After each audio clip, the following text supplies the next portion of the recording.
at the colleges that are not able to be with us are joining in with us this morning. As we get started, we're going to start with introductions so you'll know who's here present at the meeting. And I'm going to start with the group out in the audience. Drew, I'm going to start with you. Good morning, Drew Cannon, McLennan Community College. I'm Rebecca Kinchy with the Applied Texas Technical Team. Melissa Gallion, Lamar University. Jamie Hansard, Texas Tech University. Christy Urban, Blinn College. Connie Garrick, Lone Star College. Michelle Walker, Texas A&M University. Joy Frazier, University of Texas Arlington. Brian Armstrong, Texas Southern University.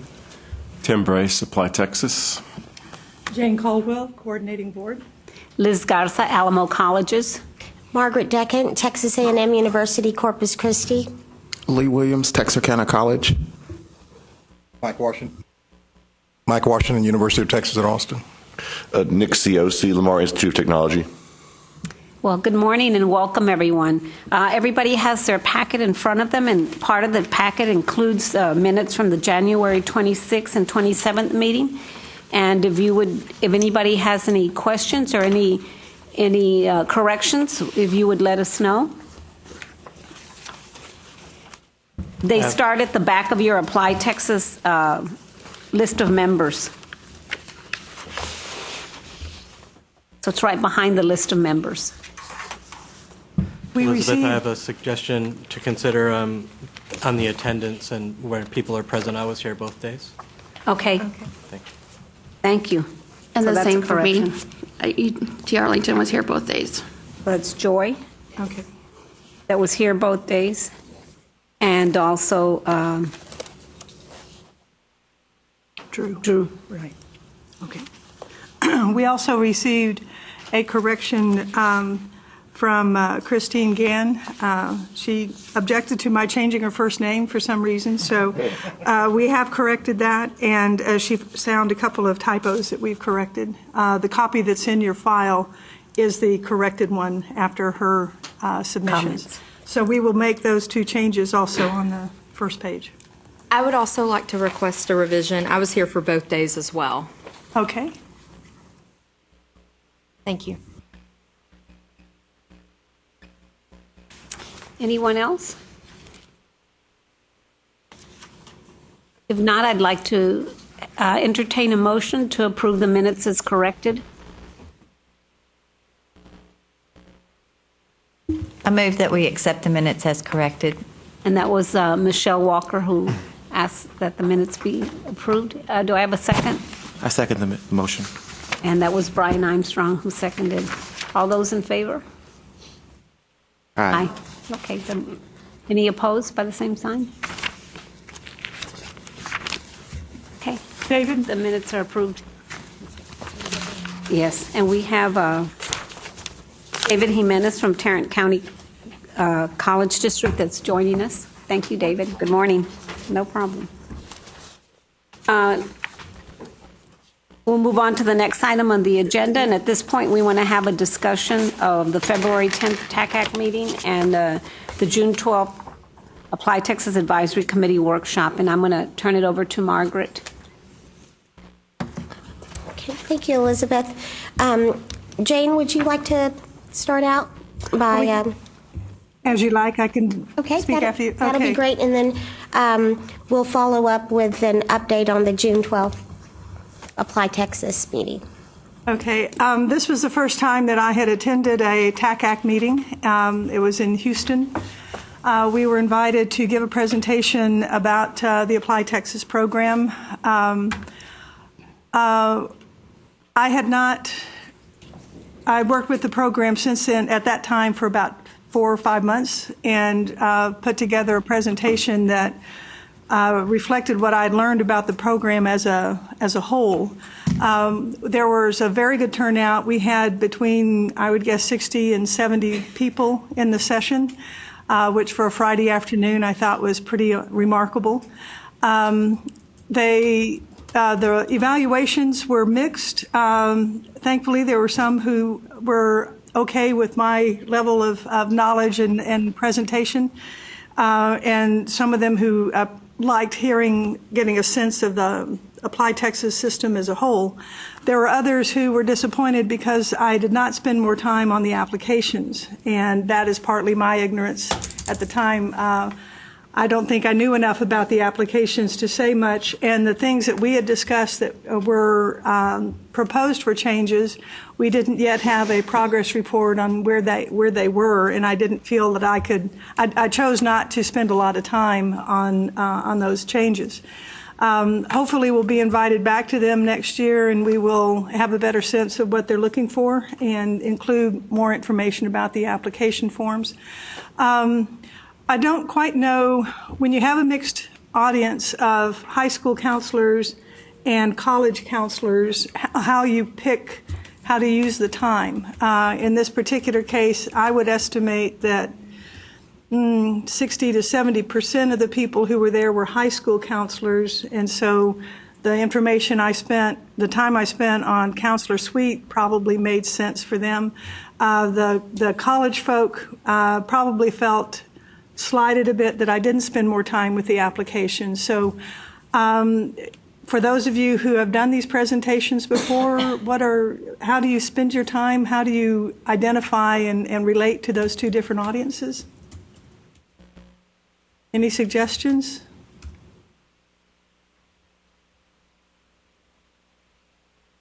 Okay, all right. Well, Michelle looked like she was. Yeah, I would say my suggestion would be that you have two separate presentations, one on the application, which would probably appeal to both the counselors and the college reps, and then do the counselor suite separate, because as a counselor rep, that really they can't even get access to it, so it has no real value to them other than just a cursory understanding of what's available, so they can encourage their high school counselors to take advantage of it. Right. Well, that was my main hope, was to help them recognize what the Counselor Suite tool can do for the college. One of the things that I have, well, again, we've had this conversation a bit, in that when I got onto the committee, the federal FAFSA initiative was just beginning, and at least the national version of it, as opposed to pilot.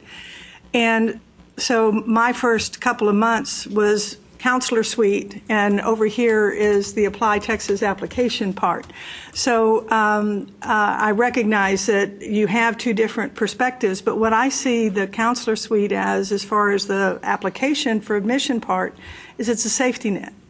Those are the people who have the ability to identify their students who haven't completed the applications, and hopefully catch them in time to get them admitted to your institutions by your deadlines. So I think they're related, but I agree with you. The detail needed in the two populations is simply different. Another thing I found from the feedback is that there are high school counselors, because they're trying to help their students complete the applications, who also need that detailed information on the forms themselves. So they would likely come to. Okay. Okay. Very good. Thank you. Good suggestion.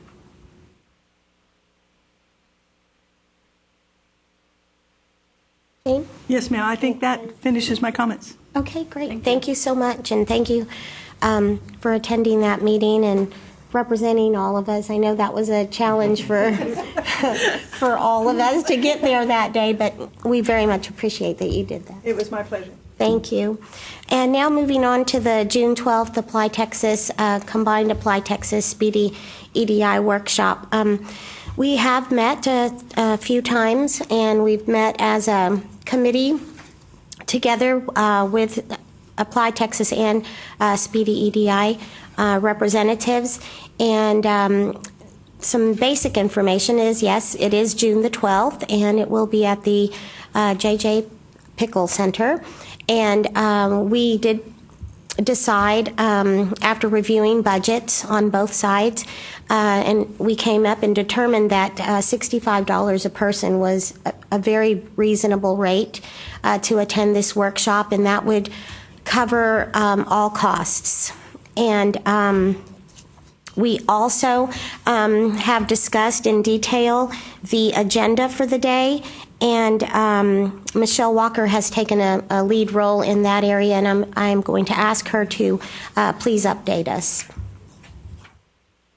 Okay, like Margaret said, we're meeting bi-weekly, so that would be with Richard Jimerson, Sean Cargo, Margaret, myself, and Elizabeth.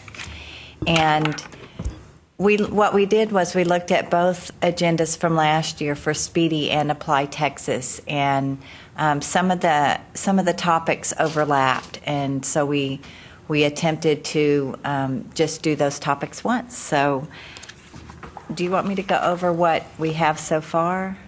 Yes, I think that would be very helpful, okay. And then also the recommended changes that we just submitted to Richard. Yes, so what we have so far is we'll continue to do the early bird session, Apply Texas 101, from 8:15 to 9, and Sarah Weiner, who is in charge of the Apply Texas Help Desk, has agreed to do that presentation again. Thank you, Tim, for your staff. They're wonderful. Also at that same time, 8:15 to 9, will be a technical users forum. We tried to think about, whether or not people would want to attend both, and so we felt these could go on at the same time. And that will be conducted by the Apply Texas technical staff, which again is Tim Brace and his team. So thank you for that.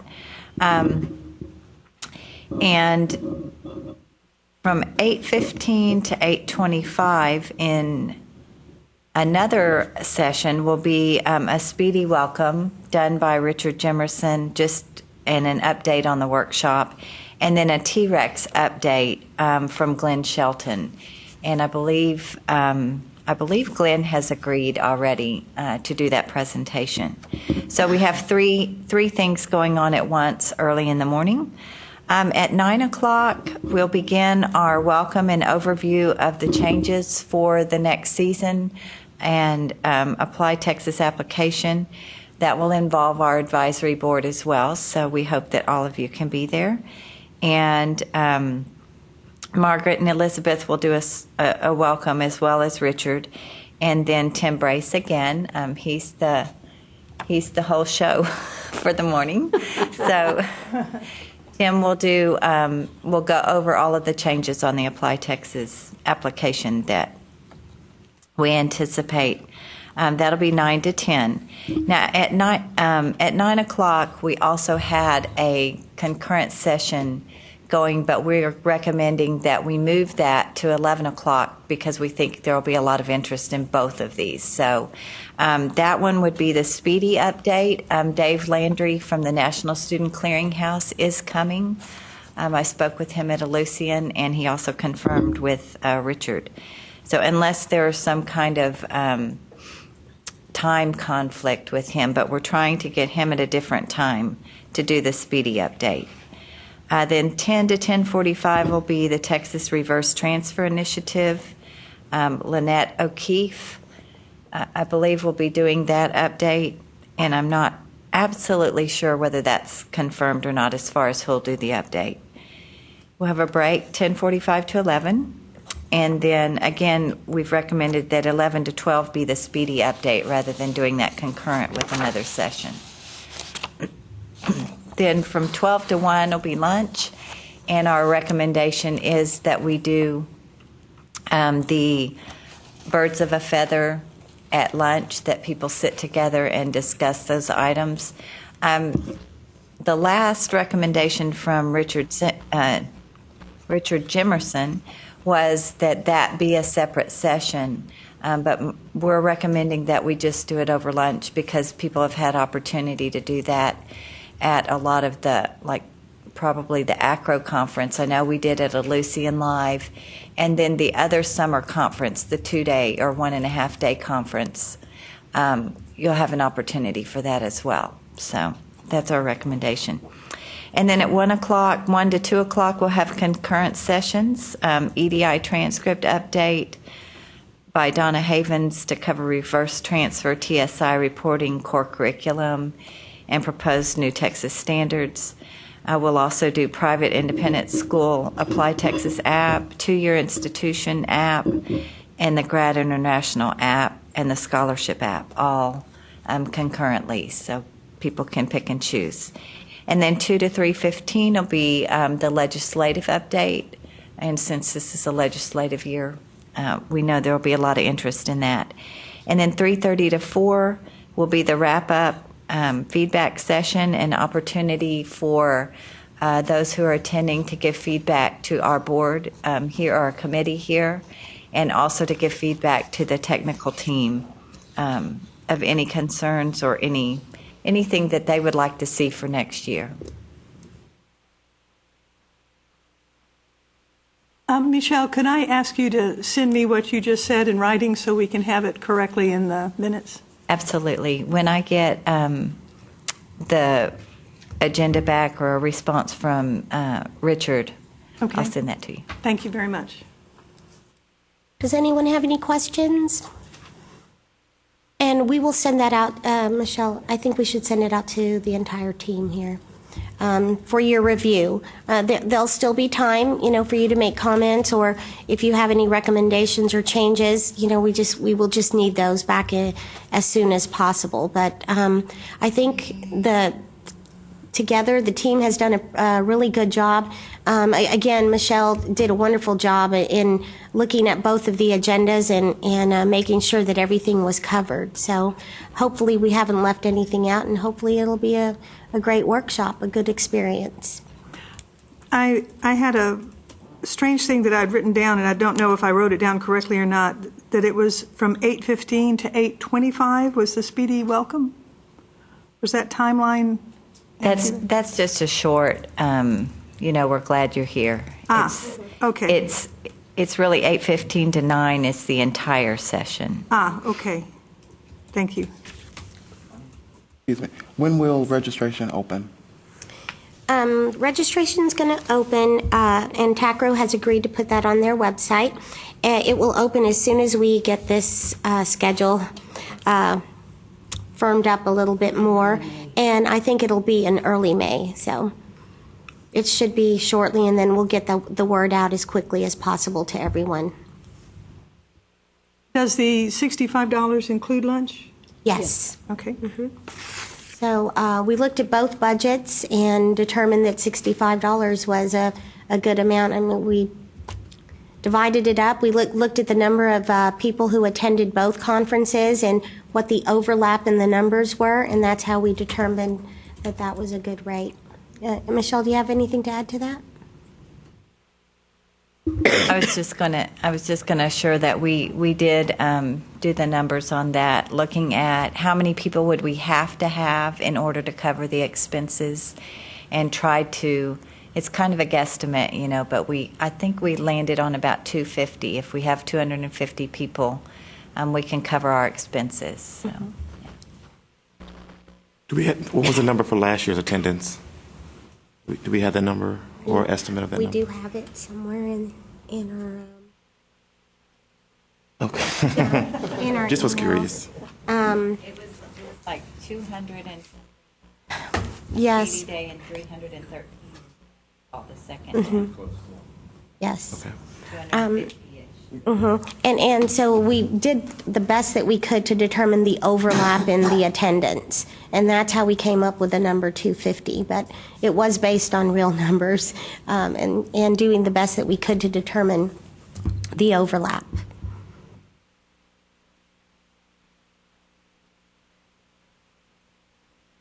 Another general question: if there is more attendance than expected, the fees that are paid, where does that go? Does it just go for next year, or does it go to a particular account, or just would be curious? The fund, correct me if I'm wrong, Jane, I think there's some type of I know TACRO has an account for that, but I'm not sure where the additional funds would go if there were any. And I don't know the answer to that, but the most likely thing would be to use those funds for the same purpose and to reduce costs for the following year, something like that.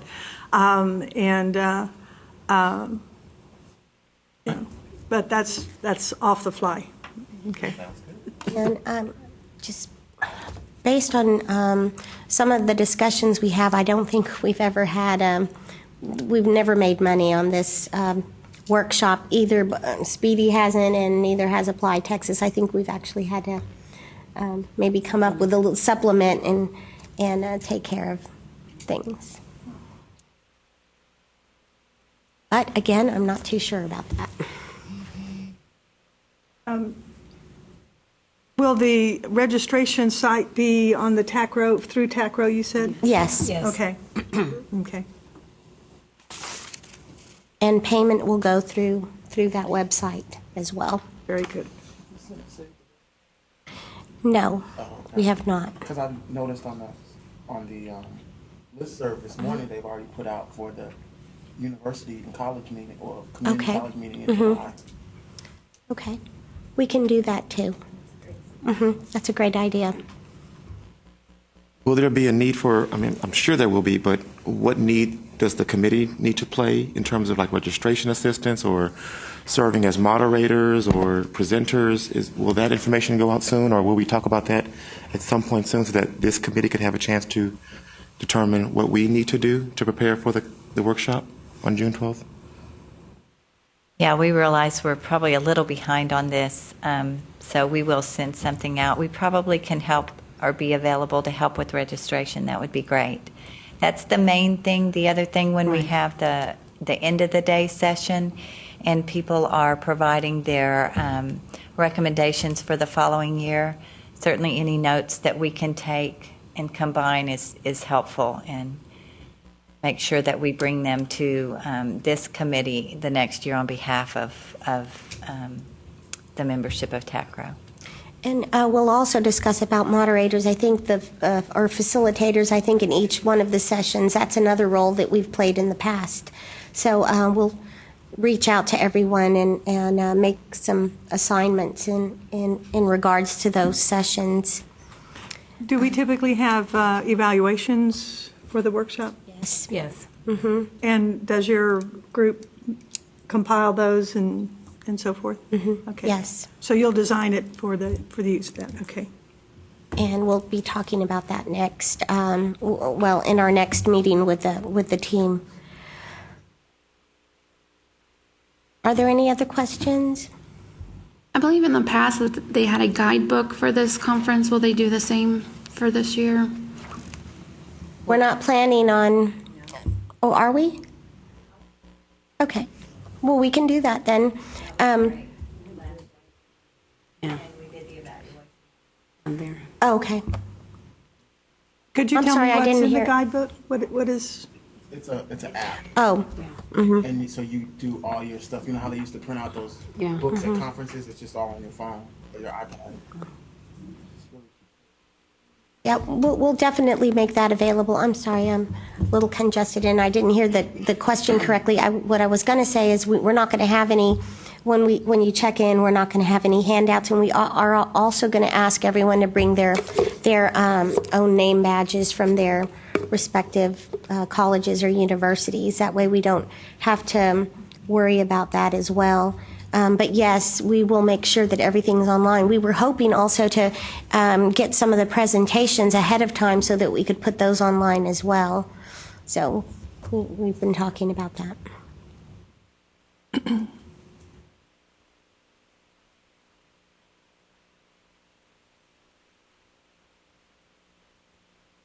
More on that to come. The sooner the better, because it is almost May. So we will provide you with that information as soon as possible. The next discussion is on the revised role of the Apply Texas Advisory Committee, and I will turn this over to Jane. Thank you, Margaret. I know everyone is a bit anxious about what the role of this committee will be in the future as opposed to in the past, and I mainly would like to start off with an assurance that, as we said in January, the role that you play in identifying needed changes to the system, whether it's working for students or not, that will continue to be a really critical role for this committee.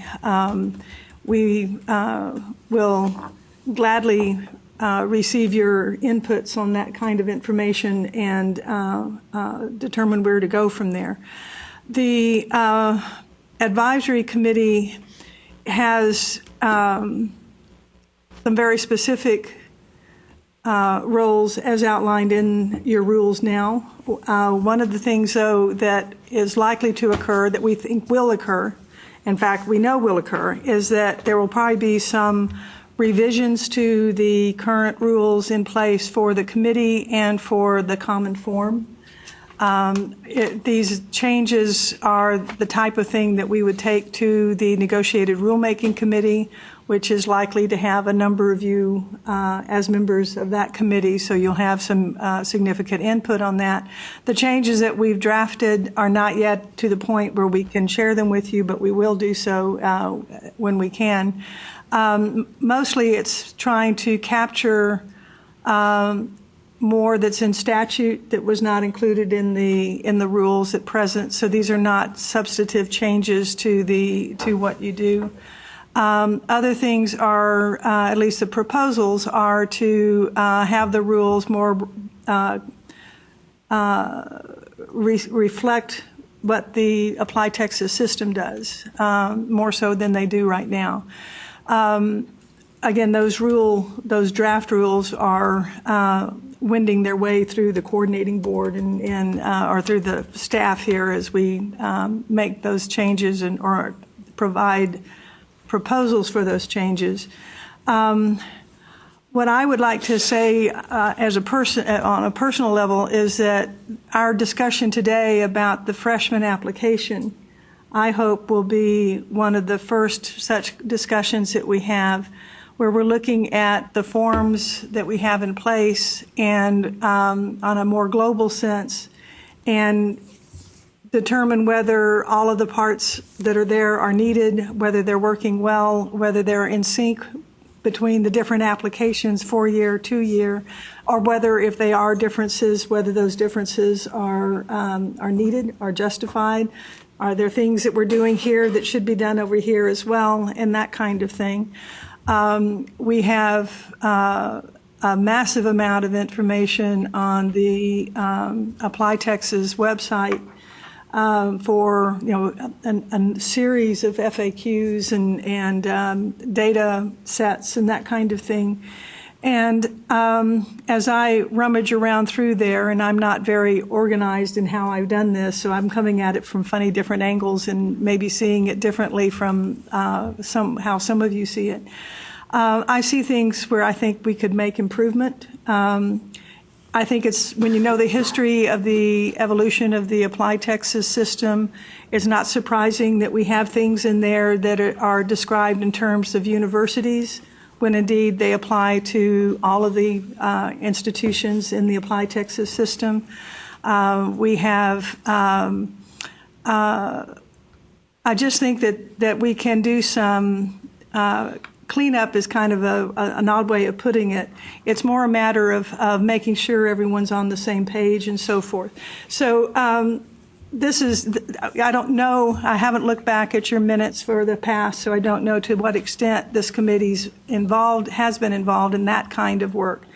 But I think we can improve the Apply Texas system for users if we take a significant amount of our time to look at the system on a more global level as opposed to the individual questions.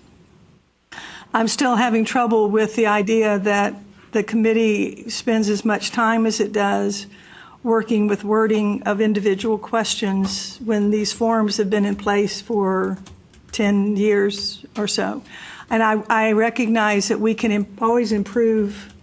We learn from the input we're getting from students that this is a question that's causing a confusion, and we can make those adjustments. But I think we can use your time on this higher scale to get just do some cleanup. I see a couple of people nodding and others just looking at me. Have you seen any of the stuff that I'm talking about any suggestions of areas that we could look at and maybe make improvements about?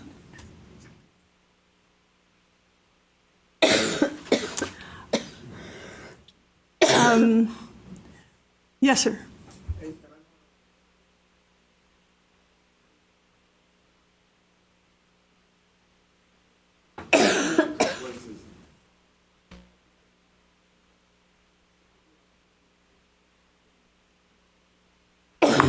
Going forward, kind of the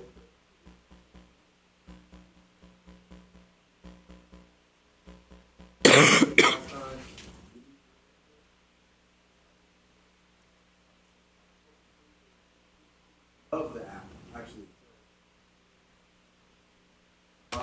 They love the app. They thought it was going well. They love the ability to multiple colleges.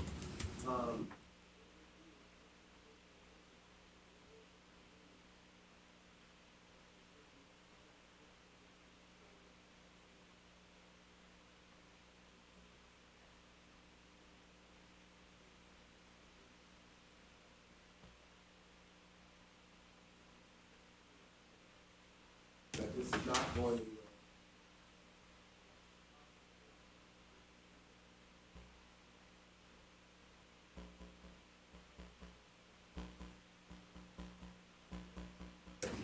I won't.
What are its parameters?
So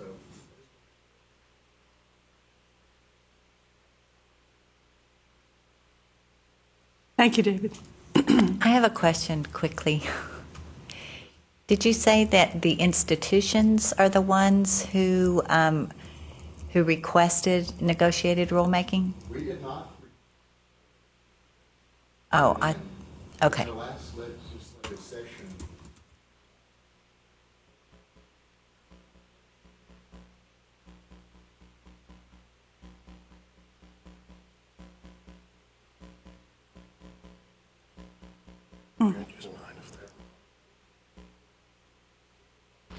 Right. we found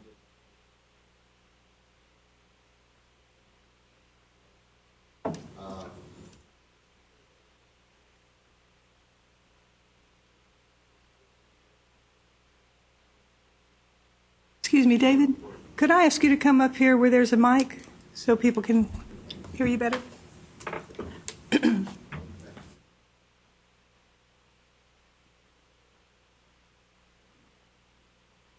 Thank you.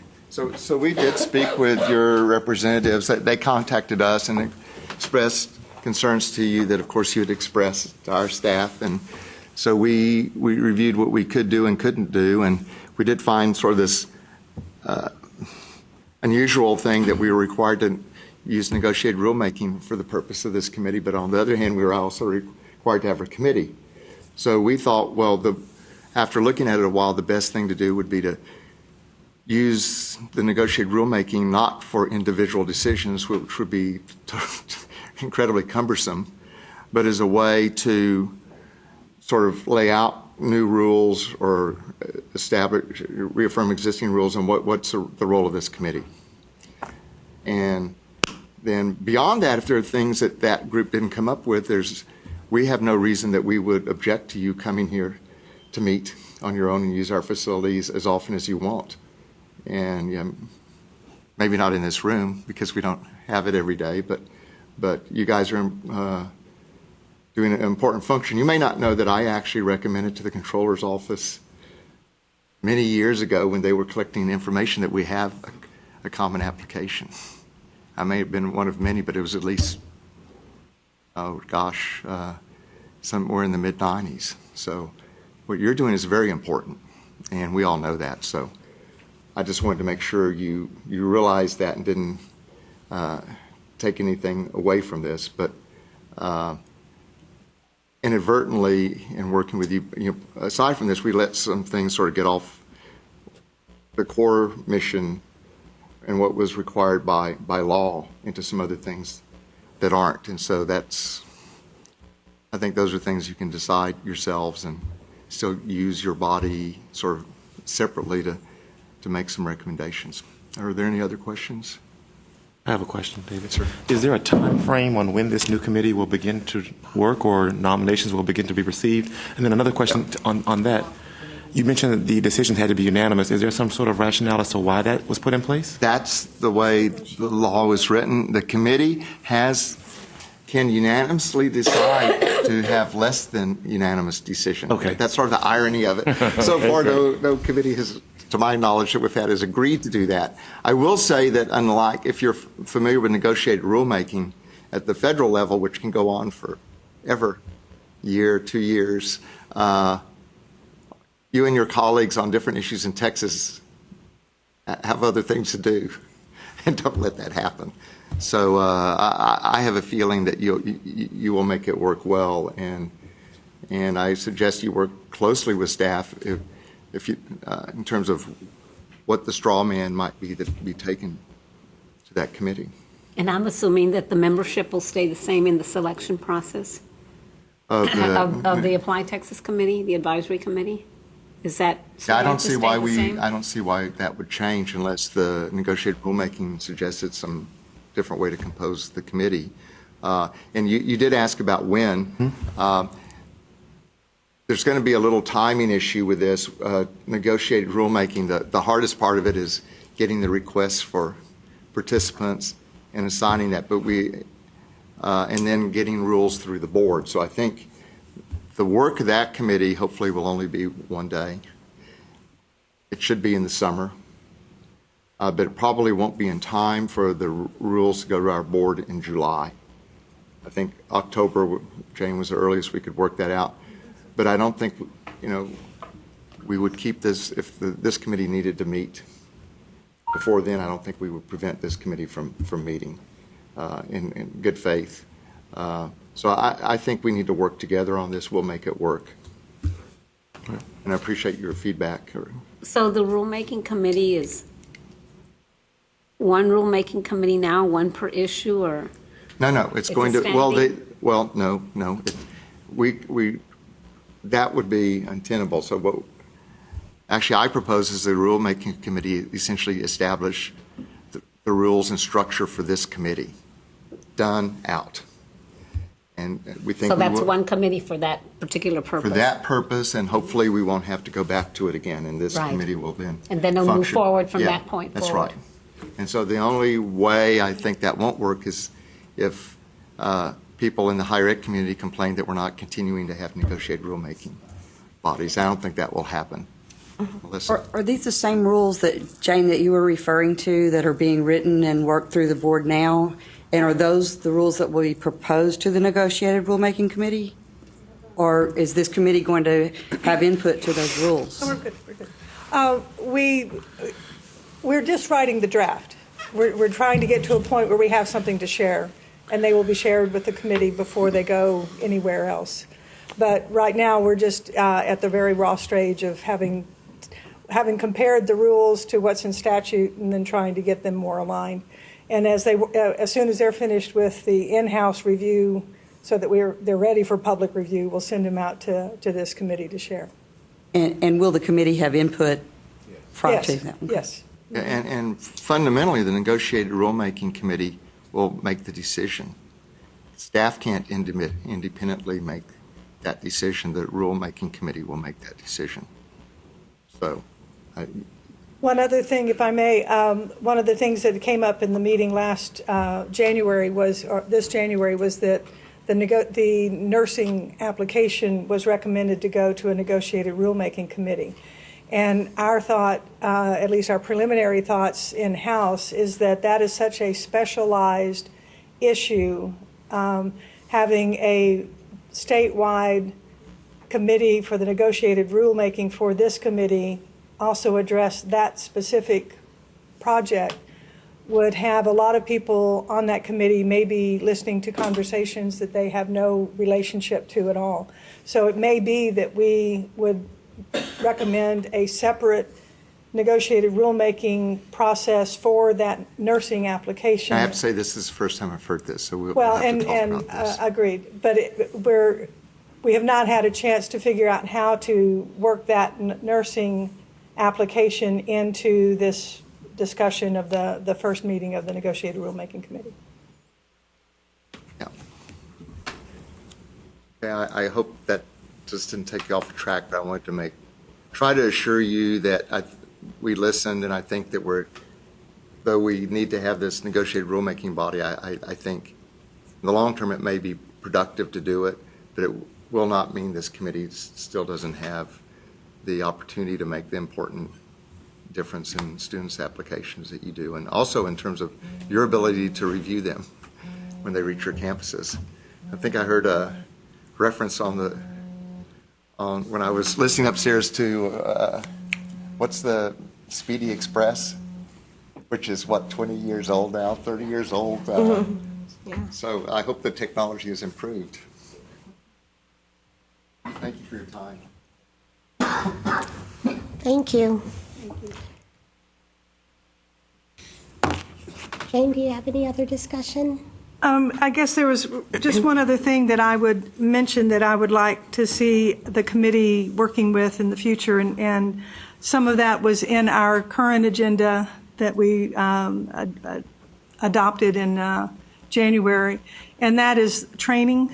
My impression is that we haven't, again, this may have happened in the past, but I think it will help our users better take advantage of the counselor suite and the data that's available regarding the admission applications if we put together some training materials and share them. My impression is that persons who come to serve on this committee do not receive an orientation. There's not an overlooking kind of publication to give them to say, this is how it works, this is what it's all about. So if you're anywhere like me, then you kind of get dropped into the deep end, and it's up to you to figure out how the pieces come together. And so we can improve on that. And the knowledge of that, of how things work, sits at this table and that table. And so we'll get to ask for your help in putting together materials that will help us all make informed decisions. Any feedback, any suggestions, thoughts? Okay, thank you very much. I think our next agenda item is Tim, a discussion of the technical team on progress with changes for the 2016-2017 cycle. Thank you. Does everybody have a handout? I know Rebecca has a couple extra ones in case anyone came in late and didn't get one, but you should have a handout. It's got some colors, green on it and one yellow thing. First of all, the header is wrong. I think that's what happens when you do a save as. Add 2 years to the years up at the top. So it's for 16-17 cycle for summer 2015.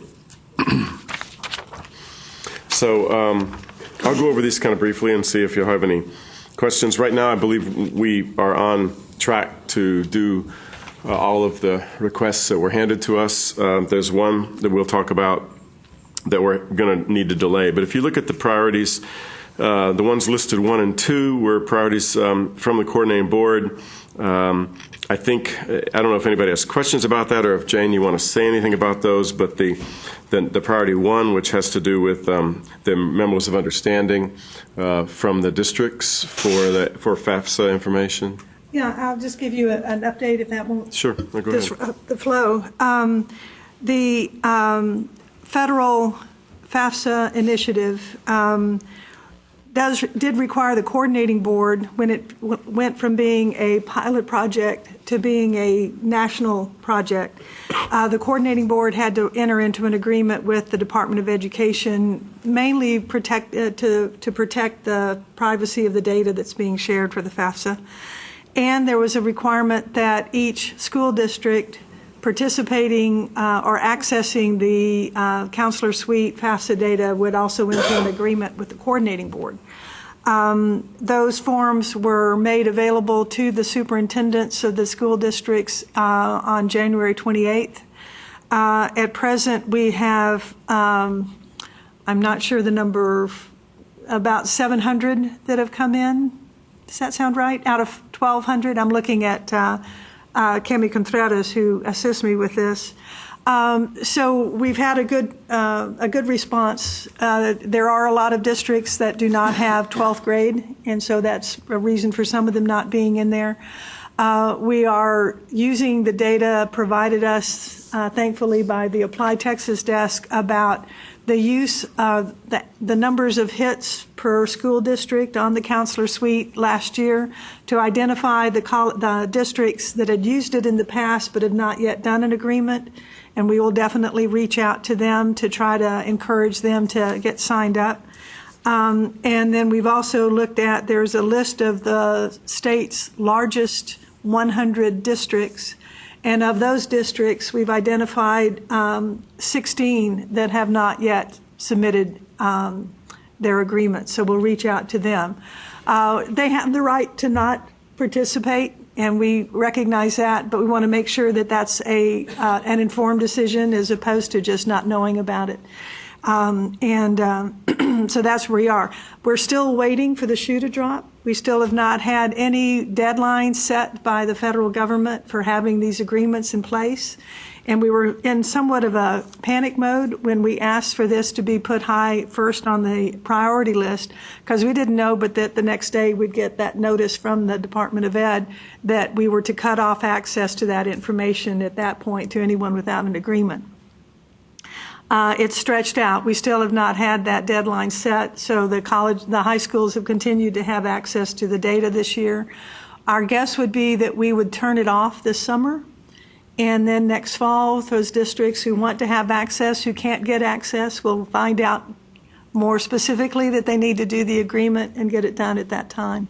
But we've made a lot of progress, but we still think the federal government's going to pull the plug anytime, and so we appreciate your getting that particular one done so quickly. So the team's part of that is simply to put a structure in place whereby if, when and if we get a list of districts for whom access should be cut off for their counselors to the counselor suite, we'll be able to do that right away. The next ones that are all listed as together as priority 2, we're basically giving data to Jane and the board, adding some information to some reports. One of them is useful by the community, is useful to the admins, which is the third one down, which adds which adds to an admin page, adds to a download or to a display, breaking out by app type, which didn't have that before. The second and fourth one down are data to Jane and the coordinating board about the use of especially the fourth one down there, the use of different fields and different information on the various app types. And y'all can jump in and stop me if you have any questions along the way. You don't need to wait for me to finish. The priority number 3 is in progress, and we have no doubt that it should be finished. This is where if the college is not found, previous college is not found in the previous school search, then this request was, instead of having the student manually write in the country, we would have a picked list. One question we had that we weren't quite sure of, I believe this probably came out of the grad committee. I'm not sure. Michelle can correct me if I'm wrong on that, but we're not quite sure if there are previous college fields in the other apps too, and should we do this on all the apps? Or just seems like it would be reasonable, but we didn't want to move forward because we weren't quite sure if you want it on all app types that have that question. Does that seem reasonable? I don't know if that's a decision. I see some heads nodding. Can we go ahead and just kind of do that, or do you want to have them vote on it later at some point? As someone who uses and administers all app types, even to yes, absolutely. And I don't know that it was, I'll leave it to Jane as to whether that needs to be a vote. I don't know that it was really, that we were clearly stated not to do that, so that you'd have to overturn that. I think it just wasn't clear to us whether it would involve all app types. And I will defer to the group on that type of thing. I don't know the different forms well enough to recognize whether a particular field is useful to all of them. So if the group is amenable to making that change, then certainly I would agree with it. Okay. The next one is building out a test environment, which is done. We're thinking of places to link it, maybe to some FAQs, and in a couple different places we might want some direction as to who would want access to this, and so we can put it in a place where they can get to it. That URL is a bit lengthy to type in, but it is there, 2 different URLs, one for the student listing in the counselor suite and one for the FAFSA information, which is a separate page inside the counselor suite. I'm doing too much talking. I wish. No, you go ahead. I hope more of you will speak up. What I was hoping that this would do would provide us with something that colleges who are doing high school nights would be able to show counselors how to access their data and take advantage of that. Maybe have workshops where members of this committee would go to their region office and if they're willing to host a high school counselor workshop to demonstrate hands-on pretty much how this thing works. Because there are people out there who know it very well, and there are people who have no idea what this can do. And so that's really the environment that I was hoping this could be used in. That it would be out in the field having discussions about how it works. So who would you see needs access so that we can put it in a place where they would just have a link to get to it? I certainly think everyone on this committee would need to have that. And then if we come up with additional people that might be involved in training, this, as I understand it, there are no private real student data in there. So Jane, that's, yes. Pardon me, I completely agree with you, but I would like to recommend, as an admissions officer, I think that it should be available to all admission officers. I mean, for those of us that are interacting with high school counselors on a daily basis, we should all be able to provide that information and train our high school counselors and provide that service to them. So I don't think it should just, my recommendation would be not to just limit it to the committee members or a select few. So somewhere on the admin site, have a link to it from the admin site? Absolutely, I think that'd be Okay. a perfect place. Okay. Can all counselors access the admin site? No. Or, I'm sorry, can all admissions folk? I mean, my staff, we have the access. We create links for them and provide access so that they can go in, because that's how we review a lot of applications, actually through the Apply Texas site. Okay. So I can't speak for everybody else, but for the Texas Tech admissions team, yes. Would it be appropriate at the TACRO summer sessions to have someone demonstrate how to get to this information in this way? Absolutely. Yes. Okay. It's an institution decision as to who you're going to grant access to the Apply Texas admin site, and we happen to provide that to all of our recruitment staff. So Okay. that would be great. Very good. And that would be for 2- and 4-year institutions, both TACRO sessions. I might reach out to some of you for help in how we go forward with that. We have been invited, the coordinating board's been invited to have a presentation at both of those, and so this is an opportunity to give them a peek at it. Very good. Thank you. I'm excited about having this. Thank you for helping us stay on that and fill it out and get it done. Number 5, the priority number 5, the increase the size of the name fields. You can see on there that we've tentatively and somewhat nervously landed on 20-20-30 for the sizes. We did contact, we sent an email to the community, got some response, and we were trying to make the fields larger so that we wouldn't end up with names that are too large for the fields, and but didn't want to break anybody's systems, SIS systems. We think in some research that the team did, it seems that the biggest problem is with international students in the first name field, which was quite small, and we want to almost double the size of that, which I think will take care of, 99.99%. I think we were getting about 7% of the names were filling up the last byte of our previous field, and so you could guess that a lot of those might have gone on a bit. And but 7% for some schools is quite a bit if you have to manually address them. So we think that this will deal with it. What I say nervously is just that I hope there's not somebody out there for whom 20-20-30 is going to be. We already have 30 on the last name, for whom enlarging the first and middle names to 20 is going to be a problem. PeopleSoft seems fine. Banner seems fine. Genzabar. The response we have had has indicated that 20 would be fine for the first and middle names. So. We are in the process of setting that up. We have an email that the help desk and I are putting together. We thought we would run it maybe by Jane first and by the committee, and then send it out to the community at large, kind of as a, speak now or forever hold your peace. This is what we're doing. So, but this can be done this cycle for sure. It's taken us a while to make sure we land on the right numbers. I think what happens a lot with certain cultures is they don't so much have a concept of middle name, and so they put 2 names in the first name or have especially long names. But what I found is a lot of times it's just they'll put several names in the first name field.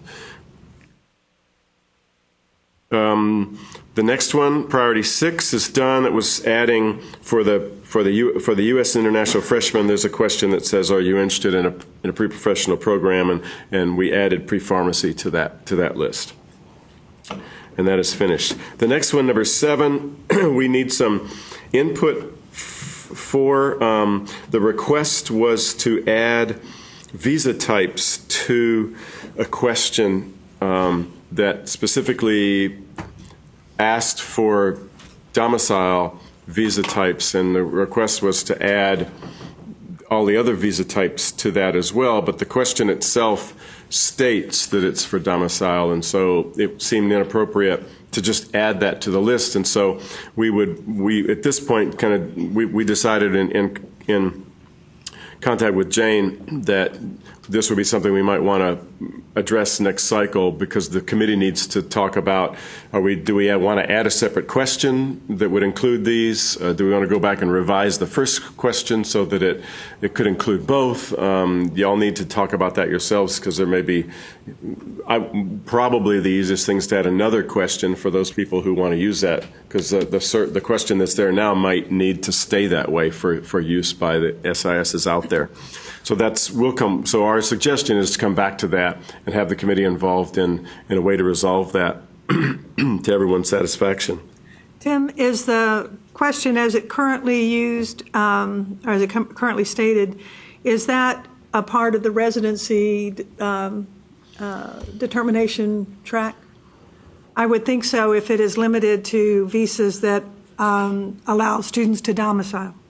I'm not sure if it's used in, Rebecca, do you know if it's used in residency? And this is for two-year schools, right? Yeah, this was a 2-year request, and 2-year schools don't have the they have the residency section, but they don't have the international version of the app. So this is on the bio page where it asks what country you're from, and then whether you have a visa that makes you eligible to domicile in the U.S. So it's, I don't think it's used for, it's not in the residency section, it's in the bio section. Okay. Then if that's true, then changing the wording so that it would accommodate all visas would not impact the residency determination. So it may be that just opening that up is not a problem. If it's not a residency determination question. It does, on other because forms? we do ask in the residency if they do have a visa and what type it is, because whether they're eligible or ineligible to domicile. Okay, now, and you're talking about a 4-year application? No, 2-year. A 2-year application. So there is a duplication of that question in the 2-year app? It's in the profile, but it's also in the residency section? Okay. It's not in a profile, but it could be in bio. Yeah, I think it's in the bio. I can take a quick look. Well, the question is asked on the 4-year app as well as It might part be of the bio, because I got a copy of it. And it's just a yes-no question in the bio section. Do you have? It doesn't say what visa type. Okay. For the 4-year, it's just do you have? Uh-huh. Do you have a visa? Well, it says, do you have? Let me find it again. Page 2 of the biographical. Yeah, if you are not a U.S. citizen or U.S. permanent resident, are you a foreign national here with a visa that makes you eligible to domicile for Texas residency purposes, or are you a refugee, asylee, parolee, or here under temporary protective service or status? Yes or no? And then it tells them to send a copy of it. So that one is definitely a residency question. Well, that's under the bio, but it actually, for us, determines which application they will fill out or are eligible to fill out. Okay. And that's exactly the same question that's in the 2-year app if you say you're not a citizen. And so since the questions specifically address visas that make you eligible to domicile for residency purposes, there's a subset of visas that are in that pull down. So if you want to add other visa types, then maybe either this is, as you say, maybe this could be changed but it seems like it's on a track to specifically ask about eligible to domicile visas, and so it would be easy enough to add another question that said, to deal with domicile visas, but we didn't want to tackle that by ourselves. So. Yeah, it appears that in the bio section, it asks, do you have this kind of visa? Yes, no. And then in the residency section, it asks them to identify exactly which visa they have. So I suppose there's a drop down there, Tim? Yes. On the bio page, if you say yes, at least in the 2-year apps, I believe there will be a drop down that pops up that lets you choose which visa type you have of the ones that make you eligible to domicile. And then it also indicates a space for the actual visa number, correct? I think you can choose other, but I don't know if you can actually type anything in, and the internet is not working for me right now. In the bio part, you're able to put your permanent resident number, not your visa number, I think.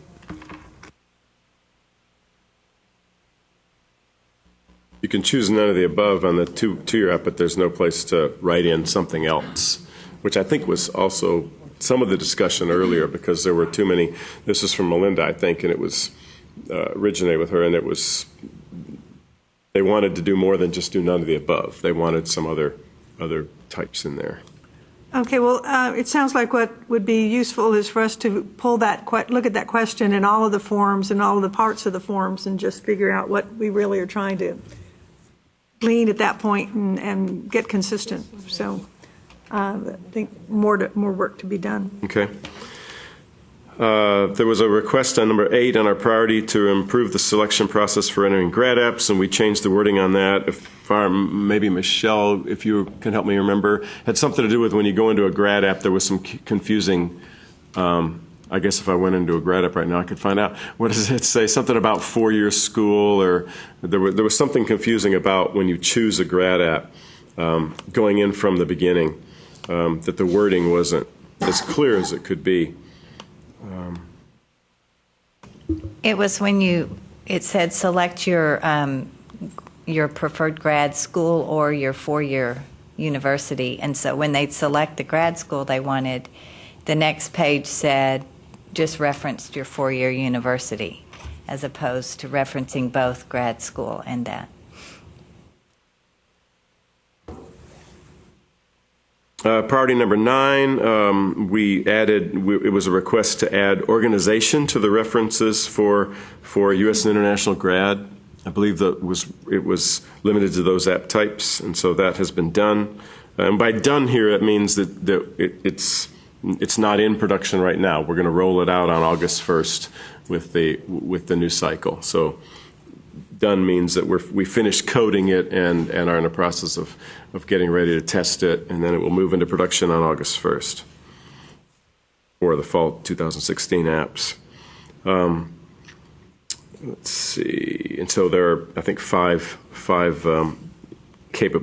places where they can put organizations. We are the more flexible semester choices. That's in progress, and we see no reason why that won't get done.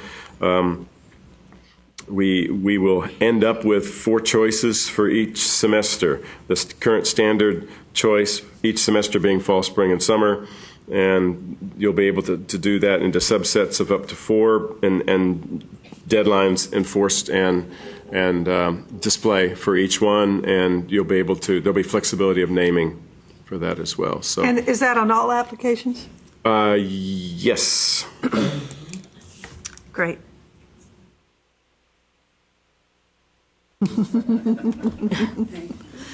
Well, and as always, when we do these kinds of things, y'all will need to let us know if it satisfies what you need, or if it's something we need to revisit again, next time, and say, well, this is almost works for us, but if you just did this, it would, and we'll see how these things go out. But I think we'll be able to get that done. Number 11.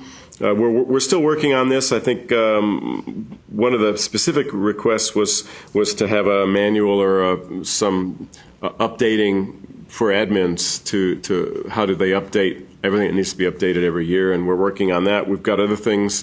I think some of the things we've sent to Jane, and some of them we're still circulating among ourselves for corrections, but PowerPoints for each part of our services. Some of the team has spent some time enhancing the FAQs, and so we have a number of things that we're working on. I think it was mentioned before about some of this has been done by whether this has been done by the committee, and typically it hasn't. Typically it's been the team and the time that we can find from the help desk staff and the team's time to try to beef up as much as possible the help that's online and usable by people like Jane at her presentations and other people at the different conferences, and we're focusing a little bit more on that this year than we have in the past. And so we'll be sending things around to people and putting things online and asking you to go through them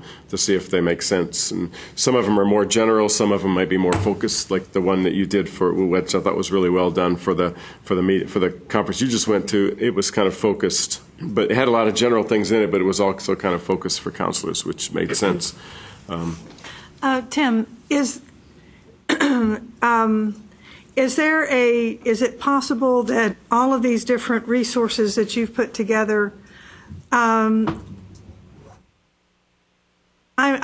old-fashioned, and I don't know if I'm totally out of sync with how the current world wants to receive training or not. But my ideal of a training piece is a manual that in one place lets you get to information about the subtopics that are listed there. The FAQs are really nice at addressing specific questions, but you have to ask the right question to figure out what you're looking for. Is there a way that this information can be consolidated into a location or made available so that we can make an overall manual that could be used by everyone, but if you're a counselor at a high school, you don't need to look at chapters 3 and 4, but you want to read all of chapters 1, 5, and 6, whatever. Is that feasible? I think so. I think we have to think about how we want to put it together. I think you're right in that an FAQ is frequently asked questions. So if the question you want hasn't been asked frequently, it might not be there. But I think you can focus it on tasks. So, and I think some of those we're putting together some. You can do that through an online manual, like a big PDF, or you can do it through tutorials. So here when the update for what an admin would have to do to update the apps for their college or university for a given year, that's a specific task which could have a list of how to go through. It's a little more than a checklist. It's more like step 1, step 2, step 3, and that's the kind of things that we're starting to put together now. Right. And I think so. Hopefully that will address that. And there are various ways to do it. And we can meet and talk about it. But this committee could probably help us figure out what the format should be. Is a manual useful, or is the current approach of when you're in this topic, you get these FAQs that are related to that topic? Well, I think people have different learning styles, so the more different ways that we're able to put it out there, I think would be the most beneficial. Because, I'm a visual learner, but then some people like to read. Some people like to read and see. So it just depends on the different learner. Okay. Well, the PowerPoints that you have are really nicely done, but by the nature of PowerPoint, they're bullets. They're not full statements. They're not in a context that might help the information make more sense. So, and it may be that the way to do it is to take the PowerPoints that you've done so nicely and flesh them out into a manual. Any other suggestions from the audience? I fully agree that there should be a manual. I'm all for that. I just want to make a suggestion. Sam Houston, not too long ago, the Financial Aid and Registrar's Office started their own YouTube channels, and they actually step through. So there's actually a human stepping through the steps, especially if there's a whole bunch of them, and says, actually click on this. But So that's a suggestion. That's one of the things we are starting to research, that kind of there's a software product that I downloaded for a free trial that allows you, kind of videos someone going through a PowerPoint, and you can see the arrow move and you can talk over it. So you can explain the bullets as you would in person in a presentation. Sometimes it's just some of the software products which I've seen, you can go on the web and see all these things that are really cool, like that. And sometimes you can see you could have a person walking through where you see the person and they're explaining. The one that I was looking at, you can hear you can hear someone talk, and they're looking at each point bullet in a PowerPoint and maybe clicking on something that may take you to a web page or whatever, and kind of walking you through what the PowerPoint explains. Okay. As a kind of fleshing out, as you said.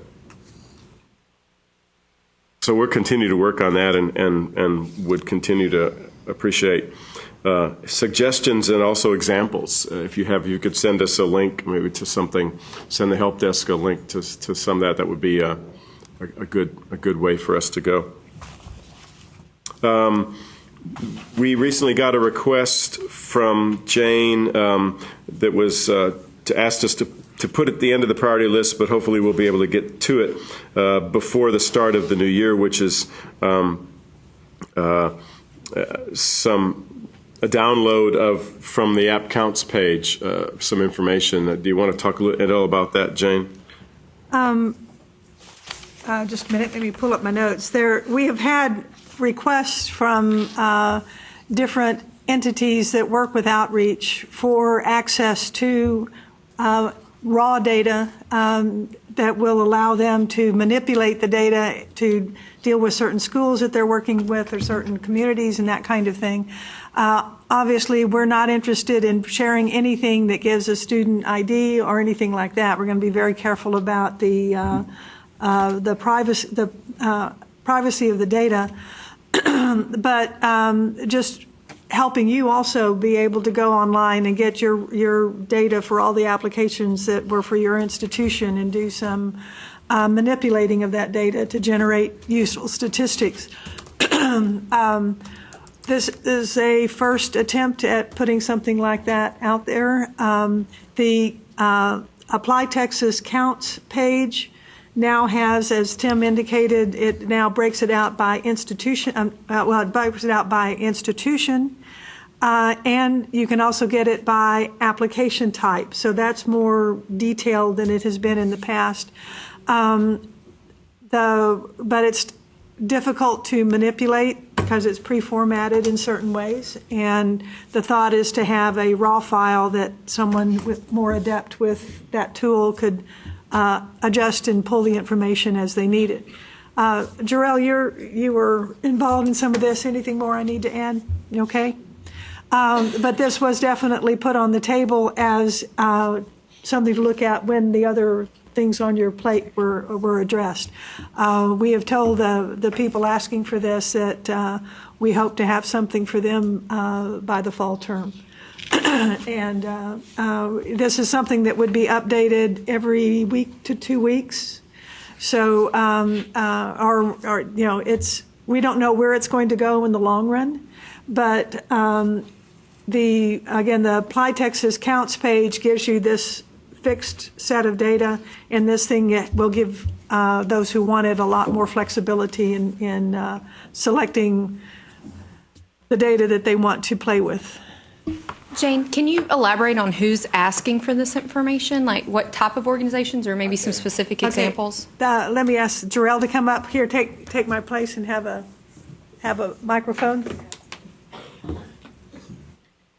Next time we'll have a microphone at a podium. Jarrell Booker, Coordinating Board. We've gotten asked from service centers, nonprofits who work with school districts. They may work with 4 or 5 school districts and trying to give the information to their counselors and in a manner that's easier. So as opposed to having to pull each school, break it down by 10th grade, 11th grade, 12th grade, and say, hey, counselors, you're at a 80% when you should be at 100%. This allows them to manipulate the Excel documents to which they weren't able to do before.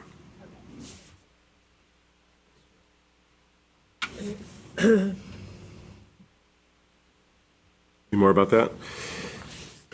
Tim, all these proposed changes that you report on, they'll be in by August 1? Yes. With the exception of maybe number 12? Right. Okay. At the bottom of this are some projects that weren't part of the priority list for this year, but they're things that we either were asked to do or did on our own, or they're holdovers. So the T-Rex automatic transcript project is installed. It is an ongoing project. We started it as a pilot project, and we had a few participants. We still don't have a lot of participants, and we're not really pushing it. We spent some time contacting a lot of high schools in particular and got some response, but only some response. And so we have had a few people from this committee or from the community that have contacted high schools for us, and we've gotten some response from some of them. So at this point, we are not considering it. We're not treating it as a high priority for us to go out and kind of beat the bushes and try to get a lot of people to participate. The last time I brought this up, I believe a couple people did help. I know that UT El Paso was involved in the beginning. I think Blinn helped. Weatherford College got us some high schools. But at this point, we have 8 institutions of higher education. I think we have 2 community colleges, and the rest are 4-year schools. And then we have, what do I say, there are 10 high schools involved, several in El Paso and quite a few within a 75-mile radius of Weatherford College, and in Bryan High School in College Station. So if we have the infrastructure that anytime anybody wants to be added at either a high school or a college, a higher education institution, we can add that. And then we have to get in contact with TEA and their T-Rex IT team, and they have to install something on their end, and that whole process takes several days. But I just want to leave that out there, that it's still there. We still don't have a lot of participation. We are getting transcripts requested. We get the team has provided me with a report once a week, and but it's like 5 to 10, requests a week from some of the schools. We're getting a very small error rate. We're kind of paying attention, to is everything coming out of one school failing, or is everything going to a particular school failing? And we're not finding any of those patterns at all. So what we've got in place seems to be working. We just don't have a lot of participation.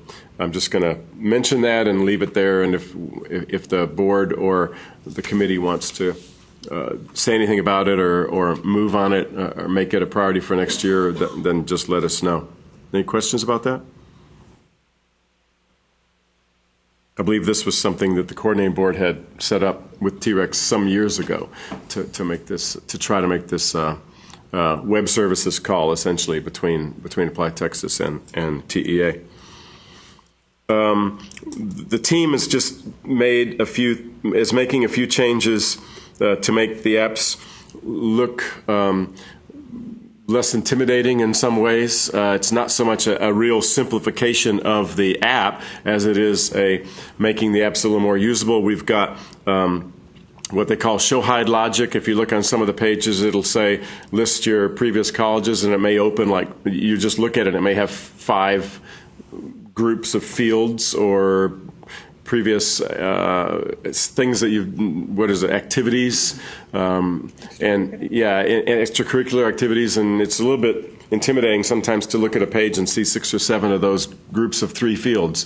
So with show hide logic, you show one, and then you just say add one, and every time they click, it adds one up to whatever the total is. And so it may take a page. There's one page, and I think it is the extracurricular and references, which opens up now, and it's got maybe 10 or 15 places to put things, and we'll knock that down to 2, and one for each type, and then you just click to add. And that, I think, makes it cleaner and easier to view for the student without removing any functionality. And also, when we installed the verifications on the bio page, I think originally you had to do several different verifications, and we've kind of combined them so it's easier to verify both the address standardization and the name and date of birth. Other changes that were made just to mention this cycle, but they're already installed. We enhanced the SSN audits to get rid of some common ones that are fake. We have to be careful about that because someone really could have some of those that look obviously fake. We added deadlines to the download majors report, both display and enforce. That's in the admin suite, and we added 7-day delivery. We only have a few schools participating in that, and so, but we have the structure in place. It's simple on our end. We just have to make sure that the users, that their IT staff can handle deliveries every day instead of just during the week. It helps us. Actually, we thought of this in cooperation with our friends over at A&M because we both have the same deadline, and it was hitting the system pretty hard, especially if the deadline's on a weekend, to not deliver things until Monday night for all the weekend. So we worked with Sean Cargo and Michelle, and started sending them 7-day deliveries, and that helped relieve the stress on our computer systems considerably at that weekend. And then we checked with the NSC, and they don't have a problem doing that for anybody who wants it. So we've opened it up, and we have, I don't know, 5 to 10, I'm guessing, schools that we do 7-day delivery. And so it's something that we like to do because it does lower the size of the file we send to the NSC on Monday night. But we obviously don't want to make it difficult for schools whose IT staff or whose system of receiving and consuming wouldn't be able to handle everyday delivery. And Tim, if someone at this point wanted the 7-day delivery, do they just contact? Just contact us. Okay. Yeah. Thank you. Mm-hmm. And Tim, when this came up last time, I believe you were going to ask to find out from NSC more about the push-pull. I haven't heard from them on that. Thank you for bringing that up again. I haven't heard anything about that. Let me go back and look at my notes because I sit with Sean. I think I sit on an advisory committee for the Speedy, for NSC specifically for Speedy, and I'm trying to remember whether that came up in our last committee meeting, which would have been about a month ago. But let me look at it, and it would be also if I find something, I'll send it out. I'll have an email to Jane and the committee, okay? And if not, it would be a good thing to ask Dave Landry when he's here, because he's the one that put that committee together that we meet online once a quarter just to talk about.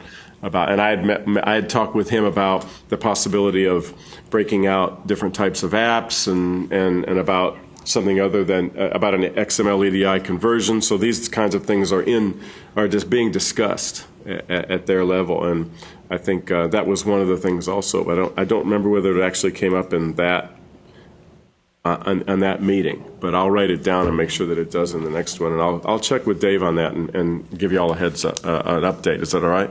Yeah. Unrelated, the enhanced Social Security audits. Is there somewhere that those are listed so that we can see what the audits and the fact? We can get those listed. I think it was it Texas State? I think Rebecca or David, I think we got those suggestions from Texas State on some of the ones that they had found online that are, some that are fake but commonly used. I mean, there's the obvious kind of all ones or all twos, but there are some what look like real SSNs out there that aren't. But we should be able to get those audits and get those to you.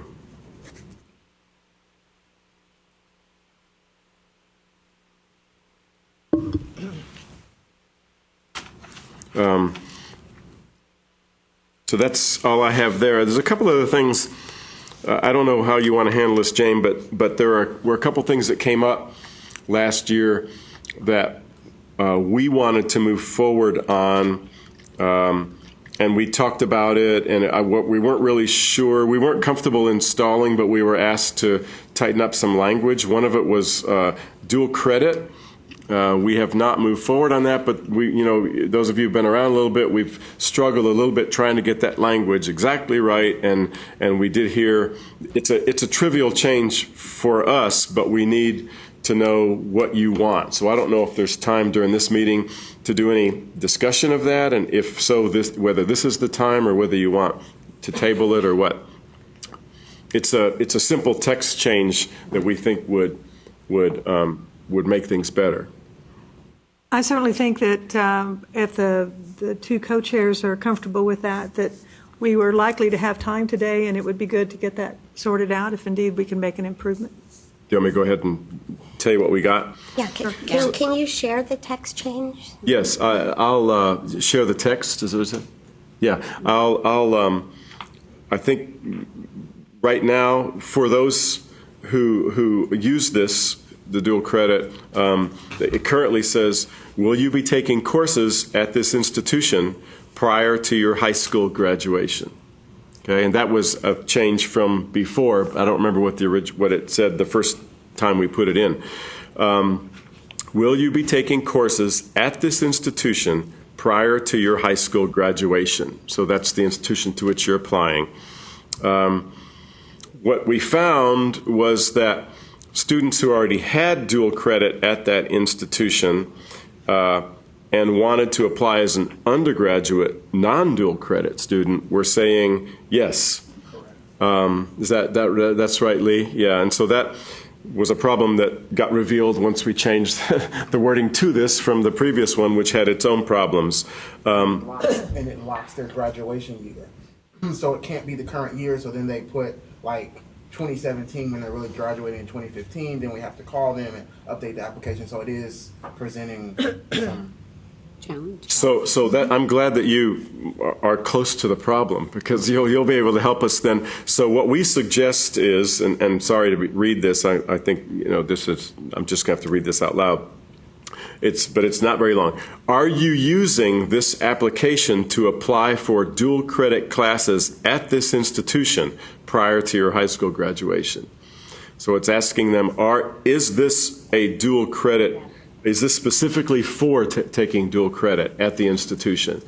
Now, we can't see the future whether this causes other problems, but we think that it's more specific in saying, if you say yes to this, then we're asking you whether this application is for dual credit at this institution, not simply have you already taken or will you be taking. Let me excuse me, sorry. Go ahead. The easier that you can make it, because I know in our district, every high school is an early college high school. That means we have 8th graders filling out this form.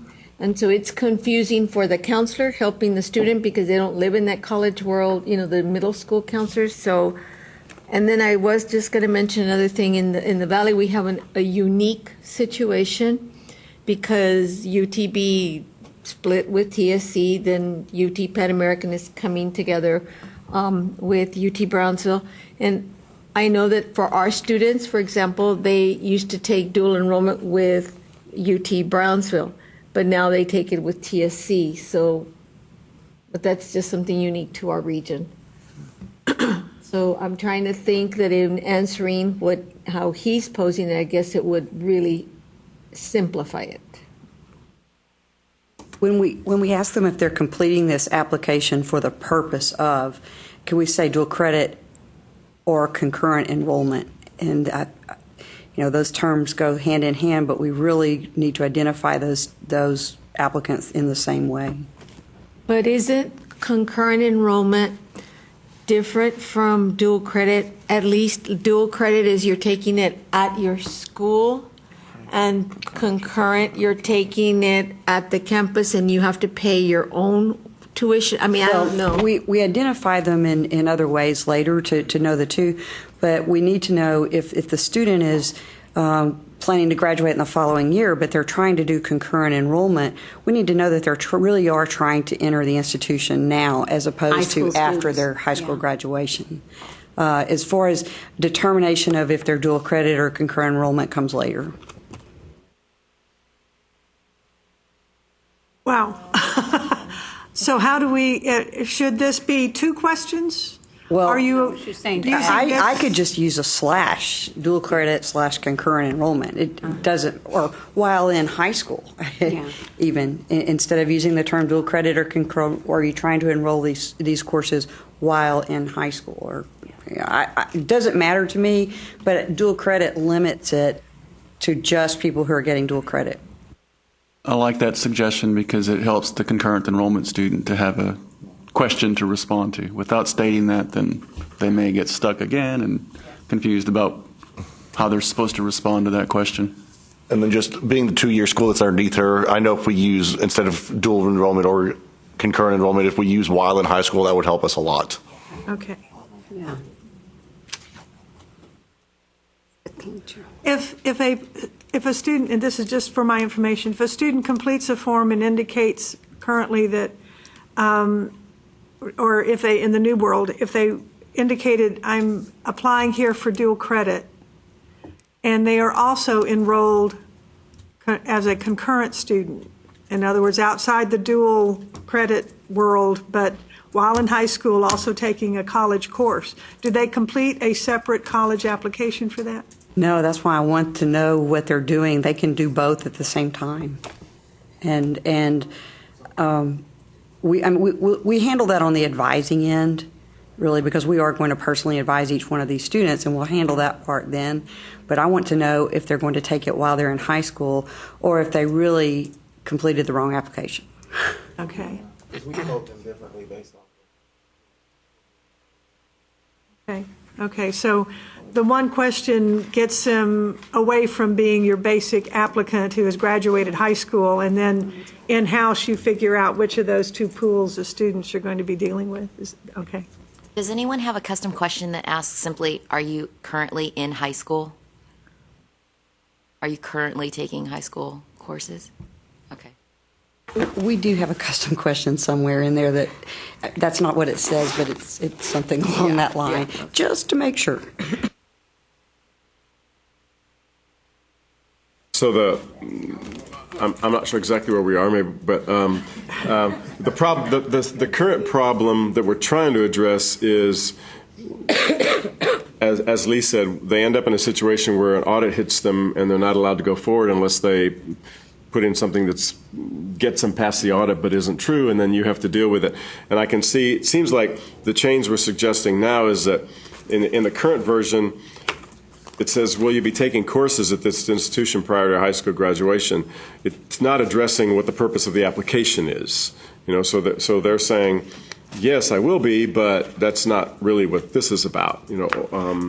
So I don't know if the suggested version solves all the possible problems, but it's more specifically asking, what is the purpose of this application? Is this application for dual credit, or would you want to expand it to say, or concurrent enrollment? Well, okay, and it says, right now it says prior to your high school graduation. Is that good enough, or do you want to change that to while in high school? Sounds like while in high school. Yeah. Yeah, I think they understand that better.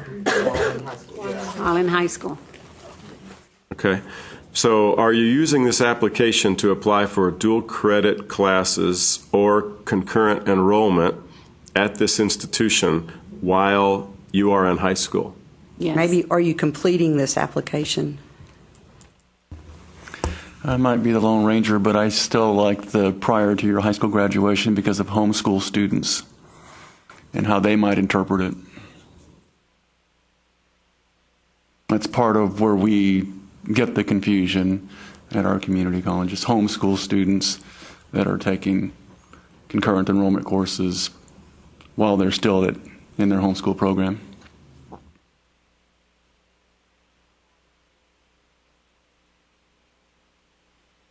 I'm not sure what. Is that a high percentage? It's growing, and it's enough to create the extra work for us that this question should help us to not have that extra work. But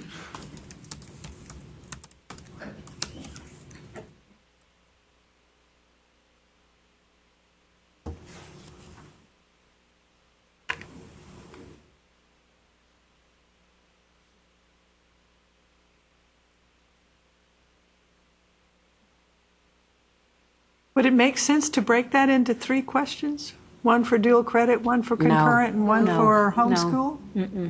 Okay.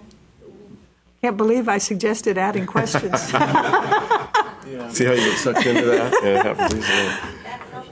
That's right. I understand. Years and I years. understand. And the student gets this and says, what if I'm homeschooled? You want to play with that language, and we'll just Sure. send it around the group? And You won't get and- the answer you want. Okay. If you want to give it to me, I can print it off at lunch, and we can play with it more at that time, or send it to you after the meeting, and you can give feedback. But And while in high school can work, especially if I'm the only one that thinks that prior to high school is better. So we can work around that. Have an if Tarrant County. Sorry, the team just yelled at me. We can't do that after all. It would be great if we could come to consensus today and get it. Yes. Yeah, I think it would be nice, but I think if people want some time to throw it back and forth a little bit. Right now what I've got is, are you using this application to apply for dual credit classes or concurrent enrollment at this institution prior to your high school graduation? What I would suggest maybe is, like Jane said, at least give this to her and have the committee kind of, y'all along with her agree that maybe you'll throw it around the committee one time, and if there are no changes, then we go ahead and install it this time. It's just a change. It's just a wording change for us. It's trivial on our side. okay, that your wording is, are you using this application to apply for dual credit classes or concurrent enrollment while enrolled in high school? I put at this institution. That's already kind of there. But okay. Yeah, the institution to which you're applying, yeah. I don't know how important that particular phrase is. If the group is comfortable with that wording, there's no need. I don't want to make this more complicated than it has to be. I'm so sorry. Can we hear the whole thing again? Oh, okay. That's me. It's her version that ends up going in there. Are you using this application to apply for dual credit classes or concurrent enrollment at this institution prior to your high school graduation? Do you think at this institution is important? Does it make the sentence too long?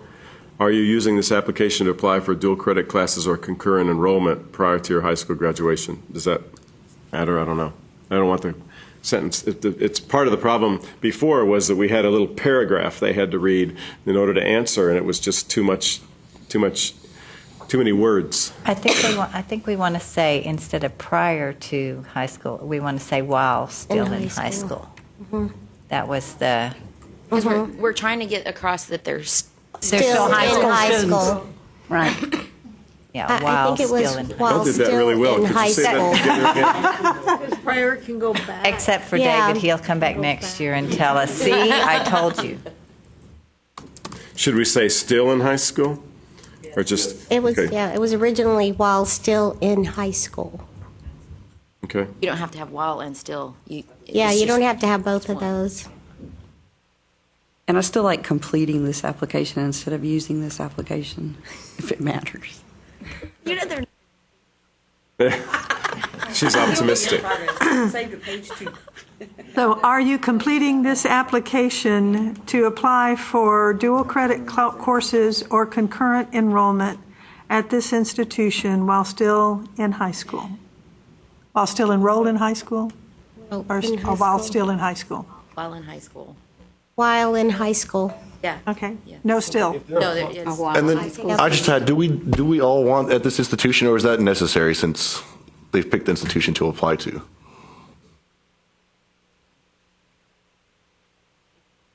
Okay. So is the assumption that they're think we need still it in either. high school when they complete the application? Yes. Because what if they've already graduated? That word while in high school may confuse.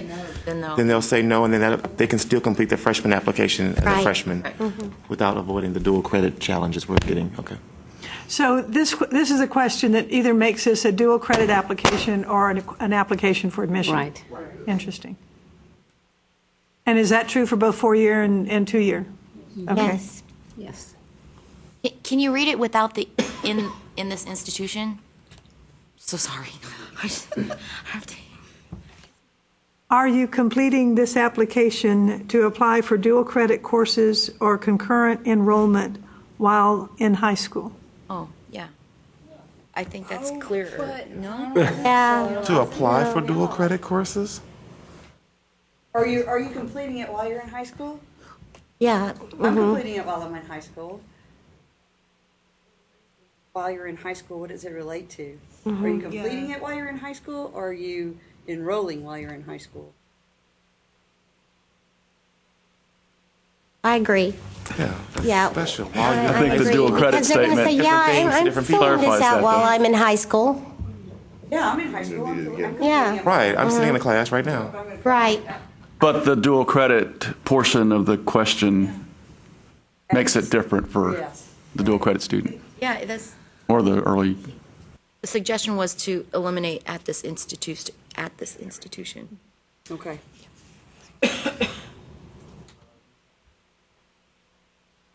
So the issue is not as well, you're trying to My decide issue what. was taking the courses at this institution while in high school Okay. versus completing this application for that purpose while in, I don't know. Okay, okay. I'm trying to think like a 17-year-old. Too old for that. Eighth grader. Is Eighth grader. Is there a possibility that students who are beyond high school graduation could interpret this as the question asked them whether or not they took credit, dual credit, while in high school? High school. And they do that. Oh, yes. But is that going against what you're trying to find out? Can we make a suggestion if you can go ahead and print this out and then maybe Yeah. during lunch we circulate it and then we come back and don't we have to vote on this? Okay. Sure. Are you complete, is this, I don't know if you can read my writing. Are you completing this application to apply for dual credit courses or classes or concurrent enrollment while in high school? Yeah, That's the basic that we have right now. Have we made it too basic? I think we're leaving at this institution because of the Okay. confusion that they might think that Okay. they have already completed dual credit. Okay. When we take a break, I'll write that up and we can, wording matters. yes, it does. So is the plan then to review the wording over lunch? Yes. Okay, and then come back after lunch and revisit it and then take a vote? Okay. Okay, I have a couple of more things if you're not too tired of listening to me. No, go ahead. One is just to bring this up for people to be aware that we're beginning to have problems with residency audits for students who have taken courses from online high schools, because the high schools have an address which is not in Texas, but they're actually not. They are available anywhere, and so it is I wouldn't say it's a huge problem now, but it's going to become a bigger one as we go forward. And so we've got, a problem. We have an audit that basically says, you just said you were in Texas, whatever, for the last 36 months or something, and yet you said you went to high school in something that tells us it's in Phoenix, and it's really not. They've been in Texas the whole time. So go ahead. Being right next to Louisiana, we have this issue quite often. Yeah. So, we could relatively easily probably loosen our audit a little bit to get, or we could have a little button, we could add a little box by previous schools or something that we could check and say it's an online school, in which case then we would maybe, like we do with homeschool, we say if you're homeschooled, then there are some audits that don't get hit because of that, and we could maybe by the schools, have them say this is an online school, which they should know, and then we could kind of selectively not penalize them with regard to residency audits for that. So this is probably not something we might want to tackle right now because it might involve some changes that we might not have time to do. But it's just something to think about. And Nick said I know that's an issue for not just ones on the state lines, but it is obviously for that. It probably has been for quite a while, and this is a new kind of symptom of those problems with regard to online schools. What happens? What happens when your audit catches that? What's the result? You mean how do we deal with it, or you mean what's the symptom? I think it errs to say non-resident. Yes. And which is a safe error. It throws an error basically saying we have conflicting information. Isn't that right, Rebecca and David? I think it just says, okay, we have a problem right here, and it stops you, and it says, okay, you just gave us two bits of information that seem to be contradicting one another. Okay, but if a student then doesn't have the option to just go forward with their app?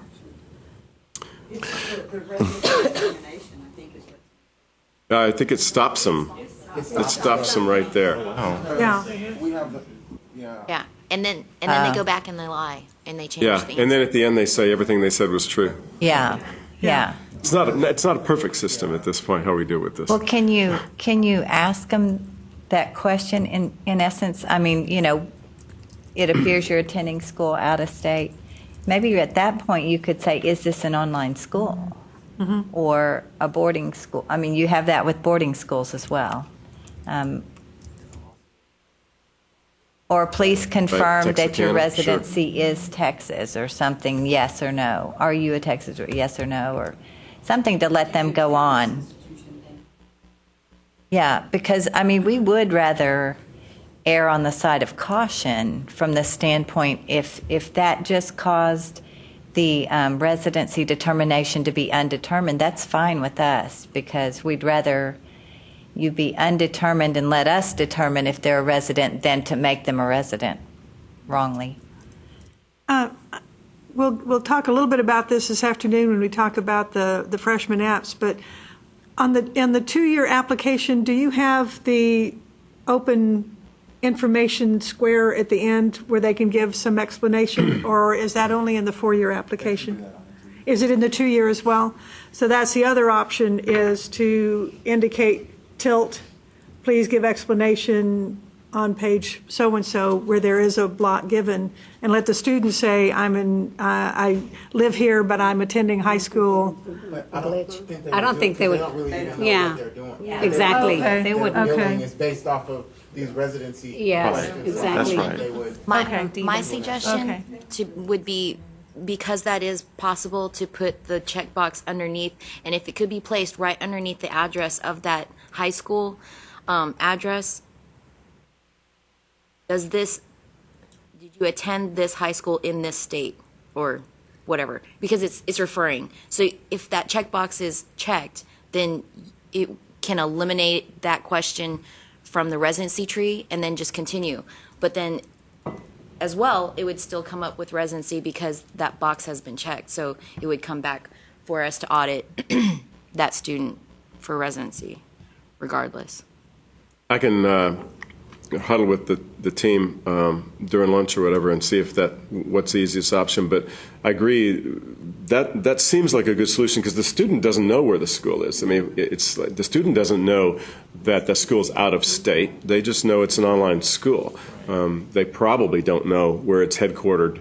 We just happen to have an address, for the record in our file. So that's what it says, and then it trips that audit.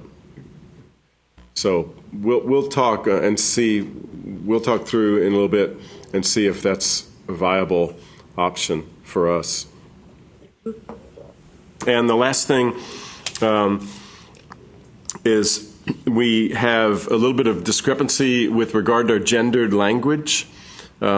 We would suggest that we try to stay away from gendered language. Gendered language, I mean, where it's asked for father and mother. I brought this up a couple of years ago and got a little pushback that some of the schools said they really wanted father and mother's education level and to leave it. I know when we added the parental info, this last cycle that we took that out. And I know that especially as we get more and more same-sex families with children that are getting of college age, that it's going to be a bigger and bigger problem. And I don't know how many places there are. I know on the mothers and fathers education level, there are probably some other places in the app where we specifically say, give us your mothers this, give us your fathers that, and we would like to enter a discussion of opening that up, because it's going to be a problem, more and more problem as we go forward. I thought we used parent too. For the parental info, but there are other places in the app where we specifically say mother and father. Parent 1 and Parent 2 was just for the parental info. That's right, isn't it? That was newly added last cycle. What does FAFSA That's use? what the Department of Ed is using. The FAFSA now uses Parent 1 and Parent 2, because people living together, not married, people same sex, whatever, it's just different lifestyles today, and you can't categorize everything as mother and father. So it's Parent 1, Parent 2. And whoever was put in the information on Parent 1 continues to be that Parent 1 the whole time in the FAFSA, or Parent 2.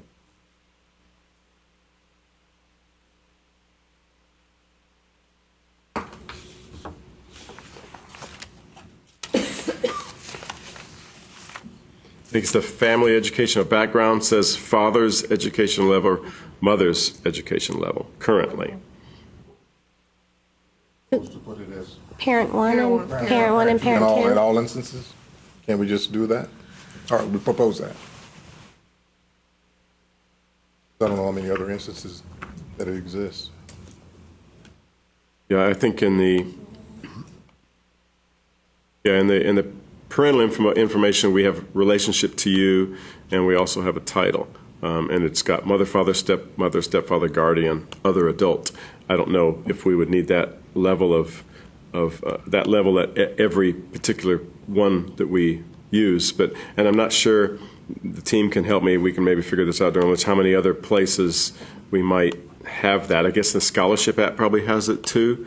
Are there other places y'all can think of off the top of your head besides the education level where I don't think an emergency contact, we don't ask that. I don't know. We'll take a look and see if there's other places. But yeah, that would be one, if y'all agreed on it, one directive would be to just get rid of that limitation to where you have to say mother and father, and so that you could have Parent 1, Parent 2 education level, or whatever. We actually use step-parents, guardians. I mean, what about transfer students that have spouses? It's not just Parent 1, Parent 2. It's a optional section of the application, so can't we just set up our own salutations or whatever they are? It's optional within the app. Optional as far as the institution can opt in or opt out for that section. So within that same section, can you just have a setup where we can have Parent 1, Parent 2, or they can have the drop down of the different parents that they are? That's for the optional parental information section, Right. and that's where Am we I already. missing what we're talking about? Yeah. We're talking about on Education on- level. I thought we talked about moving education into parent section, though. Did I miss that part? No, it's still on the because the education level is required for all. I can't remember if it's required for all app types or if it's just like for public 4 years, but it was. We didn't want to put it in the optional section, or y'all didn't want to, because it was needed for more than just the freshman app.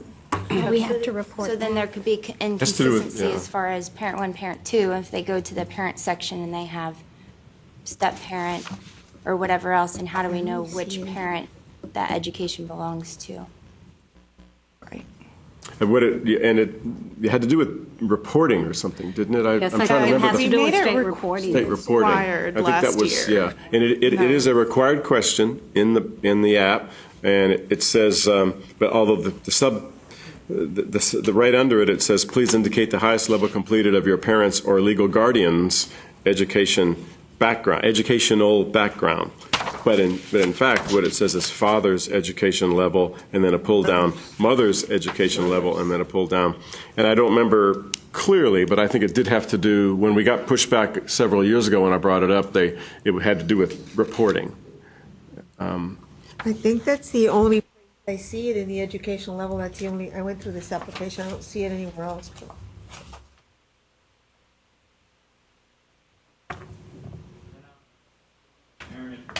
There is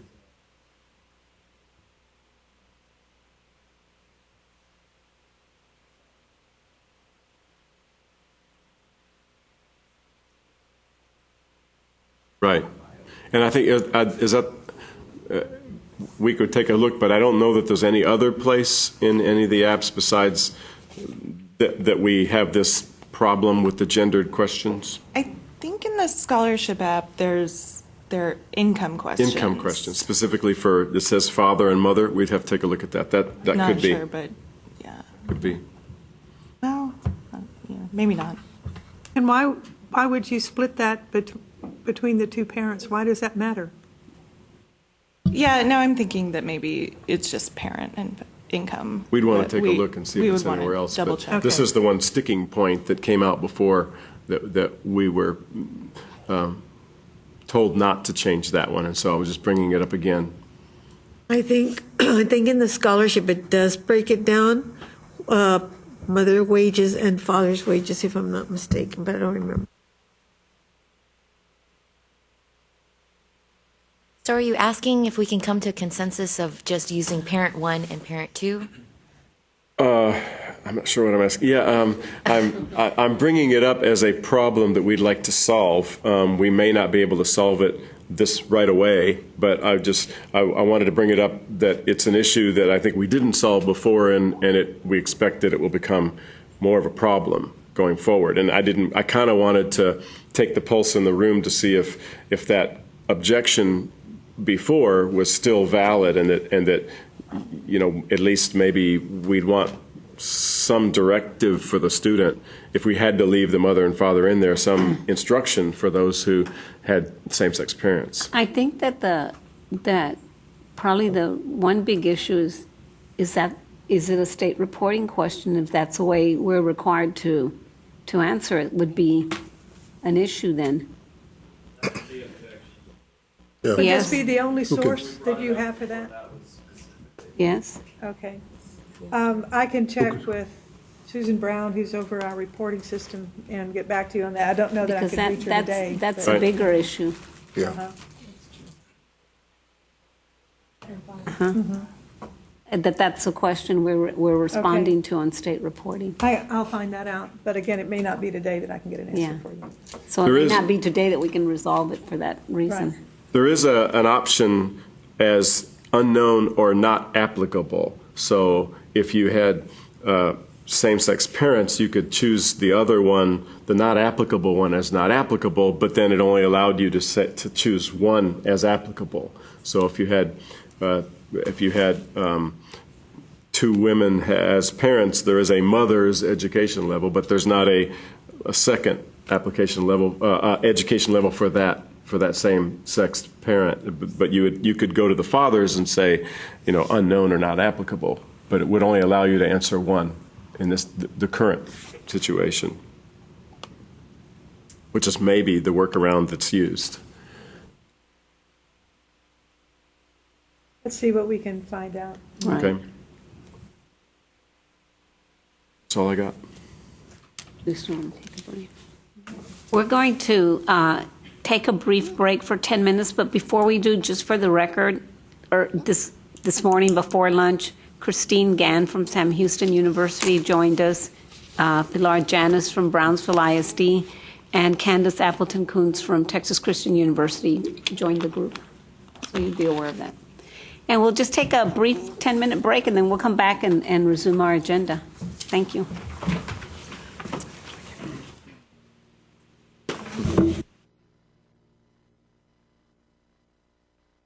The agenda, and the next item we had on the agenda was the discussion of freshman application forms, and I think, Jane, you were going to lead that discussion. Thank you, Liz. I ask all of you to take the time to fill out one of your own applications, freshman applications. That's correct. Just to try to get us all thinking along that same line. I'm sure all of you are more than busy, and so if you had time to do that, I appreciate your making the time to do that anyway. You have a handout that's fairly cryptic, but it's nice and colorful, that is a comparison that I made of the 2-year application and the 4-year application. If you look into the, does everyone have a copy of this? You found it okay? The third column, the M and the O is mandatory versus optional, in case you're wondering. And there, as you can see by the column on the right where it says same, there is a lot of similarity between these two forms.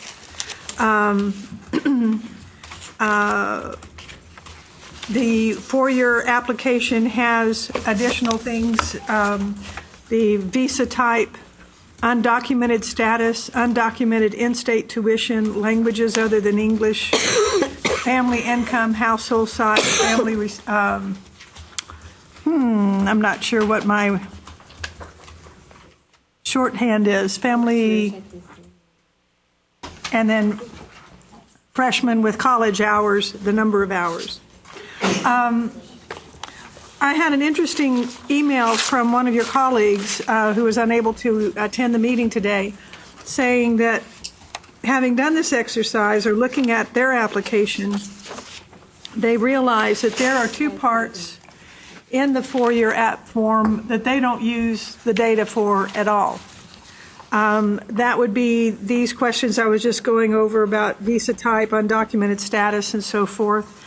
And the pre-professional program and so forth. And she raised the question of whether institutions could be given the option of having this kind of, where there's a section of questions that they don't use, could there be a customization so that if you select that institution, those questions just wouldn't even show up for the student applying for that school? Tim, you haven't heard this question before, and I realize it's unfair to put you on the spot this way. But it's in keeping kind of with what we've talked about before, is that we want the colleges need to get the information they need for admissions.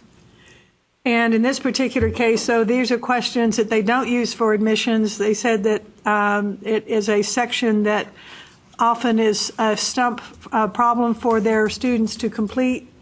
And if they had that option of not even including those questions on their application, they would choose to do so. Has anyone run across a similar set of questions? I think extracurricular activities were one of the things that she talked about. Another one were high school courses taken.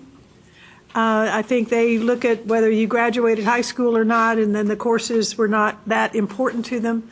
So the question that I would bring to the table, again, based on this exercise, was, is she the only one who sees this, or could other ones see a benefit if Tim and his magical crew can find a way to make it happen? I actually just spoke with Tim about the same thing 5 minutes ago. Okay. We as private institutions do not use residency information at all. So we don't care if they live in Texas or don't live in Texas or what their income is and those types of things. So it's another example of... Your financial aid office would be interested in that. Our financial aid office does not use our application. There's a separate application for financial. Okay, very good. Well, then Brian, I think you enjoy a motion? Based on some prior talk, though, last meeting, I think we need to be a little bit careful that we don't make changes that impact just private schools. Right. You know, I don't know if any public schools would not use residency. I can't imagine, but maybe they do. Right. My suggestion was just optional. If we're looking at modules, different modules within the application, Making them then optional. making it just like the parent section, Uh-huh. where it's optional or you know, if you can opt in or opt out to that module. So Yeah, the extracurricular is like that already on the transfer app. Is it optional on the freshman app? I don't recall. Yes, it is. Yeah, that's already optional. So I believe this was Mary Beth that had raised this, and she said, it is clearly marked that these are optional questions and the students don't have to answer them, but those are the questions that the students struggle the most in answering. They go ahead and try to answer them anyway. Now, when we say optional, we're saying to display it or not display it in your app. So Module, the extracurricular section, an institution can choose not to display that on their application. So it's already an option. It Yes, is. it is. Mhm. Yes. Yes, Residency is not an Residency has- optional module. yeah. Right. Yeah. Um, Yeah, Candace's recommendation is to make that an optional module, which I'm fine with that. Okay, what beyond extracurricular activities? Is there anything else on our applications that doesn't show up for given forms? Information is optional. opt in, Opt in, opt out. Okay, and the parent information, is this on the 2-year and the 4-year application? Or is it only 4-year application, the parent information? I only filled out a 4-year. Right. Educational information? Uh-huh. Well, no, the parent section, there's a parent opt-in section where students can fill out parent information. Do you live with this parent? What's their address, phone number, those types of things. So there's a whole section. Yeah, no, we just have emergency contact information, I think. Okay, so that is the parent information section, was that created for the private schools, and that's an option? It was, yes, it was created for the private schools. It's my understanding there's a lot of public institutions that actually use it as well once this information was available. So, Yeah, and last year was the first year, right? Yes. I would probably phrase it a little differently. I wouldn't necessarily say it was created for the private schools. It was created at the request of the private Okay. schools, but it's available for anyone and is used by public schools as well. And now that it is available, we are using it, and our student affairs people really want it. Okay. Let me see if I can find her notes and be more precise about what she was asking about. Yeah, I think Jane, can you tell us who submitted Mary those? Beth, Mary Beth Marks is her last name, I believe. She's on the committee. Hold on a second. She's from Sol Ross. Sol Ross. I'm sorry. I didn't think we'd get to this before lunch, so I didn't have my act together.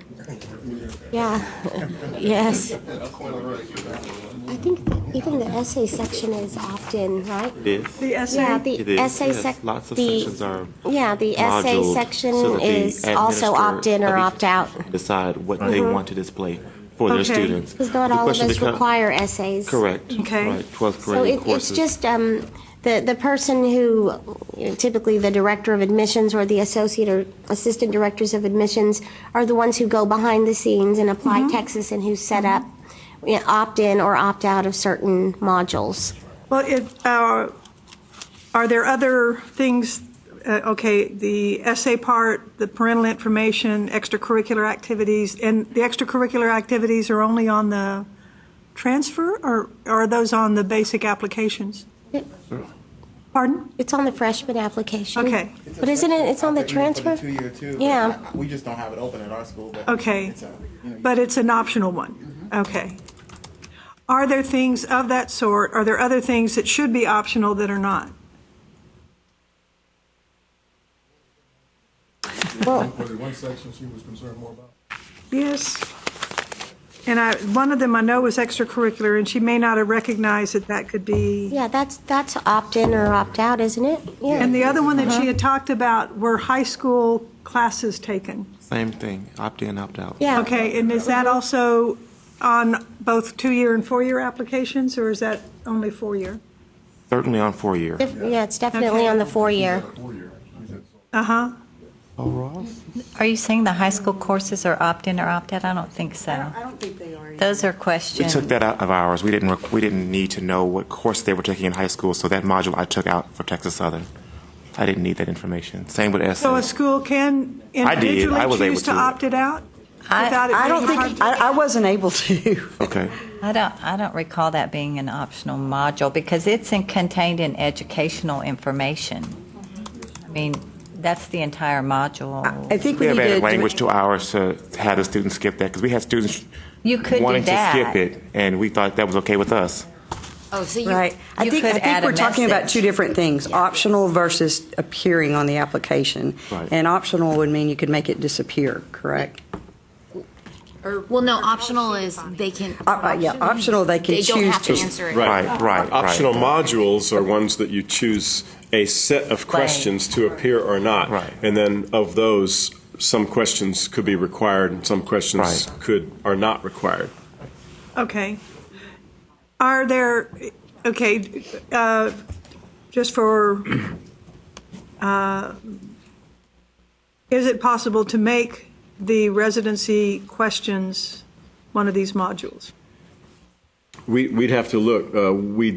There are instances in which we do not include residency. I don't know whether in our structure it's set up as a module like the other modules we have. There are certain app types where we don't put those in. We'd have to take a look at how removable those would be as an option for the school. Okay, well, and this is the first I had heard of that question, so I'm not necessarily saying Right. supporting it or not, but if we can take other questions and make them optional or not, is that a big deal to do that for that?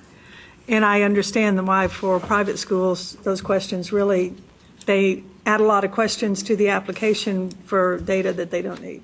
So it's worth looking into, perhaps. So in answering, kind of take a step back and think about, the difference between a common application and a fully customizable application. And so if we start with the common application, meaning that all the questions are common to everyone, then we move a little bit away from that by even having optional modules, and that's something that has happened through time in order to give a little more customization. One of the advantages of making something as common as possible is then it's easy enough to apply to other places.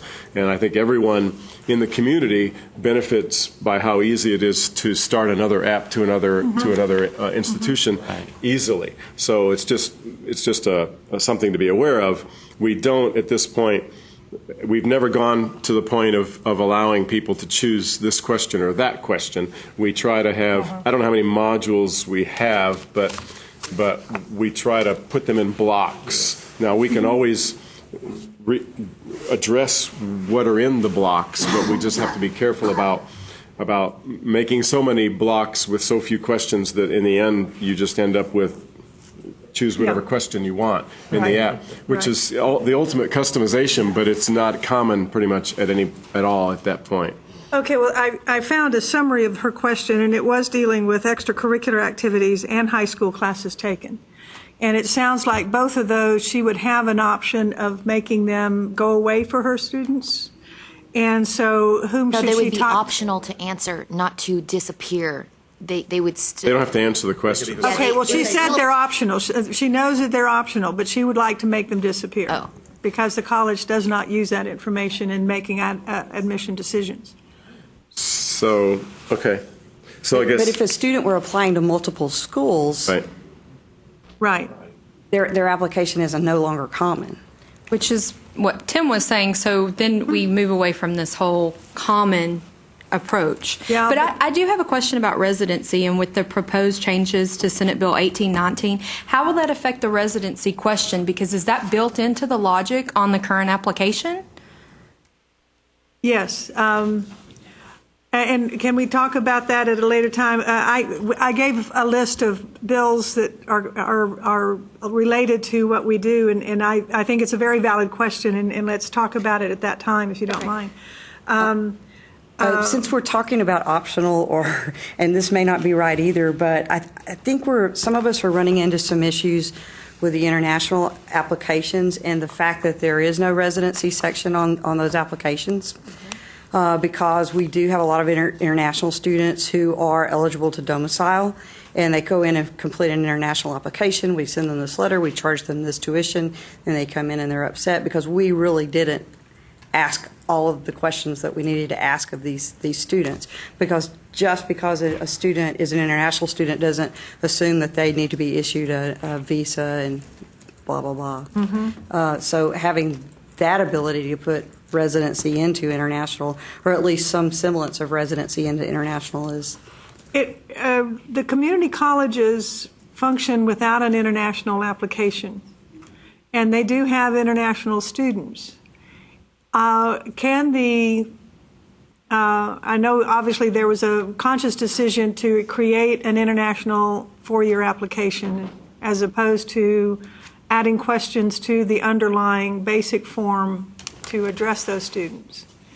Why go to a new form as opposed to having one of these modules that would be filled out by the international student, in which case you might have the residency questions handled? I think it's the same as with a graduate. You have different offices that do different things. In my institution, we do it all in one place, but we have different people who are assigned to those tasks. What you find are that international students are funneled toward the international student office, student admissions office. Graduate student apps go to a place, and if you had one app, then most of our processes would have to completely revamp, and our offices would merge, and it would be a major overhaul at most institutions. Okay, well, additionally, the price, the application fee, are usually at most state universities two different ones. So it would be hard to differentiate setting that fee if it was just a module within the regular application. Yeah, and the educational ladder that's included in the international application is not included in the domestic, doesn't need to be included in the domestic, but it's very necessary for the international. And I'm not suggesting eliminating the questions that y'all have decided to have for the international students. I'm asking, could those be a module that's attached to the basic application? And what I'm hearing is that what would happen is that you would send that application to several people, and they'd have to wade through to find the relevant questions for their population. Is that basically what the result would be? See, one of the difficulties we have is that the underlying statute for the Common App talks about the undergraduate freshman app and the transfer app. And so we've been trying to figure out, is there any way that the variety of applications that we have could be combined to better fall within that structure? And the reasons you're giving are good reasons for that not to happen. So I can understand that. But I don't understand why the two-year colleges don't have international student questions. Do you have international students at your campus? Would it help to have some question? What kind of information would you want to, well, probably what needs to happen is we need to have you take a look at the international four-year application and get a sense of what they ask and determine whether any of that's relevant to your We don't have many that apply. Mm-hmm. And there's a question on the general application. There's a question on the general application that says, what country are you from? And then it goes on to give us more information that way. But, okay. I mean, we don't have a high population of international students right now. But so the current application is collecting the data that you need for your purposes, pretty it much? collects their birthplace, and then when we review the application, based off the information that's on there and the high school that they put on there, kind of flags us to mark them as an international student, which then generates all of the other documentation that we need. But that's just our process at our school, so I don't want to speak for other schools. Well, and fee structures are different at different, the international And is we don't, not we don't have the application fee, and it's the same for us that we fee structure, yeah. have the same no fee structure, but it's the same thing that with the international students that we'll get the information we need, and then we'll send them to the international office to get the documentation we need. Okay, so the current application meets your needs, is what you're saying, basically. Okay. I was going to agree and just add that we handle all the extra processing outside through our international admissions office, and so. Okay. The team, while this discussion was going, the team provided me with a PDF file that shows the required and optional modules for each application type, which might be useful. It shows you how many blocks of information there might be in a given application that has already somewhat customized, and it'll also show which ones are optional, which ones are required. And it's not always the same. In a 2-year app, they might have an optional module that's not optional for 4 years, for 4-year apps. And so if you're interested in that, and we could print it out during lunch or something and get it to everybody, or whatever you want to do, but that's available. Okay, great.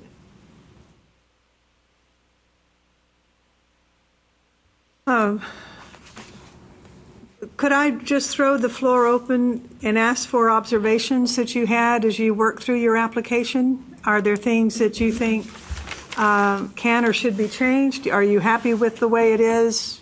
What are your observations? Jane, I expected to find lots of things that we don't use, and I didn't. I was surprised. I found lots of things that we add, and we don't have just a plain freshman application. It really depends on your major, and maybe even if you're for example, a sociology major, it might be different if you're a sociology major by location or by method of delivery, course delivery. So we have several different applications, if you will, for sociology majors. Depending on what you pick, it depends on what we're going to ask you. And does a student get to that specific application by the answering of these questions, Correct. and then they're automatically given this particular Correct. form? Okay. And so depending on what method maybe of delivery or as to what we ask you, and we do, every application is different and customized. So I was pleasantly surprised to find that there was not much we don't use. Okay. Tim had talked about changing it so that if you had multiple colleges that you had attended, that it would show one, and then you click on this to add another and so forth. Would you find that kind of an adjustment a plus, you think, just to simplify the feel of the form? I loved what you talked about, and I think it was for references maybe. I'm not sure about for colleges because students are so, they don't always report all their colleges anyway, and I'm not sure that might keep them from adding and adding. We have a problem with students not reporting colleges, previous colleges now, and that might be a problem or add to the problem. I think it only displays like 3. And then if you want to add more than 3, I think it's the references and extracurricular that just has lots and lots. Right. Yeah, well, lots if you say add another. Yeah. But it doesn't display slots for 10 schools, even though it can go up to that currently. So I don't think I would go 1 because they're going to be calling saying, I've attended 5 schools, how do I do this? They just won't get it. I just found little things like little questions. I agree with Melissa that most of what's in there is necessary. I mean, I could not find much that you could take away. But for instance, the emergency contact, we have a street address, and my question is, does anyone use that? If you have an emergency, do you need the address, or are you going to call the person? So, I mean, I don't know. We have had to go to homes when phone numbers were no longer Okay. legit. So, and then I saw on parent, is this parent living? Do students list somebody as a parent if they're deceased? As their emergency contact? No. It's a parent. In the parent section. Oh. Is this person still living? That was added the last cycle. Right, with the parent section. Yeah. Okay, so they do list the parent even though they may be deceased. And how often do we need an alternate phone number? I mean, we're collecting, a primary phone number and an alternate in a lot of places. So those are very minor things, but I didn't know if you wanted to look at that. Are phone numbers forever changing, or are they consistent enough to collect it as a freshman or senior in high school that it's useful data later on? They change, yeah. That they do. Email addresses, phone numbers. Sorry. Excuse me. I was wondering if we really need 5 password I reset agree. questions. I agree too. Does it take 5? I have to go how was my dog's? I know. I'm out of answers. I'm really old. I had to go back a lot. But I'm just saying, I think 3 would suffice. If you can't remember the 3, then you don't belong filling out this app. Yeah. I'm so sorry. What a bunch of wimps, I'll tell you what. 3's pretty standard. Yeah, because 5 is wow. Okay. Yeah. Something else I noticed that I wonder if this is troublesome to the student is that when you fill out the profile, it assigns you a username. That assignment, rather than allowing a student to create a username or a login ID, I'll bet you that is really troublesome to them because they'll forget where they wrote it down. I mean, I did a fake app and my profile name was REYE21474. I mean, I would never remember that.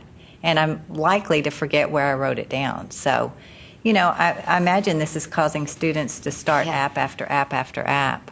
I can say that I personally asked this question 4 years ago, and it came down to the check system, because we have to continually check their database to see if there was a user name already created for that person with that user. You could get it back 10 and times. so this is just generated, so it's just a random number with I think it's your last name or something. Is there a reason why you can't use email address as a username? We've been having discussions on the team about this, and I imagine that the current way of doing it was set up from the beginning, but we've talked about possibly allowing them to do their own username, but email address is universally considered unique, and it really is for 99.9% of the people, and that would be probably our suggestion would be to use email address. When the students do a FAFSA, when the students do a FAFSA and they create their own password, and usually I tell them to put either their first name and then the last 4 of their social or something that they're going to remember really easily. And I think that if we went to that where, like Michelle's saying, they could just create something that they can remember. And I know that I didn't finish, and when I went back, I couldn't remember what it was. So I just started a new one. I made myself HB 1403 in the second one. But anyways, and that's the other thing I wanted to bring up. If I'm an HB 1403 and I say that I'm a Mexican citizen, because even though I've lived here, and then it says your permanent residence, you have to say it's Mexico. And that throws the kids off because they say, but I'm living here. I've been living here since I was in the 2nd grade. My permanent residence is not Mexico, even though I am a Mexican citizen. So I don't know if that's confusing, or I don't know. Or I don't know if it needs to be worded a different way. Yeah, I'm not sure why, if they indicate they're a Mexico citizen, the permanent address would reject a Texas address. Yeah, are you saying that it didn't allow you to put in Mexico? Or it No. didn't let it, allow you to put in Texas? Yeah, it's because I did a couple of these things. So in one of them, I put that, I'm an HB 1403. I didn't have a Social Security, and it asked you a couple of questions. And I know one of them says, like, of what country are you a citizen, or however it was worded, Mexican, right? Because you're Mexican. And then it asked you another question. And then it says, your place, I can't remember the exact wording, but because I messed up in this one. Now in this one, I was a half U.S. citizen and half not, whatever. But in the other one, it said something about your permanent residence, or where are you a permanent residence? And for you to be able to leave the profile, will not let you get out of the profile unless you say that your permanent residence is Mexico. But when I think permanent residence, I think, or the kids, that's where I live, right? Am I right in that team? I don't know. The technical team. I know that when they go down and put their permanent address in, it then in the residency section, it gives them the residency affidavit so they can fill that out and get, their residency situated. So it gives them that all on the same application. Yeah, no, but that's after they've answered, you've lived here 3 years, and it's going to pop up the affidavit. Mm-hmm. But there's a question on there, because in the other one, I should have bought the other one where I was completely, saying, and there's a question in there that says, of what country or something are you a permanent resident? And if you try to leave it anything but Mexico, because you said you're a Mexican citizen, it will not let you get out of the profile. You must say your permanent residence is Mexico. Maybe I'll do it in a minute later during lunch. I'll show you what I mean. It's just that to me, I'm not saying that maybe it's not needed. It's just that the way the wording is in that question, and I'll do one in a different one right now, is that it says, you must say my permanent residence is Mexico. And to me, a student that is HB 1403 says, but I don't, because I've had them say, but ma'am, I don't live in Mexico. I've been here since second grade. I said, well, go ahead. It's the only way you have to put that, because it won't let you get out of the profile. I'll do one in a little bit during lunch and show you what I mean. Well, perm resident cards, or perm resident aliens, perm resident doesn't have a meaning if you can't put U.S. as your permanent resident. I'm not talking about the application. Yeah, I mean, I don't saying the know. concept Yeah. of permanent residence. Yeah. Well, there's a permanent resident with capital letters, which is an immigration status, but we're talking about simply where their main long-term residence is. I'll do one in a little bit. Okay. Okay. Anyone else? Any other observations? I mentioned before that I had the problem that the college had added some questions that I really had trouble with. In this particular case, the college said, what is your mother's highest level of education? What is your father's highest level of education? And what is your guardian's highest level of education? And they were all three required questions. You could not go to the next question without answering them. And I had a mother and father. I didn't have a guardian, and I had to make up an answer and plug it in order to move on and finish that. So in the long term, we may want to do some quality control on, these are institutional questions that are added at the end of the application. And if we don't have any quality control or review on those, that may be something we want to consider doing. And in fact, what it might makes it easiest for the schools is if we had a library of questions that have been vetted, so that you, in those cases, you have an option of saying no, not relevant, that there's an answer to it. But those questions at the end that were added by the school, some of them were. I don't know that we want to get into telling schools what custom questions they can and can't ask, though. I don't see that as our role. Currently, our attitude is that has been up to now is that the quality control is at the level of the school. Okay. And that if we don't do, obviously, we don't want them to ask, for certain things, but we don't have a way of really looking at that and patrolling it. For example, one of our custom questions at the end of some of our online apps is that we're not authorized to offer online education in some states. Be sure to, and you click and you find out if we're authorized in your state, and then you come back and certify yes or no. And that's a question that we ask on some. And then there are others that we have to ask other things. But But that's an institutional decision, and I don't think that's a committee decision or. And all questions as an institution, you can say whether that question is required or not.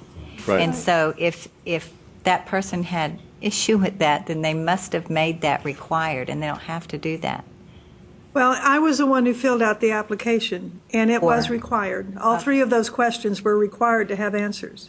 Well, then that may be a setup issue with that institution. With that institution. Well, and that may be, when we talk about having some instructions and directions for doing the setup, we may be able to address some of that. Right. And that sounds like an administrator made a mistake. Yeah, that's what it does, yeah. We could certainly, if we don't already, just put some text that would just kind of advise them to make sure they look very carefully at the custom questions, especially the ones that they are going to mark as required. I agree with that. Maybe just a reminder to review your custom questions every year, make sure they're still appropriate. Just as a recommendation. Well, this particular institution also had Social Security number as a required in that section. So it was, it was surprising to me. We were talking earlier about some of the other questions that were being asked, and I now just went blank. I hate that. I found what I wanted to say. Oh, good. Meanwhile, it comes back. Go ahead. Let me see if I can remember what I was saying. Okay. So I'm here, and I decided to be a HB 1403, and I'm getting to the residency part because I'm a 12th grader, and Are you in profile? Yeah, I'm doing a profile, but that's where the question is, the one that I was bringing up. Are you a U.S. citizen? I said no. Okay, of what country are you a citizen? I have to put Mexico there because it's not going to let me leave the profile. Then it says, do you hold a permanent resident status, the valid I-551? I put no because I don't. Then it asked me, if you're not a U.S. citizen or permanent, do you have an application for permanent residency, the I-485 or with the immigration? I put no. My next one is the one that I was referring to. Then it says non-U.S. citizen. Okay, I've been here since the second grade. I'm not a U.S. citizen. Non-U.S. permanent residence information. Not. It says if you are not a U.S. citizen nor permanent resident, country. In other words, give us your country of your legal perm residence. It says select a country if not U.S. If I leave it, select the country if not U.S. If I want to leave it like that, because now I'm in the U.S., it will not let me leave that profile. I have to go back and put Mexico for me to be able to leave that profile. Well, so I don't know. I mean, I don't know if it's in the wording or maybe this is something that's needed. I'm just saying. But that would theoretically be correct. Yes, because it's right. You're right. So my permanent residence is Mexico, even though I live here. I've been here since second grade or because kinder. that's not your legal status. You're saying it's Never not. got your paper, Right. So maybe it's a wording. That's what I'm just saying. I wasn't saying that it was wrong. I'm just saying I didn't know if it, to me or to a student filling this out, That's okay, where do I but live? that's About the not my legal status. president. Right. Well, isn't that a redundant question then? Because up here you have that they are a citizen of Mexico. Why is the second question relevant if it's not asking for where are you now living long term? Huh?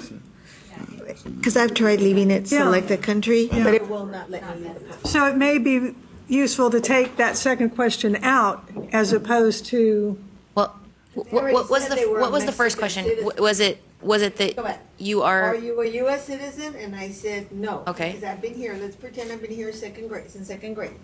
And then, of what country are you a citizen? I know you have to put Mexico because you're not a U.S. citizen. Right.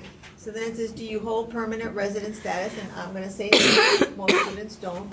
Then the next one says, if you are not a U.S. citizen or permanent resident, do you have an application for permanent residence pending with a U.S. citizen or immigration? And most of the people that are here, no, because they think they're going to deport them any minute. Then, so they get to the next one where it says, non-U.S. citizen, non-U.S. permanent resident information.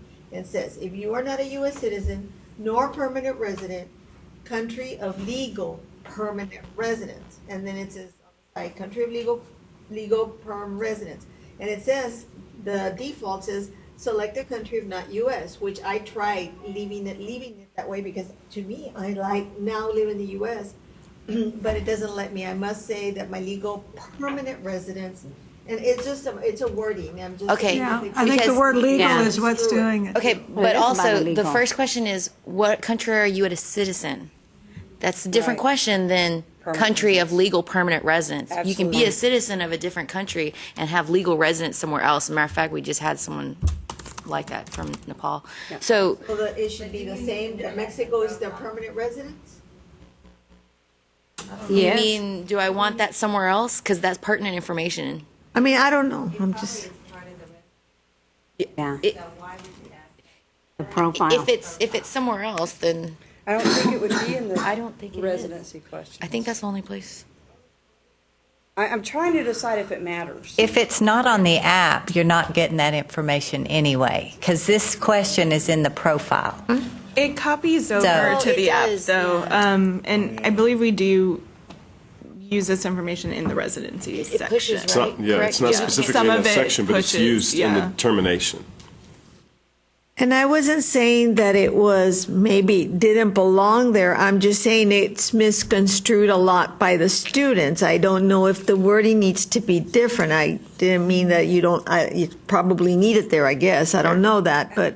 I think the understanding is, we were talking about an official state, a permanent resident versus your permanent, and students saying, well, permanently I live here.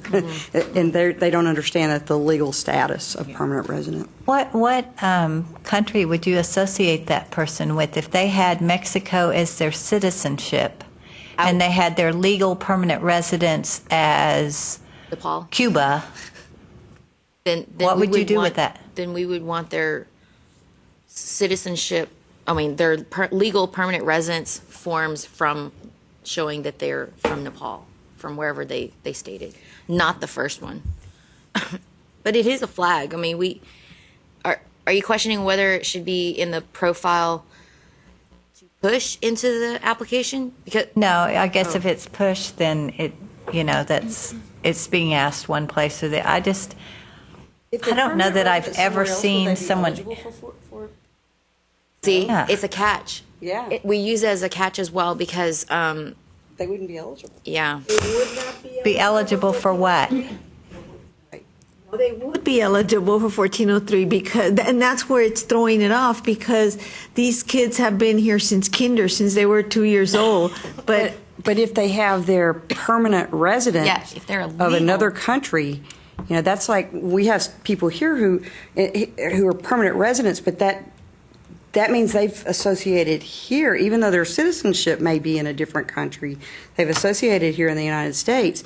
And so at that point, if you have a student who is Nepal, she said, who has moved their permanent residence to Nepal, even though they might be a citizen of Mexico, that's a different ballgame. Okay, But well the- then, the wording of the question was, what is your legal perm residence? It is not, it said, the question was, where they have to answer is if you're not it says if you're not a U.S. citizen nor permanent resident, country of legal permanent residence, and then on the side it's bolded, country of legal perm residence, and then the default says select a country of not U.S. And I've tried leaving it like that, select a country not U.S. because the students go, but ma'am, I live here, and we don't cross, we don't go back, we're whatever. And then, but I have to select Mexico or I cannot leave the profile. Right. That's all I'm saying is, or maybe it needs to be moved to the residency, at least the kid finishes the profile, or maybe it needs to be clarified.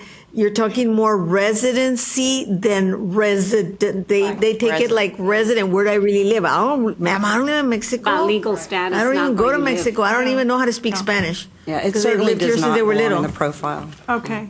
I would suggest we have maybe a group of people, a subcommittee or something, to go over all the residencies questions and talk about these kinds of things where we end up in a corner where someone can't get out without saying something that they Yeah. think is not true.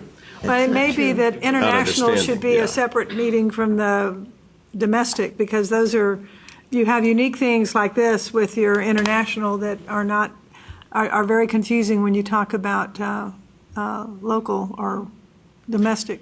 Well, but I think they're all still residency questions. Mhm. It would be one conversation. Okay. I'm sorry, before we get off of this, I had kind of the opposite question or suggestion that you had. Instead of regulating or looking at what all the schools are using for their custom questions, is there a way for the for the technical team to see the custom questions, to see if there is a majority of everyone asking the same question for that question to be added? For example, I don't know how many, but I know that there are a few that ask about a felony conviction, and so that's not on the application, and I didn't know if that was something that the majority of the population uses, or That needs. particular question is an issue because different general counsel give different advice on that. Like our general counsel has said, do not put that on the application. Okay. And I think that's one of the reasons, but that's a good one, discussion, but there are other because ones. because that's anything that people are asking over and over again, or a lot of people are using. I think that's kind of where the parental info came. We found that people were using a lot of custom questions to ask certain things. Then it's a valid question to throw to the community, but again, the community has to agree to add it as part of the common part of the app. Yeah, but for me, sitting next to Lamar, I don't know what her custom questions are. So you would be maybe the main source for us, or for you to suggest to us that these questions have been asked on 48% of all the applications for 4 years. I don't know. I asked this question previously. I think the answer was that it's pretty much impossible to Would be, query. what is the same question? Right. Everyone writes their own wording of a question. Sure. It would not be trivial, but we could provide, we could look at a report that would, certainly list everything that's asked by everybody. It would not be it would not be a trivial project. But even if you had that information, then somebody has to decide what constitutes the same question. Some people might make it a checkbox. Some people might make it radio buttons or a text box. While this is up, I don't know whether there's a way for us to patrol this, but we don't want anybody asking for Social Security numbers in a custom question. It's already there. It's not required, and if you really want it, we're sorry, but anything in a custom question is not sent encrypted, and we encrypt Social Security numbers on the app. So if you ask for a custom question, I don't know that we have a way of saying you can't ask that, because we'd have to scan it for various things. But anyway, just for this community and anyone listening, don't ask for a Social Security number. Don't ask for anything in a custom question that you don't mind being out there free over the wires as it goes through the cloud to the institution. So I know. So you could use this as an opportunity if you were polling custom questions because there's only a couple of ways you can ask for Social Security number, SSN, or Social Security number for keywords. And I would think that would be something that you would maybe want to annually audit, because it would be this group that would say, hey, you can't ask that in this manner if you need to collect it another way. But then also it would be during that audit time of custom questions, whoever, if there needs to be a committee, I hate to ask for more committees, but if there is a committee that reviews those, then that would be a good way to come to this group to say, let's vote on these being added to the application, instead of just randomly one person saying, hey, I'd like to have what color are your eyes on the application. Privates are easy because we're all the same. So I just polled private universities, what are your custom questions, so we could see what the like questions. I'm sure that's a little bit harder, but I don't know if you have technical colleges and four-year institutions that are public and those types of things where maybe you can separate out, or even at the conference where we break out into sessions like PeopleSoft or Oracle, perhaps we could each have a section where we're polling certain institutions, asking what their custom questions are, to look to see if there's any commonalities across the board. Show me your custom question. Yes. But I think that other institutions would be very open to sharing a lot of custom questions because they would like to see that within the applications. Because custom questions are extremely hard to get integrity of the data unless you break it out into small subsets. So the more things that we can have within the application, the more standardized they are, and the more that. And this goes back to the kind of like opt-in, opt-out modules, like the felony suspension question. I don't see why that couldn't be like its own module that's an opt-in, opt-out, where some institutions would use it, some don't. And I don't see that as customizing the application. I see that as standardizing it, but having custom modules within the application. But then you're standardizing your questions across all institutions. Right. I think that's one of the things that's the discussions that are going on at the board is, the standardization where everybody's getting the same, where it becomes part of the common. It's also a concern what the experience of the applicant is in terms of making the application longer and taking longer to fill out. And I know that's a discussion y'all are having along the way too. Jarrell mentioned that we had gone to a user group and had an interaction with them, and it was quite interesting. It was a group of students who are from 4 different Austin area high schools that have Advise Texas advisors. And we asked them point blank, what do you think of the Apply Texas form? One thing they said, it's old-fashioned, but they said, and it needs more color, but they also said it is easy to do, that they really like the fact that you can copy into a second form, that the first one is more difficult, obviously, but once you're doing the copying, it's much easier.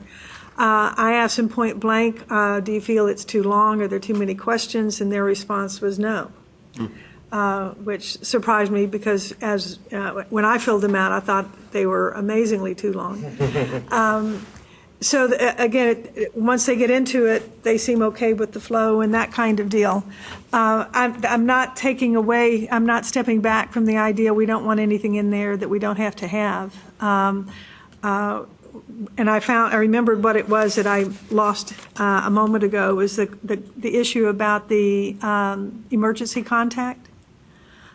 We have name, street address, city, state, zip code, phone number, email address, and all of that is labeled as required. And I chose to leave it blank, and they said, no, you have to require it. And the second time I left it blank, it said, you have to give name and phone number. If there are only 2 parts that are really required, we shouldn't be asking for all of the rest of that. We're talking, and this, your younger students may have no trouble with this, but as an adult applying, I look at this and say, why am I giving you all of this private information and I'm not even admitted to your school yet? So that was my emotional response to that question when I was filling out the form. And so if all of those pieces aren't necessary, what can we leave out? What can we... Are you suggesting leave the address or make it optional? Well, or let them know it's optional. Again, that whole thing is labeled as required. Right. And so if indeed there are only two parts out of that 8 pieces that are required, then say these are required and this is optional or something. And I look at that as when you apply for a job, you have to have an emergency contact, and you need the phone number, first name, relationship, and email, and that's all you need. So why is the rest necessary there? What we found is in case of an emergency, truly phone numbers are disposable these days, and phone numbers change a lot. Obviously, addresses do too, but there are times when you find that you have to go to the home of that person. Yes, and we collect it up front because it's, I guess, easier to collect it up front. But if, in fact, we have to go back and collect it after the fact, after you have, I guess, matriculated to the university, we're not going to get that information in. You'd be surprised. We need every bit of that information in order to locate a student. Okay, well, and I'll admit another thing that was said by that group. is that they would rather answer more questions at one time than have a second form to fill out. Exactly. So I'm being upfront on that as well. But but these are high school kids, and some of you are dealing with adults. And again, my personal reaction was, why am I giving you this information? They ask, are you going to apply for financial aid? And I said, no. And they said, the next question, what is your income? None of your business. Required question. Again, this is in the institutional questions, and that's why I keep bringing them up, because those are the ones you have to answer them to apply to that school. And they're creating, to me, they created some problems. And then, Jane, for me, many of my students get fee waivers, but when they apply to my school, the first thing it says is, this will not go through if you do not pay with a credit card, whatever, check, money, or credit card, yet they will intend to send an SAT fee waiver. And that deters some students from applying because they think that I have to pay you money to apply to my school, and we will accept. On the back end, it does say that you can choose an option to say I will send in a fee waiver request. But the very first thing that I see is you must pay this fee. Credit card. It doesn't include the option of a fee waiver as an option for a payment. Well, to me, that's a problem in the placement of that comment. I mean, it's a valid comment to make, but why at the beginning of the form? So that if they don't want to pay that much, they won't go to the trouble of filling it out? Right. But if you're scaring people off, the other option is to have something there that says at a later date or a later place you'll have a chance to apply for a fee waiver. Maybe that helps mollify the negative impact of having that there. But there's no such comment at this time? That's at the end before you're going to pay. It's right here before I pay. Yeah, but before you pay. But that's at the end of the app. That's at the end of the app. I'm at the beginning of my app, and it says application. Before I even choose my major, it says select a school, and I chose TSU, and it says application will not be processed without the non-refundable $42. Check, money order, or credit card. Yeah, that's a custom. Right. Yeah, it very well could be customizable. Yeah, it is, because that's at the end. The application information is at the end, and as an institution that's going to, A&M Corpus Christi, we're going to process your application whether you pay the application fee or not. Mm-hmm. So we absolutely put it, it's at the end, and whether you submit it or not, we're going to go back and, charge you for it and put it on your fee bill if we can later on when you matriculate, but we're not going to stop you from filling out the app. But in your application, it's at the front? Very first thing. Yeah. But that's because and that's and I'm the administrator. I want it there now. Why? We've evolved.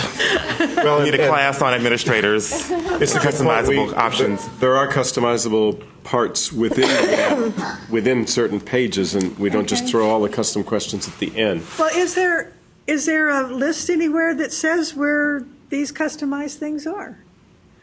I mean, how do you learn about them? Trial and error. Working in it. But is that the way we want people to have to learn this? No. Well, no, and that's one of the things that we do in the session at the workshop that morning is we teach people those kinds of things. Okay. If you're an admin, that's the value of going to the Apply Texas workshop, to learn about these particular things so that you can know, how to. And with everything that's all the updates, that's where they learn about the updates and how to go in and.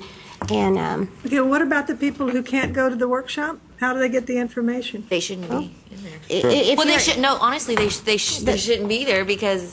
We're talking about college personnel. Yeah, no, I understand. But if you're an admin, you absolutely, that's what you need to, I mean, you this need to is be this trained, is our and that's life. where you get trained. This is what we do. This is it's not like we set it up in August and never go back into it.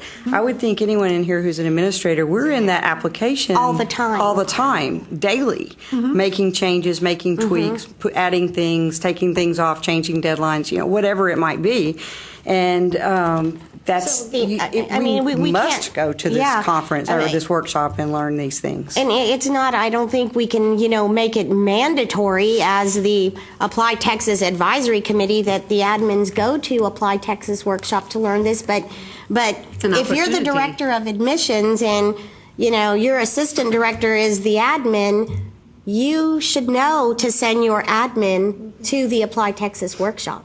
Do we send out, is this no? Oh, yeah. Yes, I mean, this is part of the profession. I worked in financial aid for many, many years, and going to financial aid conferences would be a very good thing. But there were people who could not have the budget to go to those things.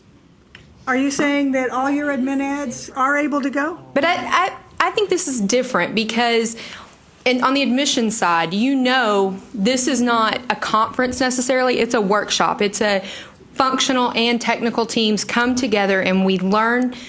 First of all, if you're new to the profession or new to that specific job, then you basically get your manual and your training, plus you make contacts with everybody that you need to know so when you have the questions. Okay. So as somebody that, plans our budget, I know at the beginning of the budget, we have to send somebody. And I think most directors of admissions or those that are making budgetary decisions know that. So I would say that this is viewed in a very different way than a conference, a professional development conference versus an actual training. Okay. I don't know about other people, but that's how we at Texas Tech and when I was at Midwestern State, the exact same way. I would certainly hope that would be what every public institution that has to accept these applications would be their philosophy.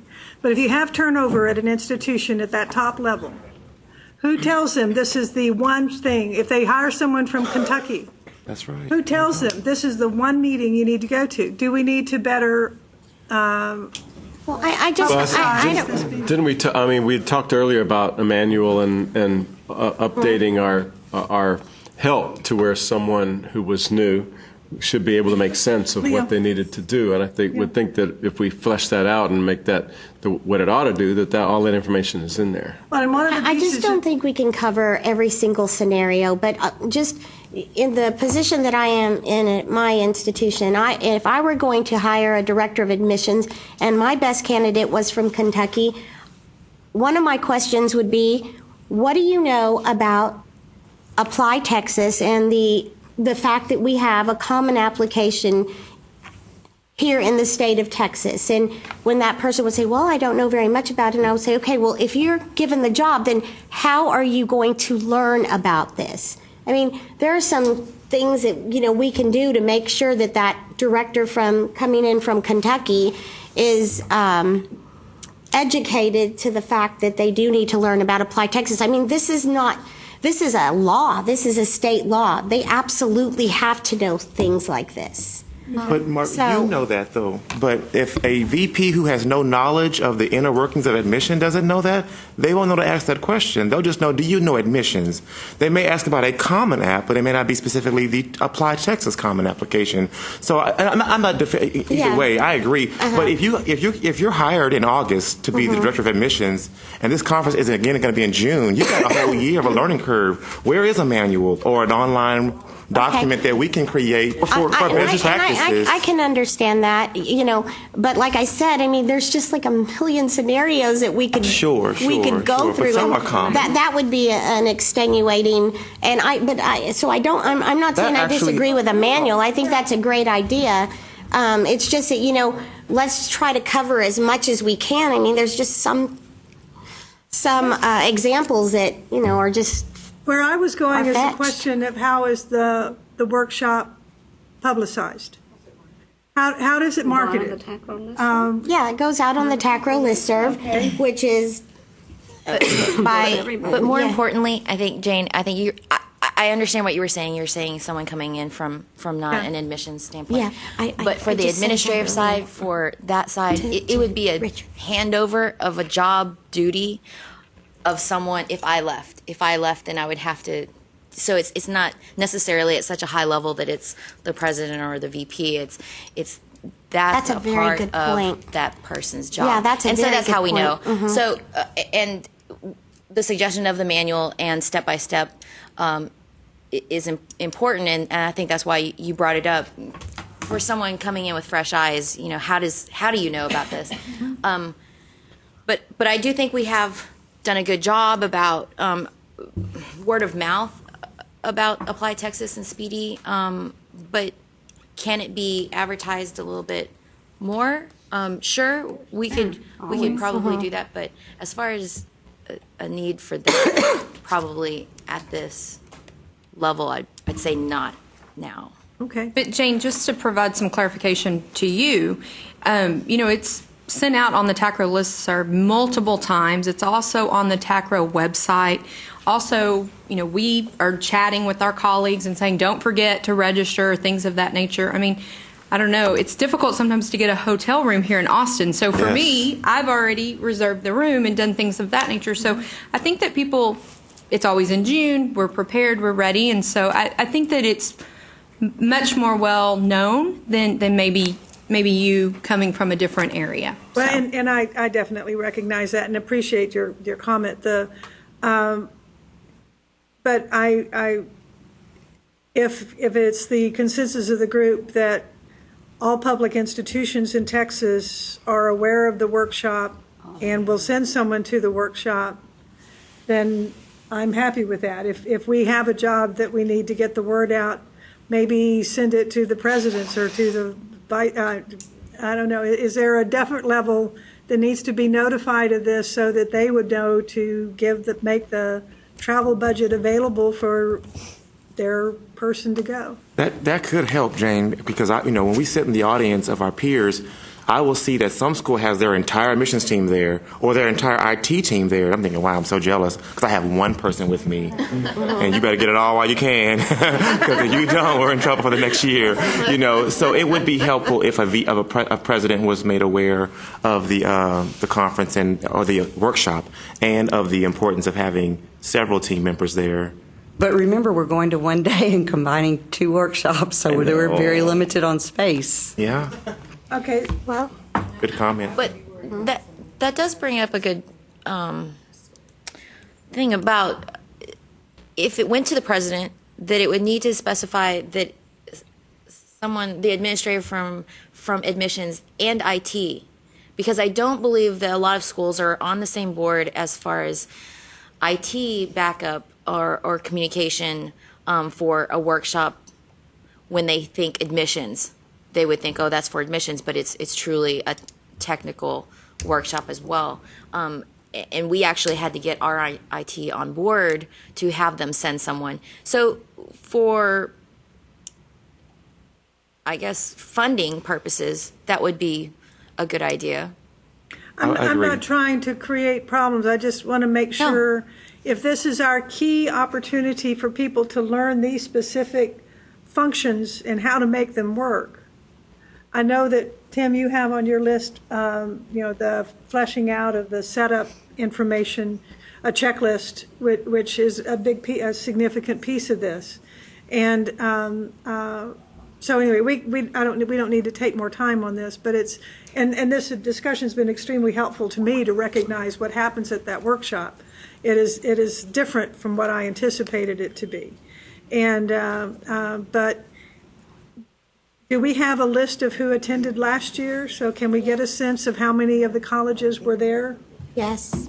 Okay. If I could get that, I could quit hyperventilating about this. But I would estimate that not all of them were there, though. I mean, not every university, not every 2 year were there. No, and there are times when you have a stable administrator who maybe says, I can't be there this weekend. Yeah. We're in the middle of an implementation and I'm not going. But that doesn't mean that administrator doesn't know how to do that and doesn't know how to Yeah. My fear would be that a new administrator didn't know the importance of Apply Texas and would skip it because of something else. And then thinking I've got plenty of time, and this would be the workshop to come to learn about the modules and the customization and the importance of that. So I agree, Jane, that spreading the word as widely as possible, letting presidents, maybe even CIOs and CFOs know about the importance, because many of them will determine funding amounts and staff members who can travel to Austin to be a part of the workshop. And I think if we do that, can I make one recommendation that we are very specific, because I know at my institution, anything that's sent to the president's office then sends off hysteria a bit and the trickle-down effect. And my fear is that then we're going to have vice presidents here and other people that don't necessarily, I mean, they don't need to be here for that. That would be a waste of their time, a waste of resources, honestly, for the institution. And I recognize that sending something to the president doesn't necessarily mean it even gets seen. So if there's a different level, if there's a dean of admissions or if there's something like that, and I may be making much ado about nothing. What about to the director of admission? Yeah. Okay. Well, yes, and the directors of admissions already get the information on TACRO, but you know, if you feel like that needs to go out, then it shouldn't hurt anything at all. Does a TACRO announcement say the Apply Texas workshop is June 12th? Be sure and come, or does it give information about what you learned there? I think And generally it says it even go gives to the agenda. website to view the agenda. You'll either have it or a link to it. Okay. It's on the. It should be on the Pickle site. We can control that messaging for certain. Yes. Okay. And I also, I really feel strongly that I have to say this, that it's up to each and every institution to determine if their IT needs to be there. And if your IT needs to be there, then you need to make a case to have them there. And as director of admissions, I am now the associate vice president for enrollment management. So having been in a director position, I would say, hey, we can't move a muscle without our IT support. And that's how it happened. So, I mean, you have to have a champion on your campus in the Office of Admissions to champion Apply Texas, and the fact that you need IT support and the fact that you need the scholarship coordinator at the Apply Texas workshop as well. So, but this is just part of what we do, you know. So, also, I just want to reiterate what Christine said about if you have an outgoing director of admissions or whoever that's the administrator of Apply Texas, I don't know of any institution that doesn't tell that person who's leaving, you need to write down, I need to know every single thing that you do because we need to pass this on to the next person. And I don't know any institution, especially the ones in this room, that don't have standard operating procedures for every single thing, an SOP for every single thing we do in the Office of Admissions and recruitment. So, I mean, that's just part of our business continuity plans that we have to provide. As a matter of fact, I think we have to provide those to the state of Texas and for SACS accreditation. So it isn't that we have all of these things in place, and so I just find it really hard to believe that somebody would be coming to the state of Texas from wherever to be a director of admissions and be clueless that there is a state law that we have in place and have for years, and that we require the one application for admission, at least for four-year public institutions. So I'm sorry, but I really feel strongly, you know, having been in the business for 28 years, that these things, these types of things are in place.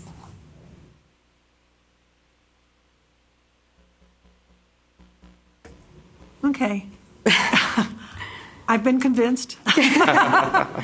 I think, you know, my understanding now is that the admissions community is aware of Apply Texas and the need to be on top of it.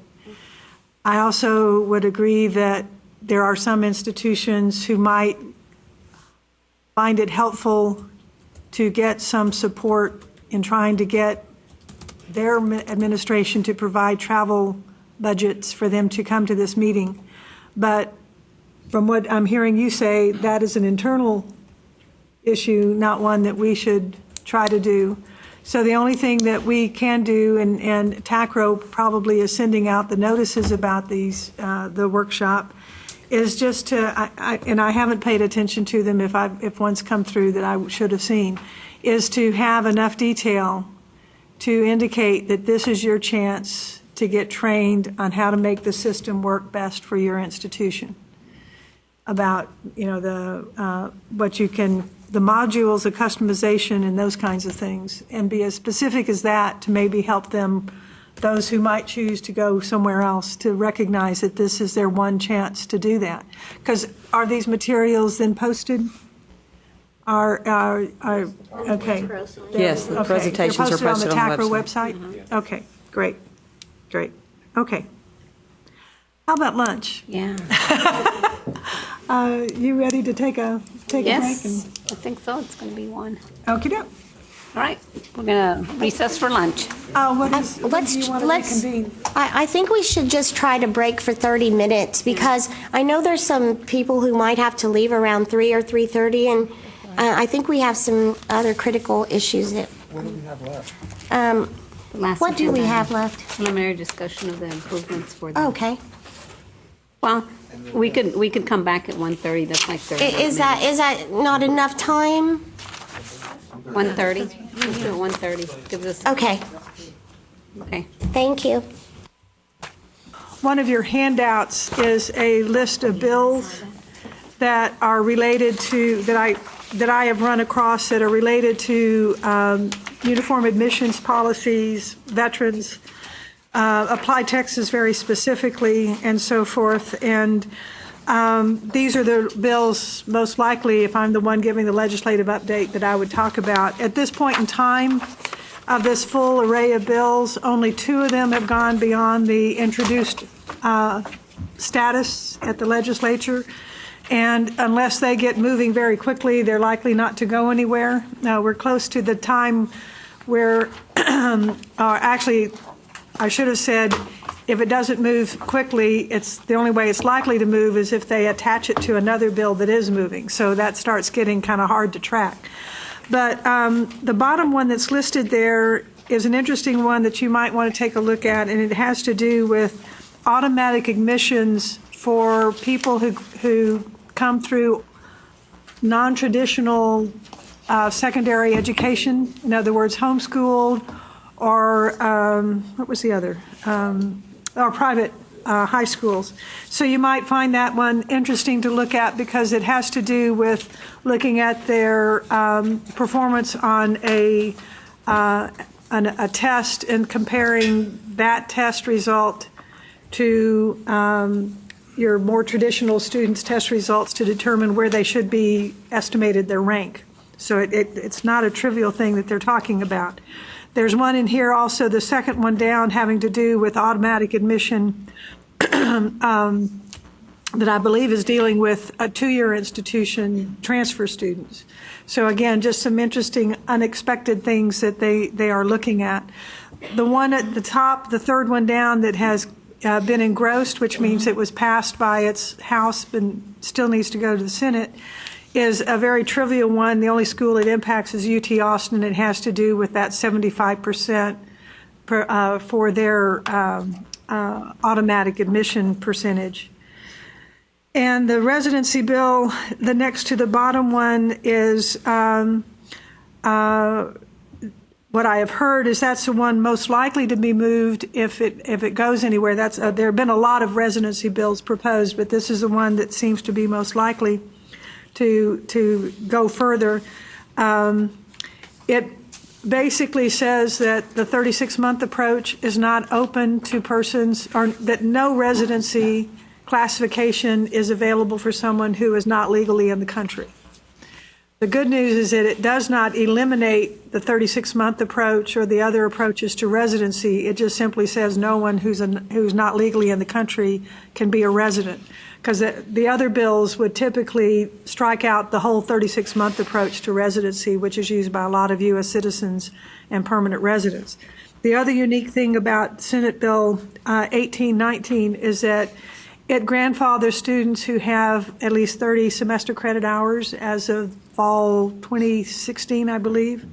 I mean, it's a long way from being passed, and I don't know if it will or not, but at least of the residency bills that I have seen, this is the one that is most precise in the students that it will impact.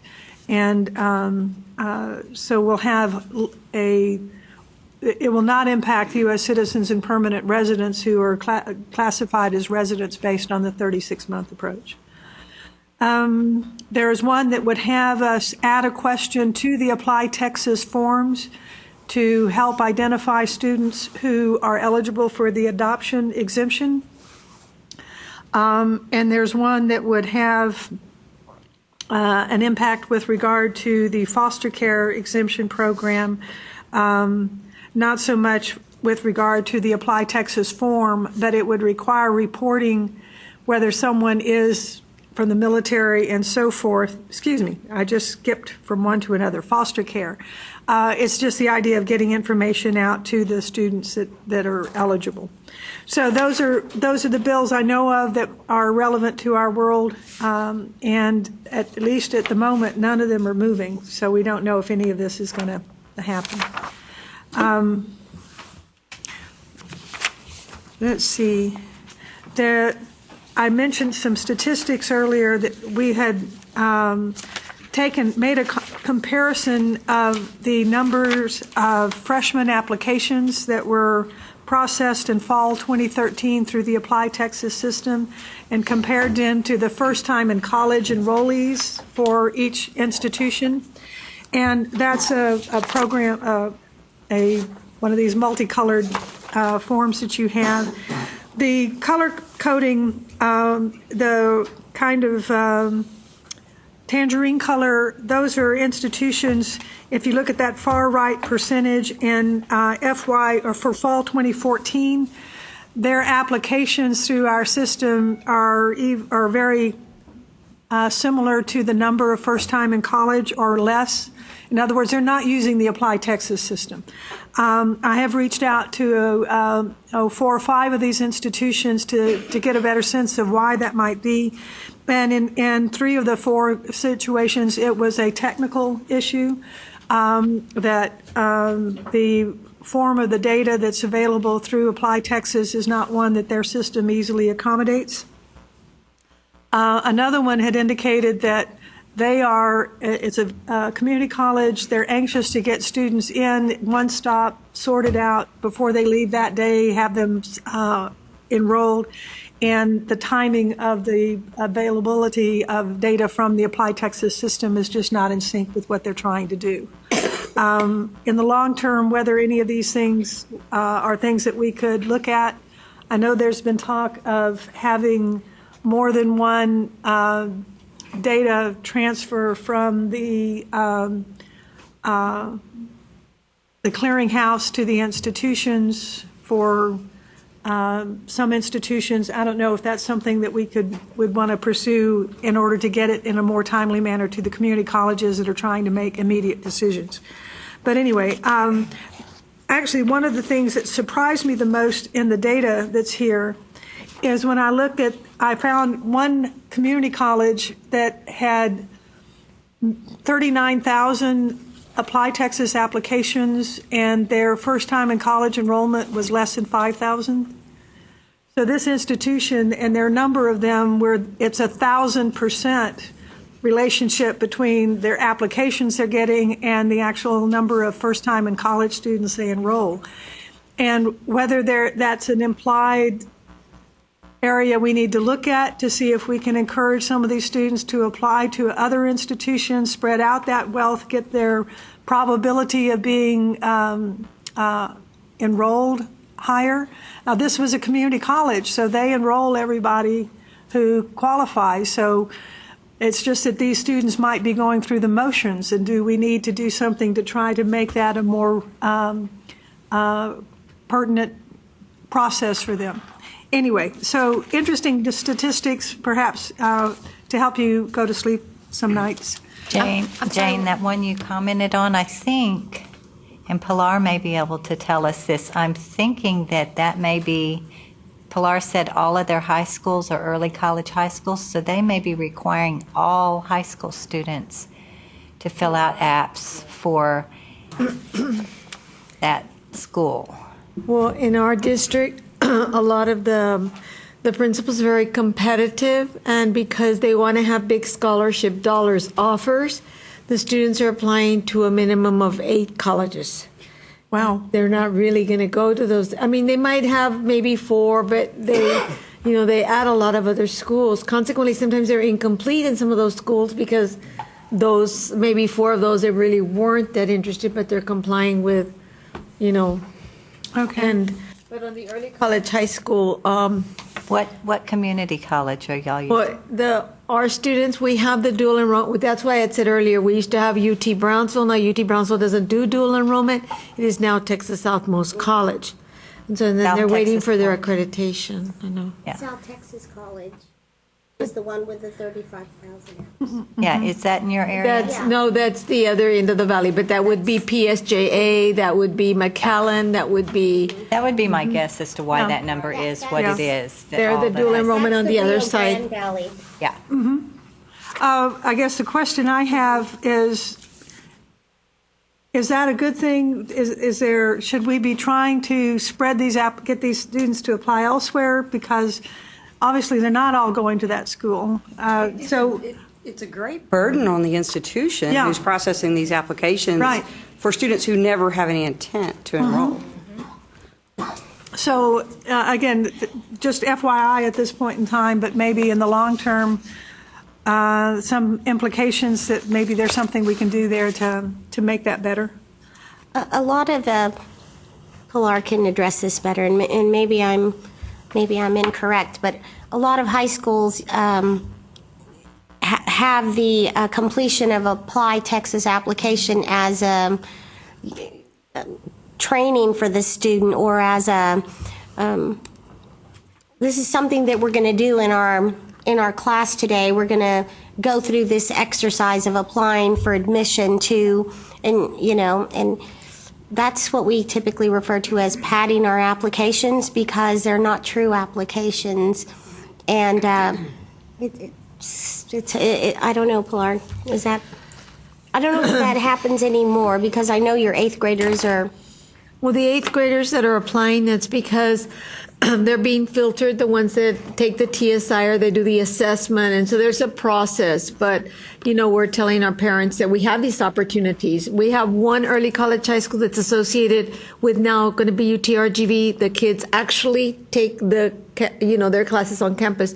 All the other 6 high schools, the big high schools are early college high school. And yes, they are applying, but they're dual enrollment. And I have a feeling a large number of those are dual enrollment. They're from up the valley, because you have a lot of cities in the upper Rio Grande Valley. Okay, are these students who are dual enrolled, we can't distinguish them in the statistics from the basic 4-year or 2-year freshman app? I don't think so. I think they're there collectively. Until they start answering that question correctly. Can we can you, based on that question, sort that population between dual credit and non-dual credit? So maybe we can get a sense, that might be a really useful statistic to get, if that's doable. I'd have to ask the team, do we actually store that value if they say yes to that, or do we just use that to make decisions later? We store that value? Is that sent to the data warehouse here? Sure, I'll have to check.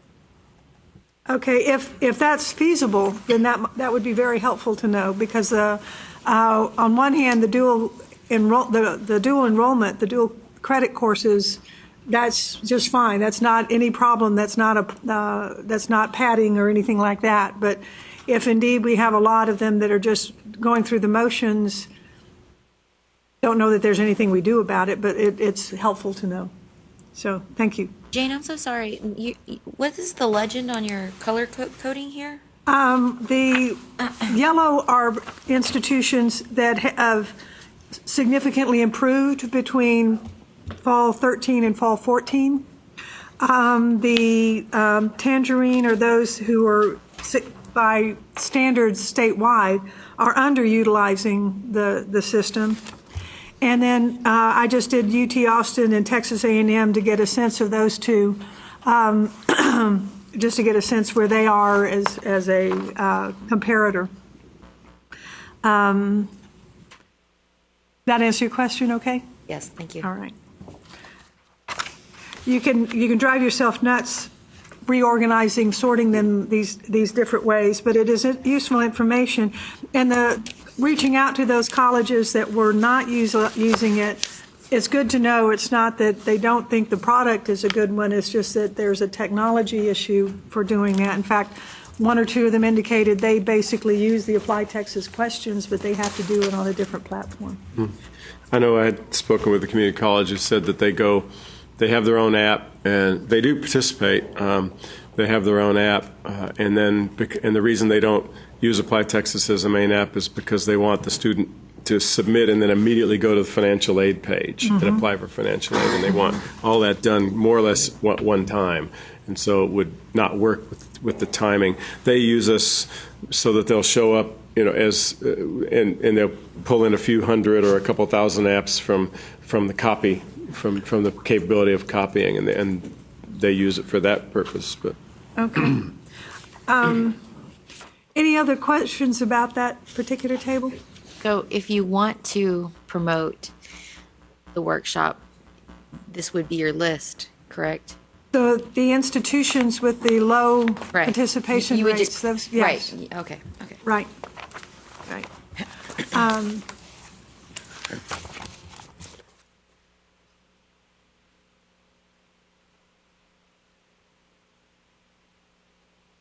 You had asked me to find out about the mother and father question on our coordinating board reporting. Turns out that those two questions of the highest level of education are required for undergraduate four-year application only. They are not required, and in fact are not used by the coordinating board if they're in the two-year application or the graduate application. So that might be something that could be removed if we choose to go in that direction. But they are mandatory for the four-year undergraduate application public. And one last set of questions. When we look at this comparison that we did for the 2- and 4-year, how are the four-year institutions using the information about visa type and undocumented status and so forth? Is that simply to help you identify who should do the affidavit, for instance, or? Sam Houston has a residency classification officer. Any of those that are in question would go to her, and she works closely with our OIP, our international office, and so there would be a handoff if they are not a House bill student. We actually have a different code for that as far as an admission. Do you know what they mean when the question asks for undocumented status? Is that whether it's DACA or not, or what would be the answer to that question? Isn't that read the question? The question is, what is the undocumented status of the student? Sorry, I had it.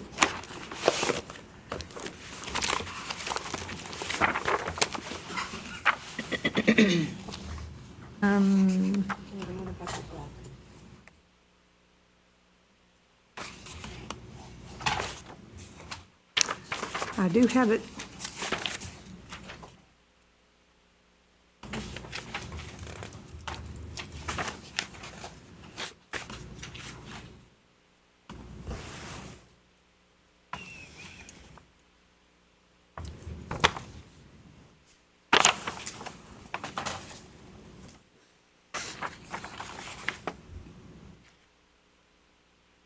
I think it is literally.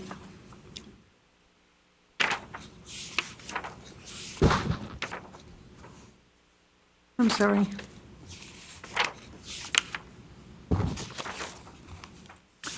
Okay.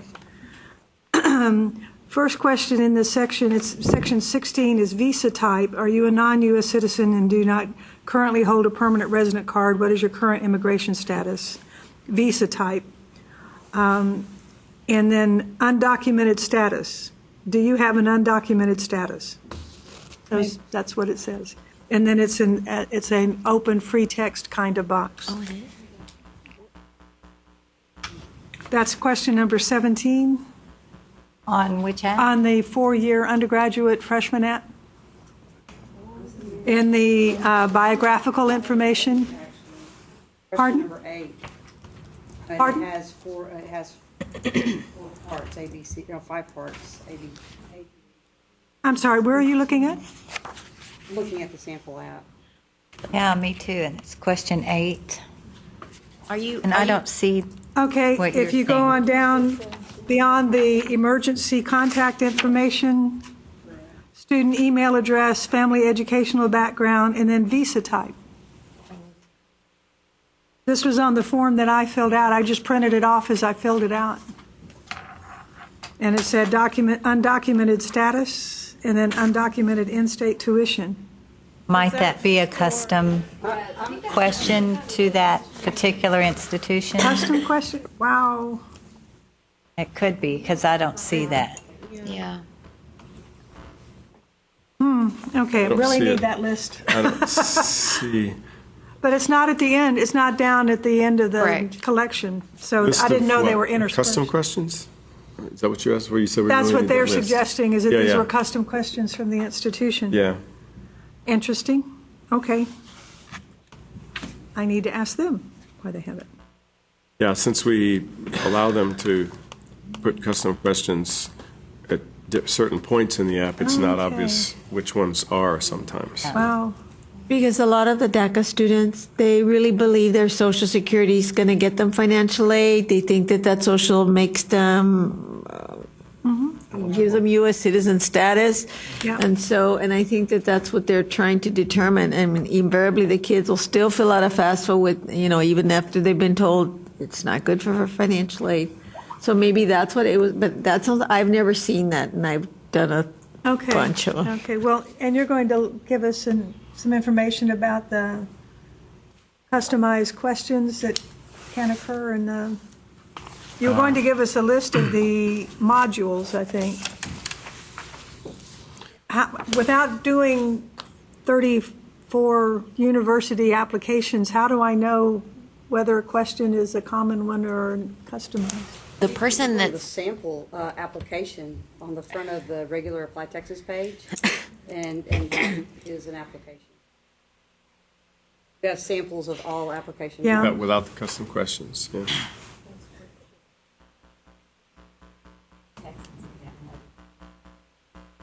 Uh-huh.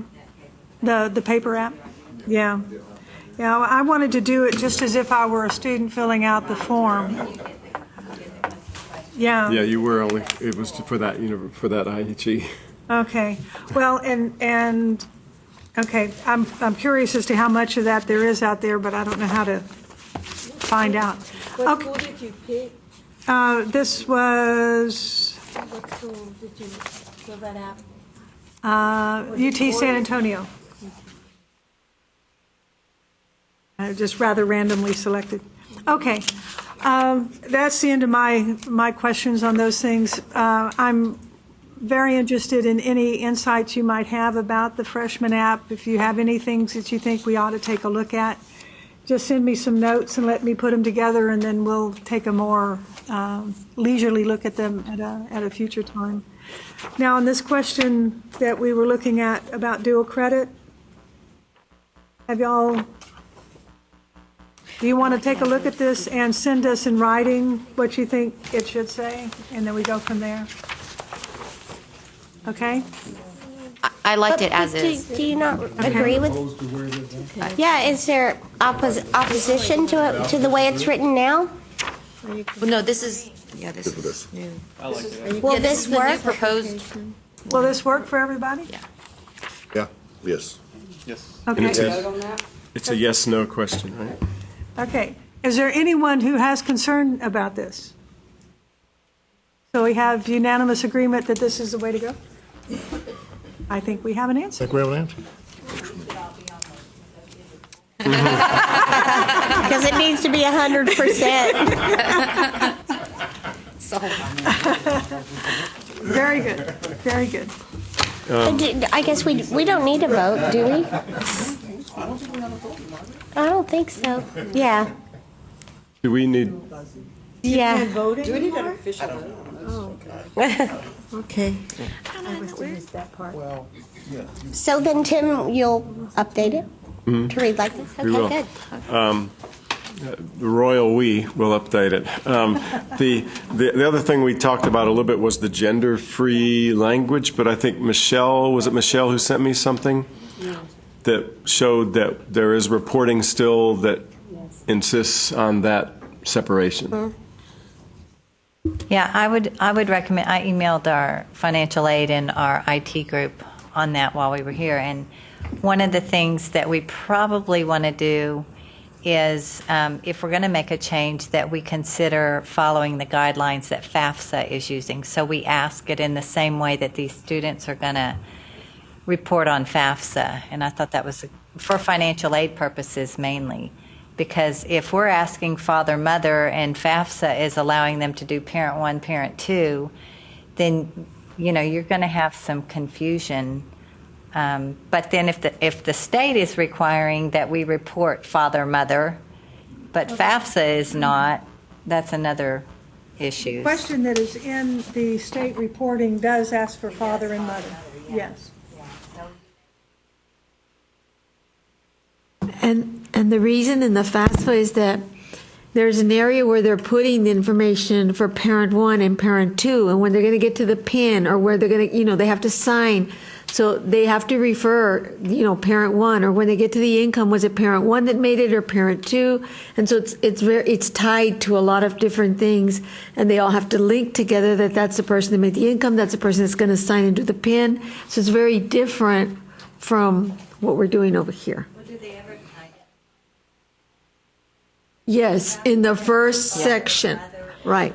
In the parent one, you've got to put who your parent is. And maybe it's just your mom because it's a single parent and there is no parent two. But if you put parent one and parent two, it's in the initial information when it asks you to give the name, the date of birth, the month and year they were married, divorce, whatever, but it's parent one, parent two. And then you move to another section where you have to report the wages of parent one, parent two, and then the signature. So everything is tied to that, whoever the parent one is, parent two, whether there are two moms in the house or two dads. It says parent one, parent two, so whoever you put. Mm-hmm. But right now, do you want any instructions? If we're going to leave it mother, father, then what would someone with two fathers to say or do? Other? Well, it's just, I mean, you're only going to get information on one of them, is my point. The mother would say not applicable, and then they would go, well, which one do you want me to say? So should we have any text that is it of any value to say choose the one with the highest education or something? The other place on the applied Texas that it asked for the parent is actually in the scholarship where they want to know how much the mom makes and the dad makes. That's the other place where it is. But in the actual application, it's going to only be in the education and something supplemental. I think I heard something supplemental.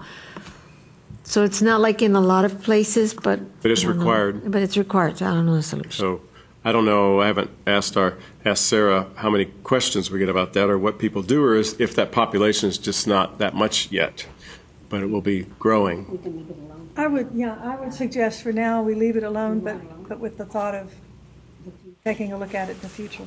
Okay.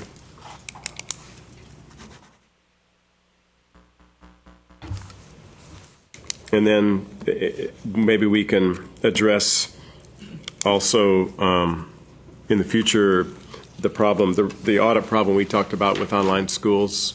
Right now, there aren't a lot of them, but again, I expect them to become more. Maybe it's something we could talk about for next cycle, if they're not. So would you consider the last two things we've talked about as preliminary discussion of improvements for the 2017-18 cycle? One of them being the parent or the mother, father information, and then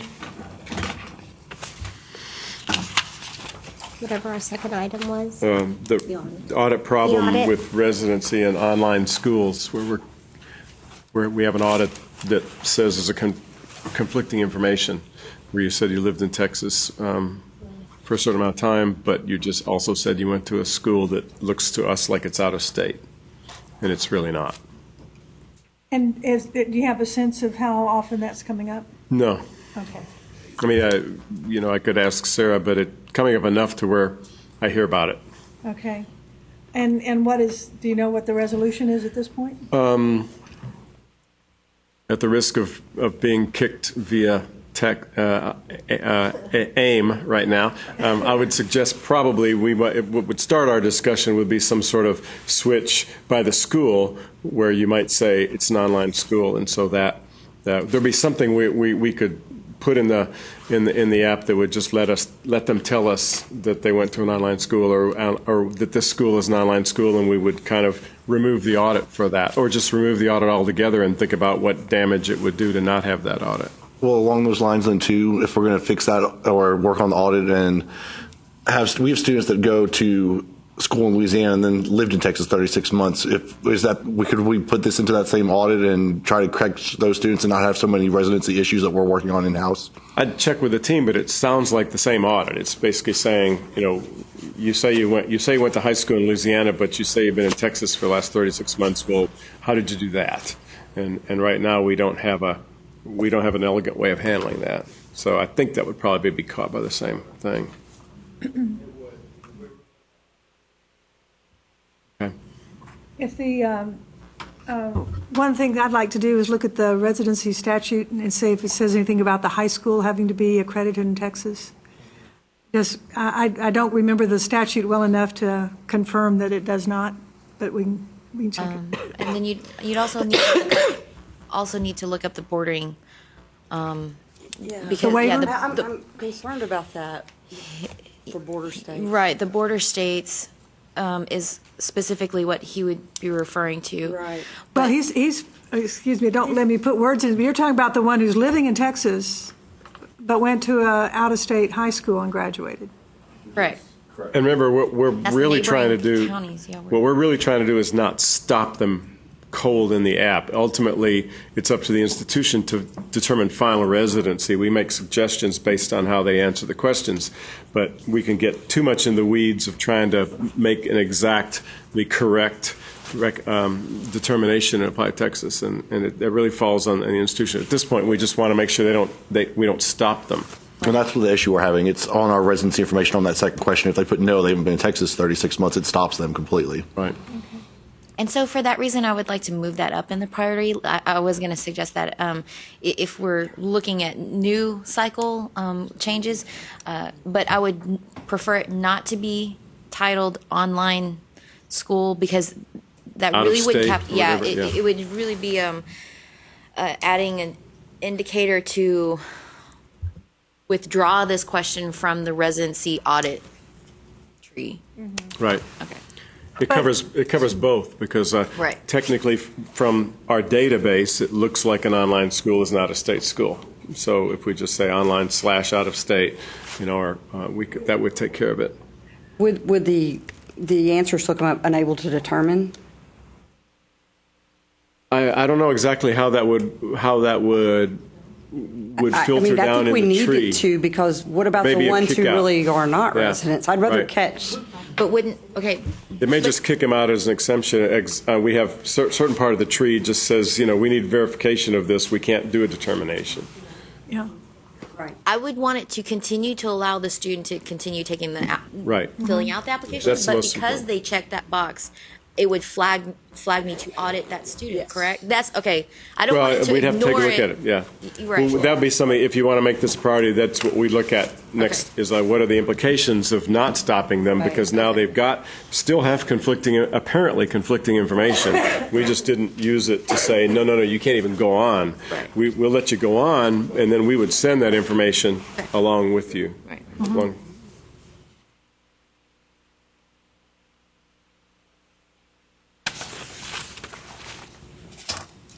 Are we talking about next cycle? Yes. Okay. Password reset questions, we were asked, are we being asked, is it on your list to talk about to lower it to 3? Is it on, okay. Is it on your list to talk about username changes? Or at least y'all will discuss that. At this point, what we'll do is whatever questions come up as possible priorities, I'm assuming that you're not setting them now, right, Jane?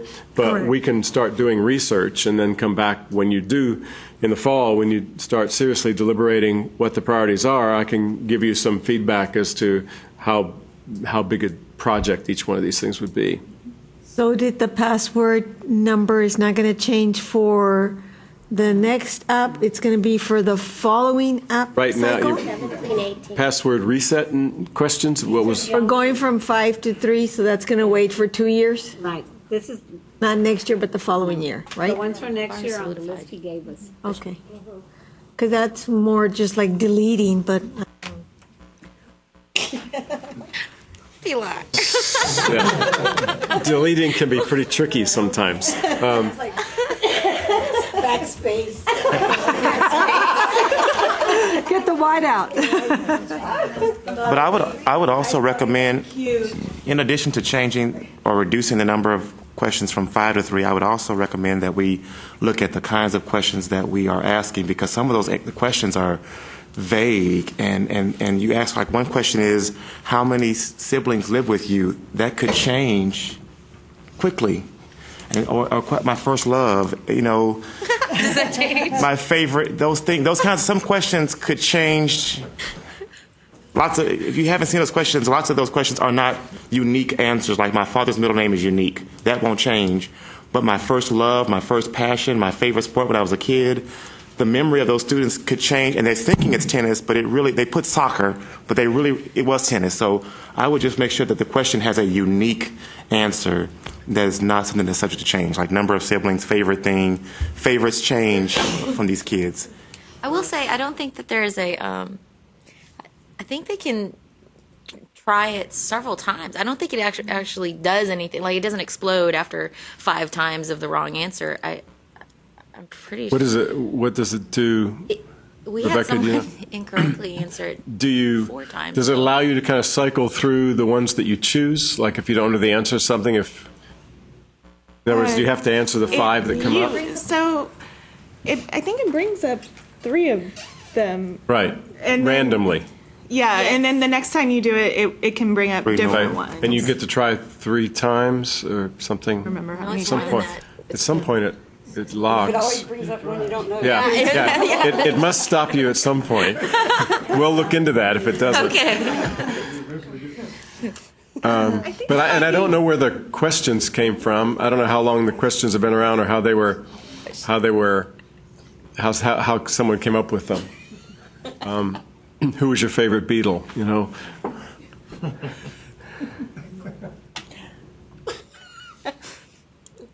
Yoko.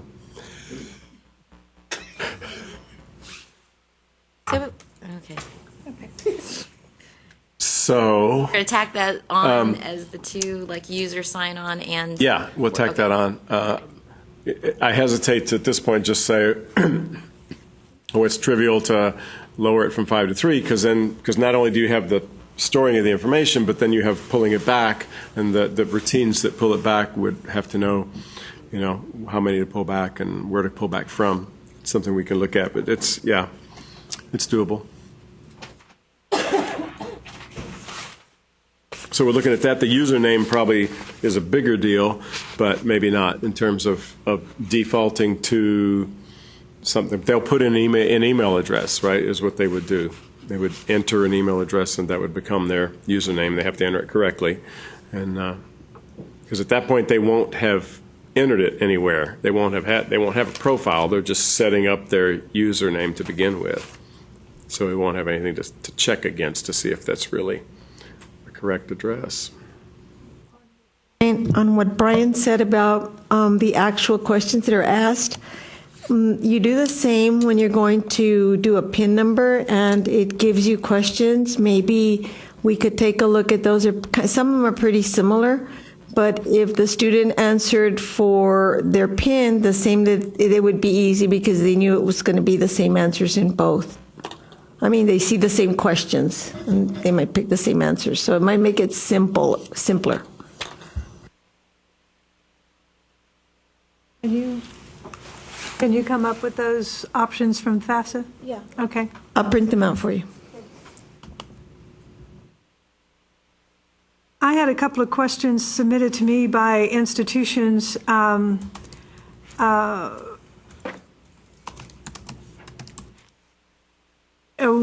of them was asking about if you have a student log on to submit an application and they realize they made a mistake and they want to go back and change it, that there's serious difficulties in being able to go back and make an adjustment. One of them that she mentioned was changing the semester for which they were applying. If they, by mistake, indicated spring 2016 when they meant to click fall 2014, is that, at what point do they get locked out of being able to go back and correct that when they're filling out that application? Submitted and in our system. Oh, really? So up until the submission, they can make those changes? Depends on the change. You can't change terms. No, Right. you can't change They would terms. have to copy the app to a new term, but they can do that. But we talked about this in the last meeting, that we put forth a change or a recommendation to allow them to go back and make a change. After they submitted it? No. This is not after they're submitted, but before they that semester's finalize it. passed or whatever, yeah. While they're in there, they should be able to change anything. Go back and change. You just go back. You submit, you submit. Right. That's it. Okay, well, this was actually, if apps have not been finalized and submitted, is there a way to let students make updates, changes before going on rather than submitting a whole new app? And they were talking about that they had clicked dual credit instead of a high school graduate, and they couldn't go back and correct that? Or that they had submitted that they were applying for one semester and it was meant to do another one? The applying for the semesters is in the profile, so at this point in time, you cannot go back and change it once you select that. You have to go back and create a whole new application or delete your app and start over. So When you have the semester wrong? Semester, correct. Right. Because you choose a semester application, a Right. particular First. application. Yeah. Okay, would the questions on the application be different from one semester to another? Could they? Yes. Oh, okay, okay. Yes. Oh, sure. Okay, what about the dual credit versus high school? You'll be able to back up and change that. Okay, I'll let her know.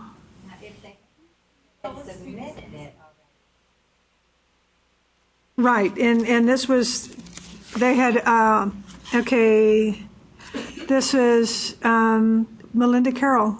There are certain, we'd have to look at what they want to change, but some things dynamically determine what comes next. And so if they've got, they would need to go back and maybe if they change something on page 1, it might affect quite a number of things they answered on pages 2 and 3. And we would need to find a way to make them go redo all of that because different questions might be asked. Because I think she's right about that dual credit question. If you put yes, then in order to go back, I think you have to start a new app. And Jane, I think it's helpful just to tell us who, because also it could depend on the type of application. So like for Melinda, sure. that's going to be a 2-year school versus some of us are answering from a 4-year school. Okay. For a 2-year institution, you said then you were agreeing that the dual credit and the... If you put yes, then remember that high school question, they want it to be greater than 2015. So it has to be 2016, it has to be 2017. And if that person was really trying to put May of 2015, then they would have to go back to the beginning because they selected that first one of, yes, I want to do dual credit, when really they didn't. Okay. Do you understand what I'm... Not really, but... So if the person would check, are you completing this application to apply for dual credit or concurrent enrollment, and they checked yes, then in the high school section, it would want you to put the graduation year of 2016, 2017, 2018, or 2019, not anything for this year. Okay. And a lot of times they make mistakes. Ripple effect. Uh-huh. Okay. Yeah. Okay. Another person said, can a message sent to the student when they submit the application have a third option to show contact for an international application processor? They pointed out that on the form where they're submitting, there's a message about who should be looking at this form and that kind of thing. And there are only two options, and they're suggesting a third option that would be the international application. Did that by chance come from Texas Tech? Because that was it at Tech. Our undergraduate international admissions is processed in a completely separate office, and that was one of their recommendations. I met with them before this meeting, and right now the person that it goes to is a person in our office, which we can't assist with that, so we feel like we're giving them a shuffle around when we're sending them to someone else. So it is that was Texas a recommendation Tech. from us. Yes, okay. ma'am. You're correct. So that may be something to look at for next time? I'm 'Cause sorry. it's just wording on a message to the student. So I think the clarification for Melissa and Christine was, so if a student submits the application and Which then, application? The international or the domestic application, and then they 4-year, and they receive, or they have a question, and they get the message back that says you can contact this person. For us, it's my understanding you can only have one contact, correct? Right. And that person is in the undergraduate domestic admissions office, where our domestic and international is split into two separate offices. So we're their request is, can we list two contacts? So on the international application, it would go to international. On the domestic application, it would come to our office, versus just one contact for all of them. Okay, so you want a contact field for application type. This is in the message. Yeah, that was. I mean, that's what you're asking. You're asking for a specific one, but you're asking for another contact to be linked to a different application type. Okay. Yeah. Or what if we had one? We could have one just general statement that if you completed an international application, please direct your questions to. If you did this, That's direct exactly your questions what we to. And that way we could cover everything and have one statement. Right, but we still need the admins to input who that's supposed to go to, and that would be a new field in the admin suite, which wouldn't necessarily be required to fill out, but then we could pull from that. So it's more than a text change, but it's an addition of a field in the admin suite. Can you put that on your list of? Oh, am I supposed to be writing this down?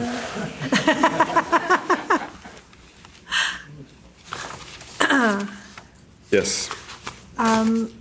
Can two-year institutions use the international application, the 4-year international application, or would you have any reason to need to? I have a 2-year institution asking, why isn't there an international application for 2-year schools, and can we use the 4-year app? It was discussed last time, I believe. I don't remember why. I know we didn't end up adding any app types this time. We were looking. I seem to remember looking at the kind of modules in the international app versus the 2-year app, and they were lined up decently, but I think we didn't go real far down the path of actually seeing whether the 2-year schools could use our current international app. Is it from the 2-year college members of the committee, is this something that you feel is important to pursue, or do you think that what you have on the current 2-year app is adequate? Fine, but I don't know, what our international for the whole entire. How would you typically try to poll the community to get a sense of that? I mean, I could ask some of my colleagues in the 2 years. Okay. For us, most of the time for international folks, we're talking to them ahead of time, and they're directing them to our online app. Okay. Okay, so you use your local app as opposed to the Apply Texas app. Okay. If you wouldn't mind having some feedback on that, would be nice. And I don't want to step on that request, but for the flip side of that, would that allow 4-year institutions to use the 2-year just because we had asked if we could use that because one, it's shorter, and two, it was for a different student type, a joint student for our school. So I just want to keep that in mind if we're opening it up to, you know what I mean? Yeah, that's kind of a bigger question because then you're opening up 4-year schools to use 2 years or 2 years to use 4 years, which kind of still goes away from common application. But yeah, well, the underlying question is whether the 2-year institutions need more information for international students. And maybe it would be a 2-year. That's a different question. Yeah, that's a different statement. Yeah. Yeah, not that they can use the 4-year. Right. Yeah. Okay. I think it was exploring if there was a need for Okay. an international app for a 2-year. Okay. In response to this need, if it indeed it's a need.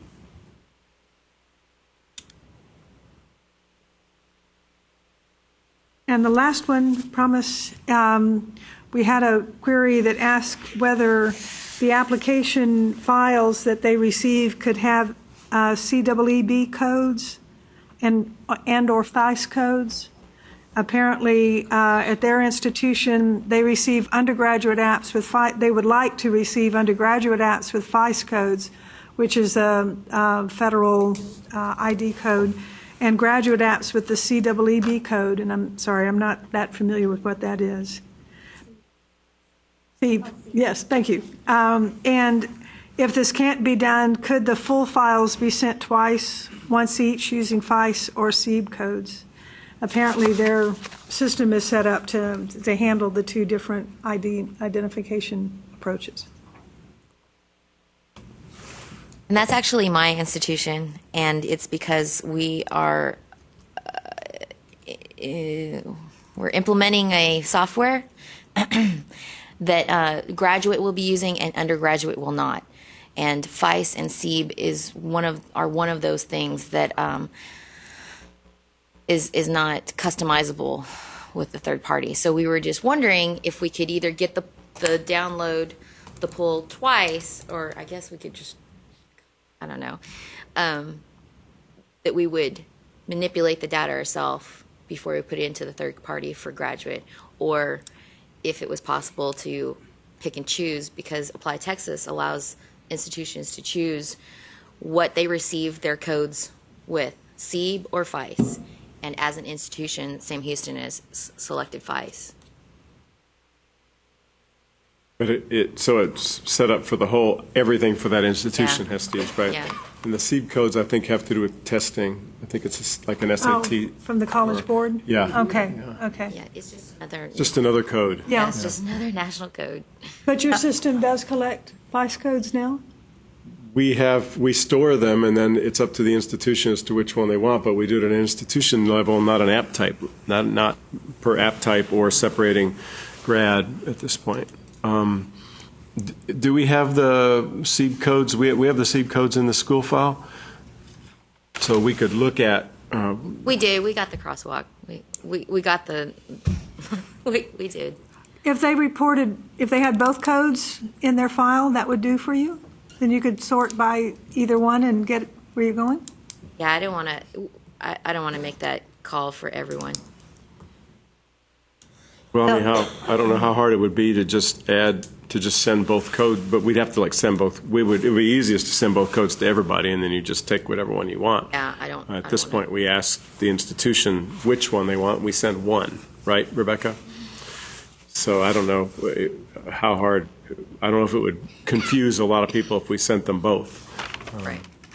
My understanding is FICE codes are no longer being issued. Have y'all heard that? They seem to be. We can't figure out who's issuing them, but the new ones seem to be coming out all the time. Seem But to be issuing them. They've been supposedly defunct now for quite a while, but they're still used all over the place. I don't know where they get. And they're what's used for financial aid for federal. FICE is used for that, not CEEB. Right. Yeah. And I think coordinating board reporting is all using the FICE, is it not? I just know Dave Landry at National Student Clearinghouse brought that up as being a problem. You know, he's investigating trying to send EDI, and he said he was having trouble with, who wants FICE, who wants CEEB, and if there's one that's consistent. So anyway, I was just wondering about that. I know when we take data from the Apply Texas sites, we have the problem that we have to then add the school codes because what's on the in your Apply Texas count spreadsheet, there are no school codes at all. And so we end up having to add those as we're trying to then compare it to other data that's in our system. And it would be really nice if those reports would have a FICE code. And at least for me, from our standpoint, I think I can speak for the coordinating board. For Jane Caldwell, it would be nice if it's a FICE code that was added to those reports.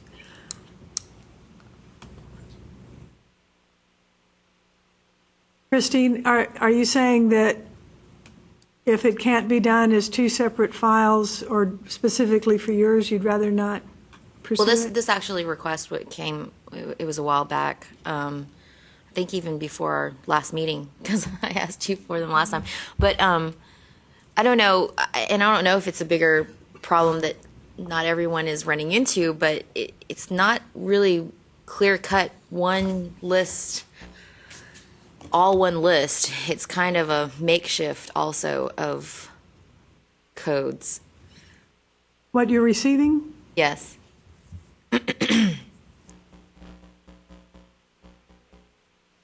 I think that if we don't have one code type on our file, then we'll use a backup code type.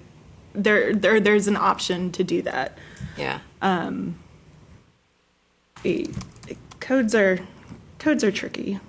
There are a lot of codes out there. Mm-hmm. I think FICE code used to be, I guess, the official code of was DOE or something like that. And now they use iPads. But the FICE is still in circulation, and I think they're still being created. We've seen some new schools that seem to have them, but the official one used by the government, the national government, is iPads now and not FICE for the Department of Education.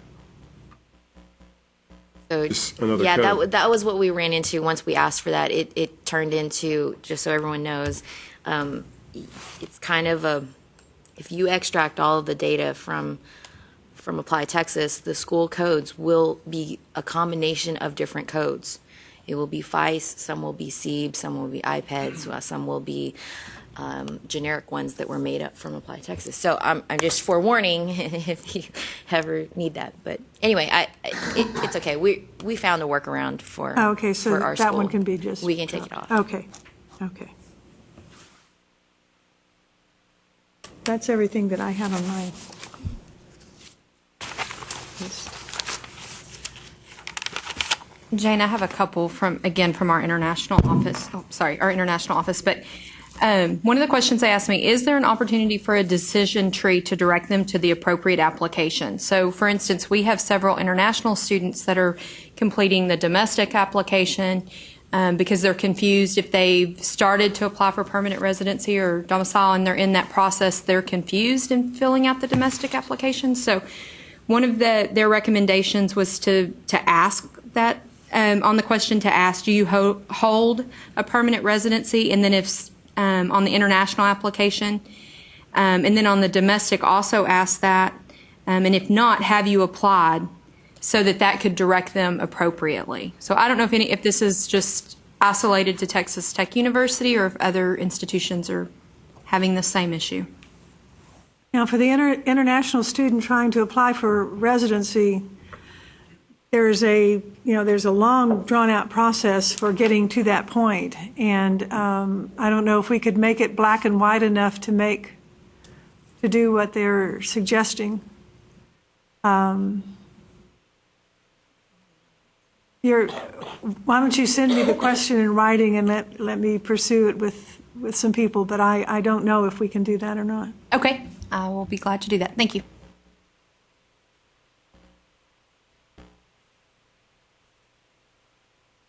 One of the things that was on the list for this year that didn't get put on the final list was to add 2 previous high schools. If that's still a request?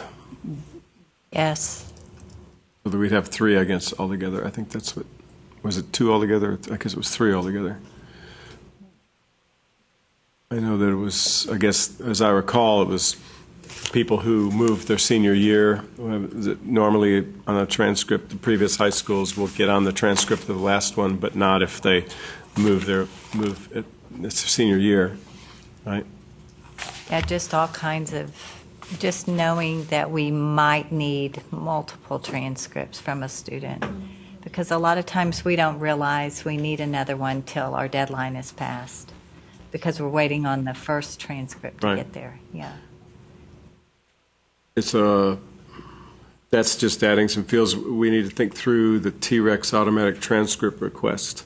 Are we going to go to both schools, just the last one, and let the school deal with the earlier one? Because they may already, when they get the last one, it may already have the earlier one on there. Right. I would say the school they're graduating from is the one you would request the T-Rex, do the Okay. automatic T-Rex. And you add 2 previous high schools, so there's 3, or just add 1, so there's 2. I think the consensus was 2. I don't have a strong feeling about that. I'm happy with 1. Anyone else? No, I think last time we met about it, I think it was 2. The recommendation was 2. That was the so that we would have, recommendation. 2. And there was a big support from 2-year colleges as well. Because so you have a total of 3, or are you No, adding 2, or you have a total two. of 2? Yeah, Total a of total Adding of 1, 2 there's already previous 1 there, yeah. Okay. That's correct. My only concern is just I don't know how it will be displayed or questioned, just how the students will answer it, just so we're not getting incorrect data on the files of a previous school as opposed to what their current school is, if that makes any sense. Just when you're thinking about the development of that. Okay. One of the things that was on we have a few things that our committee had really talked about, but we did not present for this year, or we didn't get approval for, I believe, this year, were creating concentrations for the undergraduate application.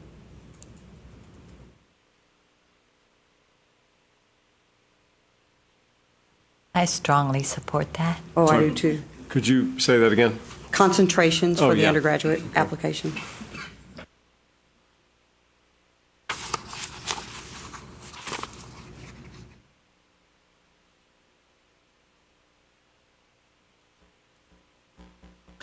Excuse me, is that relevant for four-year application only? Or is it something relevant for two-year out? I don't know. It's not relevant for us at Blinn for 2-year. Okay, For us. all right, so this is four-year only? 4-year only. I have a question about aliases. About what? About aliases or other names as it comes in from Apply Texas. I believe that when students enter those, they are not entering last name, first name, middle, are they? You know, if they're entering them in, okay, if it's sent in the EDI, does it come in that way, last name, first name, middle name, for aliases? There are different fields. I'm not sure that they stay different fields on the file, but the other names do have last/family, first/given, middle, and a suffix. I'm not sure exactly how they're sent in the EDI. Rebecca can find that out. I'd just be curious about that. I know we're discussing an issue of our name matching in our SIS does not use the other names to name match. And it's kind of like, why do we have them if we're not using them to name match? So for some reason, I thought that I was told by our IT that they do not come separated somehow. But I could be all wrong. They do come separated. Yeah, it's the same type of format as the other as the yeah. As a regular name.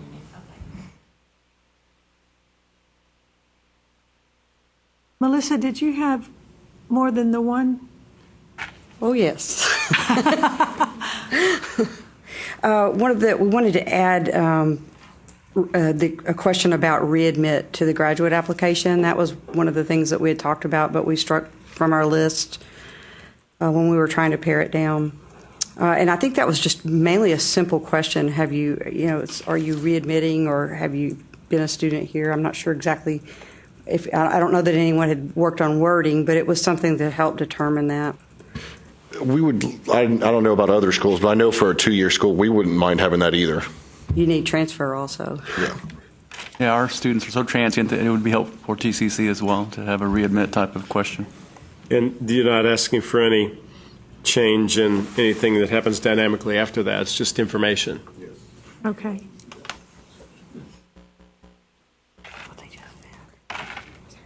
And Melissa, you said that specifically about the grad app, but I assume it's relevant for the undergrad as well? The undergrad already has an app, but it's certainly relevant for the two-year schools as well as. Undergrad has a separate app.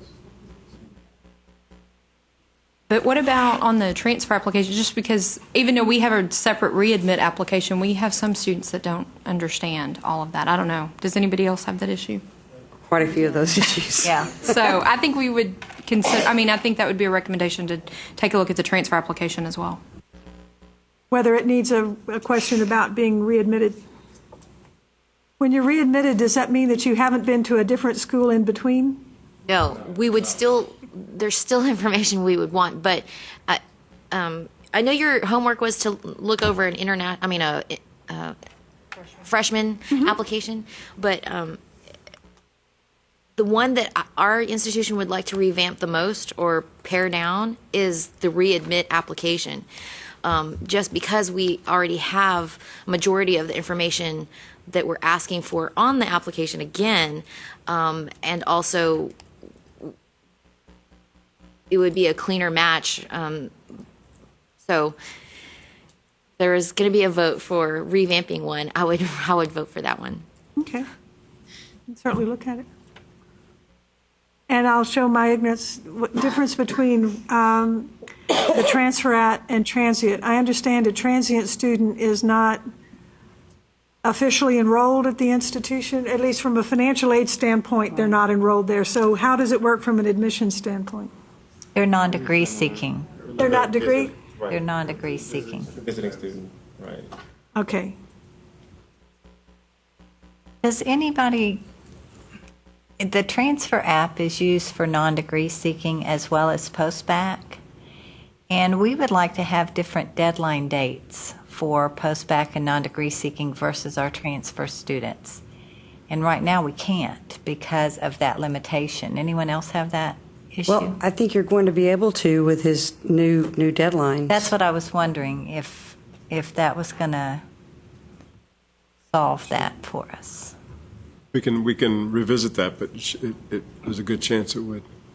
Okay, and the other thing that I'd like to recommend is that we look at, for the grad app, that we look at in the other colleges attended, some place for a student to note that they attended that school on exchange or as an exchange program. We talked about this time, but apparently that's becoming more and more and more common, and I don't believe we require the transcript from that school. And so we're having an issue of files remaining incomplete because we don't know that school they listed was an exchange program. Okay, I'm sorry. And that's becoming much more common. Yes, it is. So tell me again, can you run through that? The exchange student who comes to your institution? No, this is a student who's applying to grad school. Okay. At our university. And one of their previous colleges attended is a college they attended as an exchange student. Mm-hmm. And so we would like somewhere on the app for them to be able to indicate that particular college attendance was as an exchange student. Because then you're not going to ask for the transcript. Right. So that we don't hold their admission incomplete, waiting for a transcript that we're not going to get and that we really don't want. Right.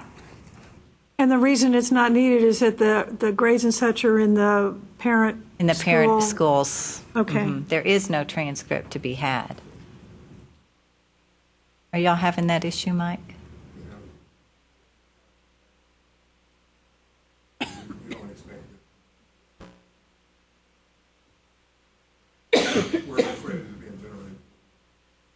Yeah, but they don't know that, so so they're.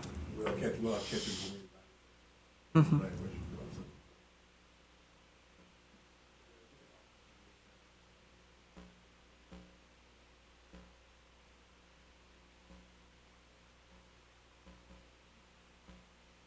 One of the things that we had talked about before was having a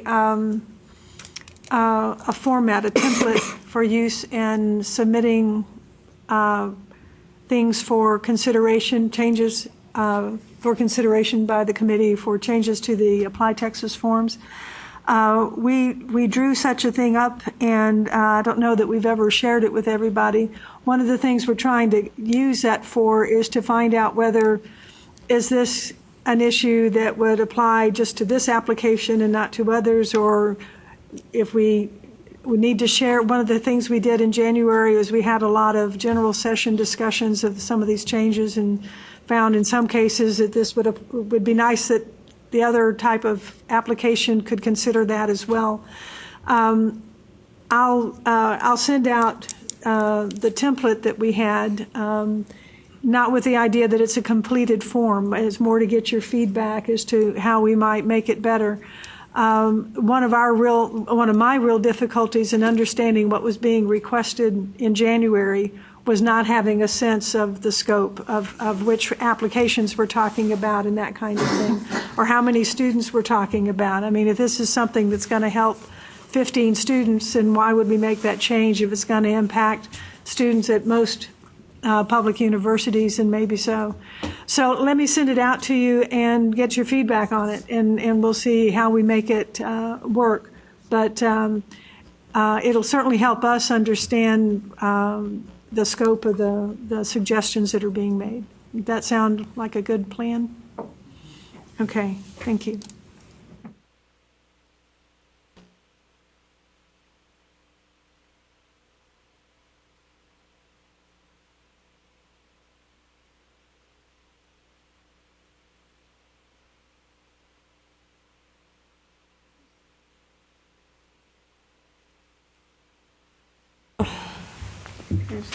Is there any other discussion?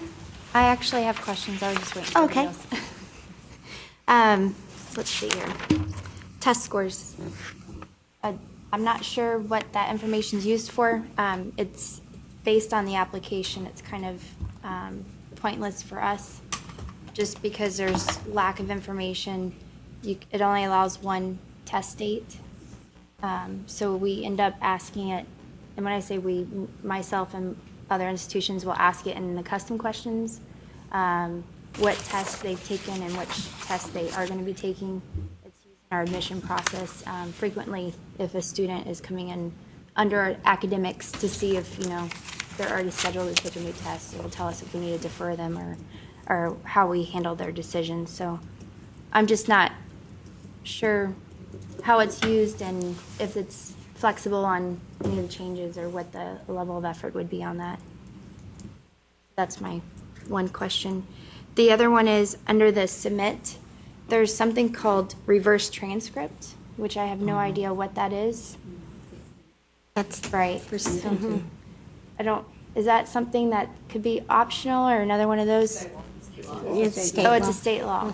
Yes. Okay, what is it? Without earning the associate's degree. The moment at the four-year school the student earns, that school is supposed to give the student the option of that information back to the community college while he's going to the four-year school. A huge to transfer back courses to the 41 hours, but needs 45 to get the associate's degree, for example. Earns that 3-hour, 4-hour credit at the four-year school. The now earn the equivalent of associate. Want us to contact the? Do you want us to give this information to the 2-year school? But if it's a senior in high school, why do we have that question? Of giving permission. Right. You get it twice once they apply as a freshman, and then they may leave out, they go to transfer school, they come back in, we ask them again. So it's double questioning. Yeah. Okay. To increase the number of, That question. Okay. Yeah, I've never heard increase of the that before. completion rate. Mhm. And then the other one was, and I think this was brought up previously, so I'm just going to bring it up again. I don't know where it is. The standardization of suffixes. You know, right now it's free form. Sometimes it's JR dot, you know, uppercase JR, you know, 3 I's, 3 uppercase I's, L's, I don't know. Yeah. But if there could be a drop down, I don't care if it has 100 in there, but just some sort of standardization as opposed to us having to go in and clean those up every time. Right. Yeah, that's something we can look at. I agree. It's the right one's in there, but it would be better than a free-form text. See what's been used. There you go. As we're talking about what to do for 16, 17, are there training type issues that we might, or projects that we might want to put on the agenda to pursue? Or data issues that we need to pursue? The tendency has been to look at the individual questions and do that, but can we step back and ask whether the data that is available now to you through the Apply Texas system, is that answering your needs, meeting your needs? Are there other things that we could do? Are we meeting the needs of the population we're serving with regard to training and that kind of thing? I have a recommendation for data. On the admin site, executive menu, I would like to be able to download all of my majors, whether or not there's a major specific question for that major and what that question is, so that I can assure myself that I have attached the questions to those majors for the coming term. Custom questions? And, well, major-specific Yeah, questions, major-specific yes. custom questions. Because right now, you have to look at them individually. It would be nice to have a spreadsheet where I could kind of analyze it globally rather than one by one. And I'd have to look at the menu to see if there are other places that might, maybe, I know we can look at the list of our custom questions, but to know what each of them say, you have to open each and every one of them. So even being able to download all of our active custom questions and see what they say and what the little code is that you've assigned to it. Make sure you don't assign the same one to multiple ones. I mean, our custom questions, major specific questions, are really being used a lot. And so managing those is getting to be very, very difficult when you have to go one at a time and you can't see them unless you open them and you forget which one you opened and you open it again. Could you maybe... Yes, and you're doing it semester by semester. And so that gets, like, I get confused on, okay, if I build a question and I say the start semester is fall of 2014 to the end of time, do I have to go add that question to 2015 and 2016? You know, or will it add itself because it started in 2014 and it goes to the end of time? I think it's different places, and I missed a question this year, I think, because of that. Michelle, could you send us maybe a mock-up of the layout of the information that you're talking about, so we'll have a sense of that? Are there any other things of that sort? Just to add on to this, just to, of course, make it more complicated, now that we have deadlines. Oh, that would so be good too. A custom question, be able to tie a custom question to a specific deadline, if that's, since there's an option out there based on semester, but a deadline in particular. And just an example from the private side is the early decision. when they're early decision, there's a contract that's associated. So we have like a question that lets them know about the contract and the link and those types of things. So.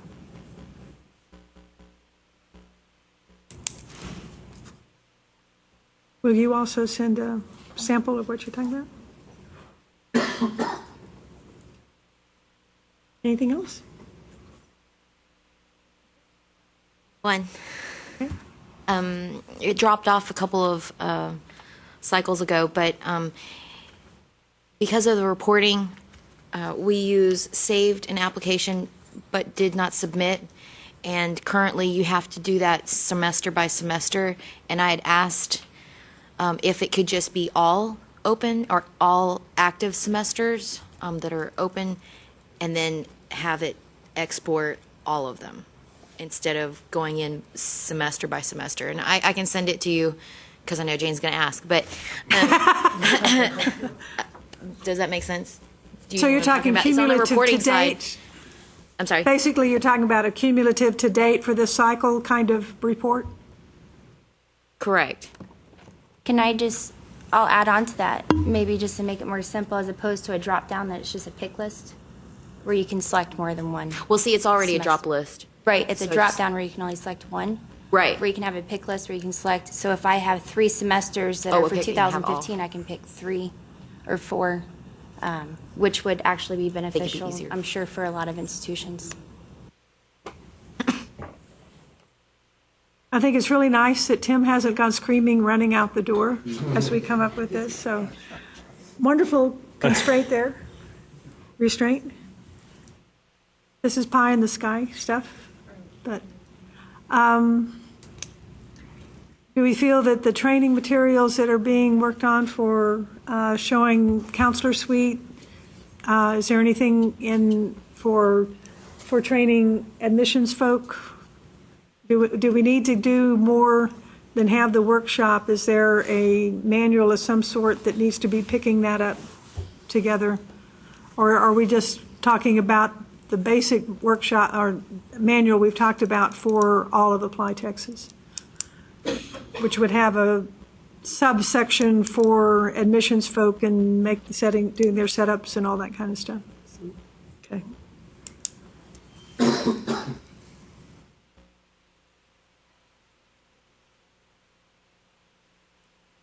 Is that it? I think that's it.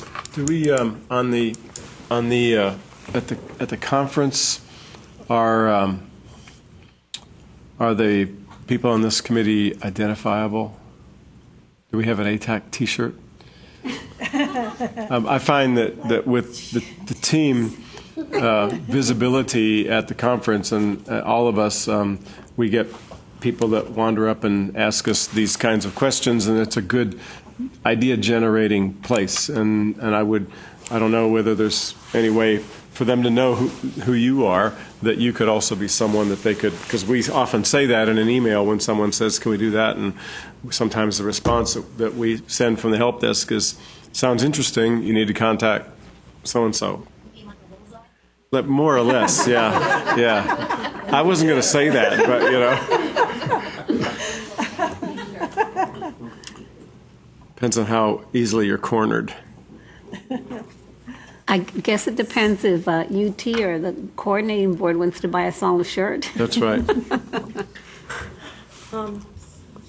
If you wanted to use a Gentex, some of the colleges have lots of shirts. I know TSTC provided several for, like, when you walk into the main office, because this Friday is decision day Gentex, so they're all wearing, so maybe you could get them free, is what I'm saying, in case you didn't have a budget. We get a black armband or something. A beanie. Carnation, yeah, a little something. Something no one would ever dare to do on their own. We don't even have lanyards or anything that we would all have.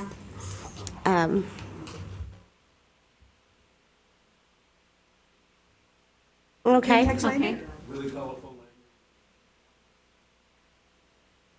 Yeah, Okay. that'd be nice. we've just found that it's a really good generator of ideas. Well, and if we And then we can make that announcement at the welcome. Yes. Right. and maybe make The the ribbons. You put the ribbons, name right? tag a different color, so that combination would maybe make sense. That might- Yeah. And the ribbon at the bottom, you put a ribbon, like they do on the presenters. Oh, a ribbon. Like a ribbon on the bottom. I was thinking you know? of a bow. No, I meant like a ribbon that says presenter, you know how they, and then it just stands up. So you just put, I don't know if to say committee member. Okay, we're not doing name tags at this because we're talking about everyone wearing their own name tag. So it's not going to be something that you could just attach.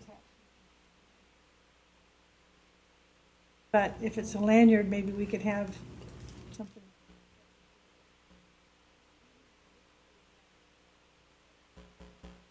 Right. Yeah. Yeah, that's what I was thinking too. Once we get Uh-huh. together, we'll figure it out. Yeah. So name tagging, and you reverse the pull. Yeah, this is Yeah. like a Apply Texas. committee member. But don't leave yet. It's still being discussed. Committee, you could.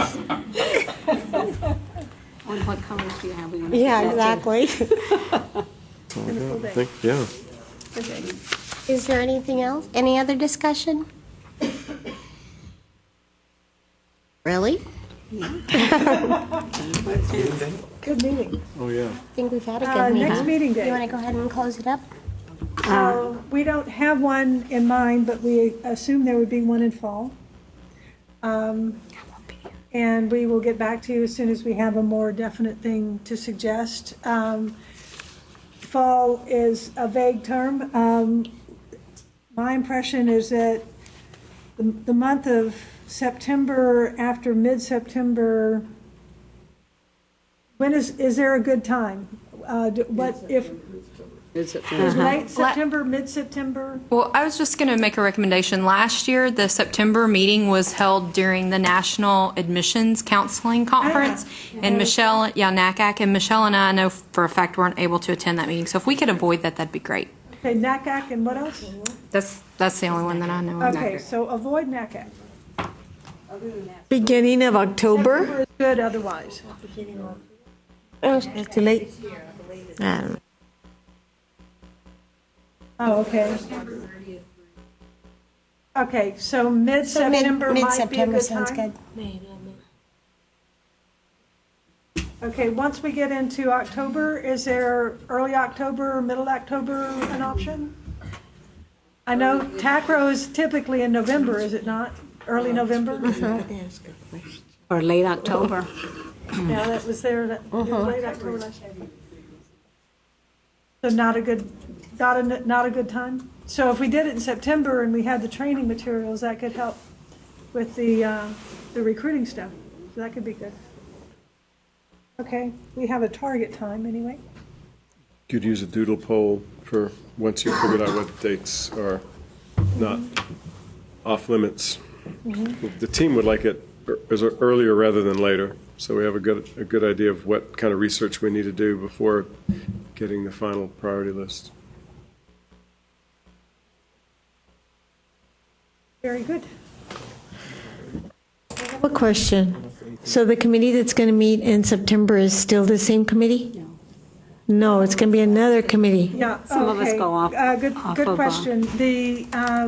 There are 9 people. If you look at the list of members in your packets, there's a date next to your name that indicates what we understand the end of your term to be.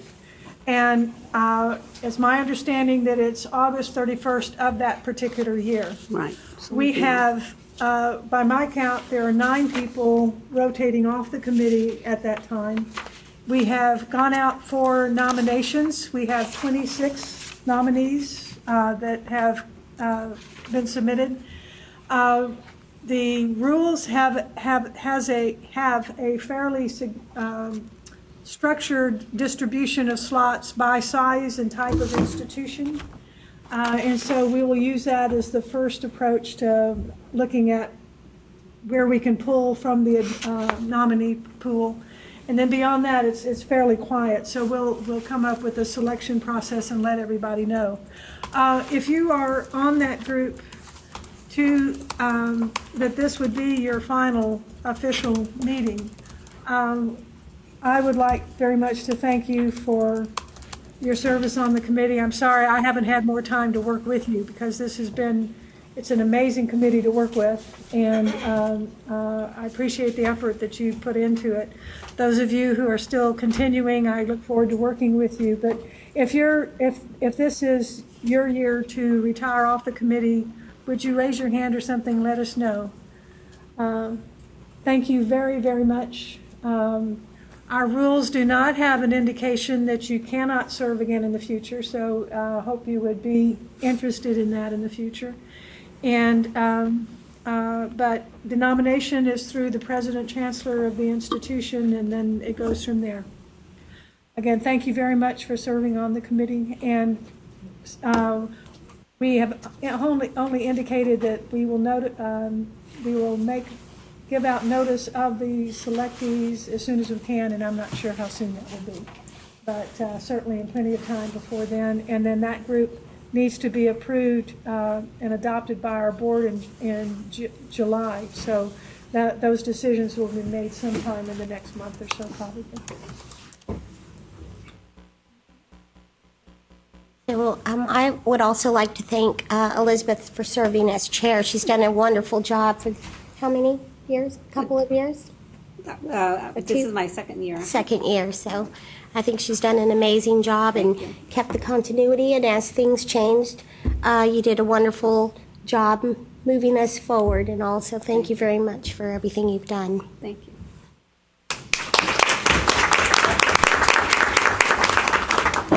And I echo what Jane just said. For those of you who are going off the committee, I hope you've put in a resume and asked your president to nominate you so that you can come back and serve. Because again, everybody's contributed so much. So really, I'm grateful for that. The negotiated rulemaking committee nominees also are to be made by presidents or chancellors. When those notices go out, we'll share it with the TACRO listserv so that they can, anyone who's interested can let their head administration know that they are interested in serving on that committee. When those notices go out, our presidents are busy and they have a lot of people and a lot of things happening. Do you explain the process, or they obviously they know what negotiated rulemaking means, but do you make suggestions as to this could be someone who currently serves as your Apply Texas representative, or this, so that we don't get into a thing of three people at one institution and one not knowing what the other's doing? Or is it? And not that it has to be. It's just that a good, so that they understand who they might recommend. I would echo that. They may know a name. If my president heard my name, he knows what I do. So if it says the current person for Apply Texas is Brian Armstrong, he may not want me again, quote unquote, but he would know somebody who would be close to what I do to put in, not some faculty member or someone who has no idea about what's going on. Exactly. And would it be possible for us to be copied on it, or at least a notification sent to this committee? Because when the previous notice went out to the presidents about recommendations or nominations to serve on the committee, it was very, very confusing to my president. My term is not till 2017, and so then it created all of these questions. Have you been going to the meeting? What's going on? And things of that. So just to provide, so if we're copied and we know, we can be preemptive as well to communicate to them what's going on. Sure. I think what would make sense to me, and this hasn't been discussed in-house, would be that nomination goes to the presidents and chancellors. We would send a notice of that going out to the members of this committee and probably through TACRO, so that people who are interested in it can touch bases with their presidents and so forth if they're interested. So we're not trying to hide it from anyone, so I've made a note, and hopefully we'll make that work a little better. I have a question because my plane was late. Are the two committees going to meet at the same time, Or are they going to meet at different times? I'm just curious, like, will they be coming to this meeting that's going to happen in September? No, the two committees would not be meeting at the same time. Their terms will overlap. The negotiated rulemaking committee is convened specifically for whatever is indicated in that nomination or in the notice. This is a committee to do X, Y, Z, and they're convened. That list is posted in the Texas Register. It takes a long time to get that finalized. Then the committee comes together. They are given information as to what their charge is, and they can either complete their work in one meeting or they may have more than one meeting. As I think was mentioned earlier, there had been some thought of trying to get this done in time for the conclusions of the committee to go to our board for adoption in July, but that doesn't seem realistic. So our next board meeting would be in October. So probably, just guessing, the committee would be meeting somewhere between June and September. But there would not be any time when the two committees would be meeting at the same time. Jarrell, did you have anything more to add to that? Correct. Once they're done their work. Right. The negotiated rulemaking committee, once it's completed its charge, is disbanded. And of course, this committee will continue to function much as it does. There could be another negotiated rulemaking committee convened 6 months later. That is a at-will, as-needed type of function, but it would not be the same people. There could be some overlap, but the whole process starts from scratch on the next time around. Like a jury. Mm-hmm. Just for a certain purpose. That's the main thing. Because the time can be a variable. If they have trouble reaching consensus, it could take several meetings. And in fact, we had one committee that was unable to reach consensus, and the only thing they met consensus on at the end, the final thing, was that they needed to be disbanded. So actually they had reached some agreement on a number of issues related to the topic, but they were unable to get full agreement on the topic. But that's been the exception. The ones that we've had have typically been able to reach consensus and move forward. Okay. Thank you, guys. We'll look around rooms in mid-September and let you know as soon as we know our options. Thank you so much. So, I was going to have a motion to adjourn. Motion to adjourn? Anyone? A motion? Okay. You got it? Okay. And do I have a second? Okay. Okay. All in favor of adjourning, say aye. Anyone opposed? Okay, thank you. Have a safe trip going home. See you at the workshop.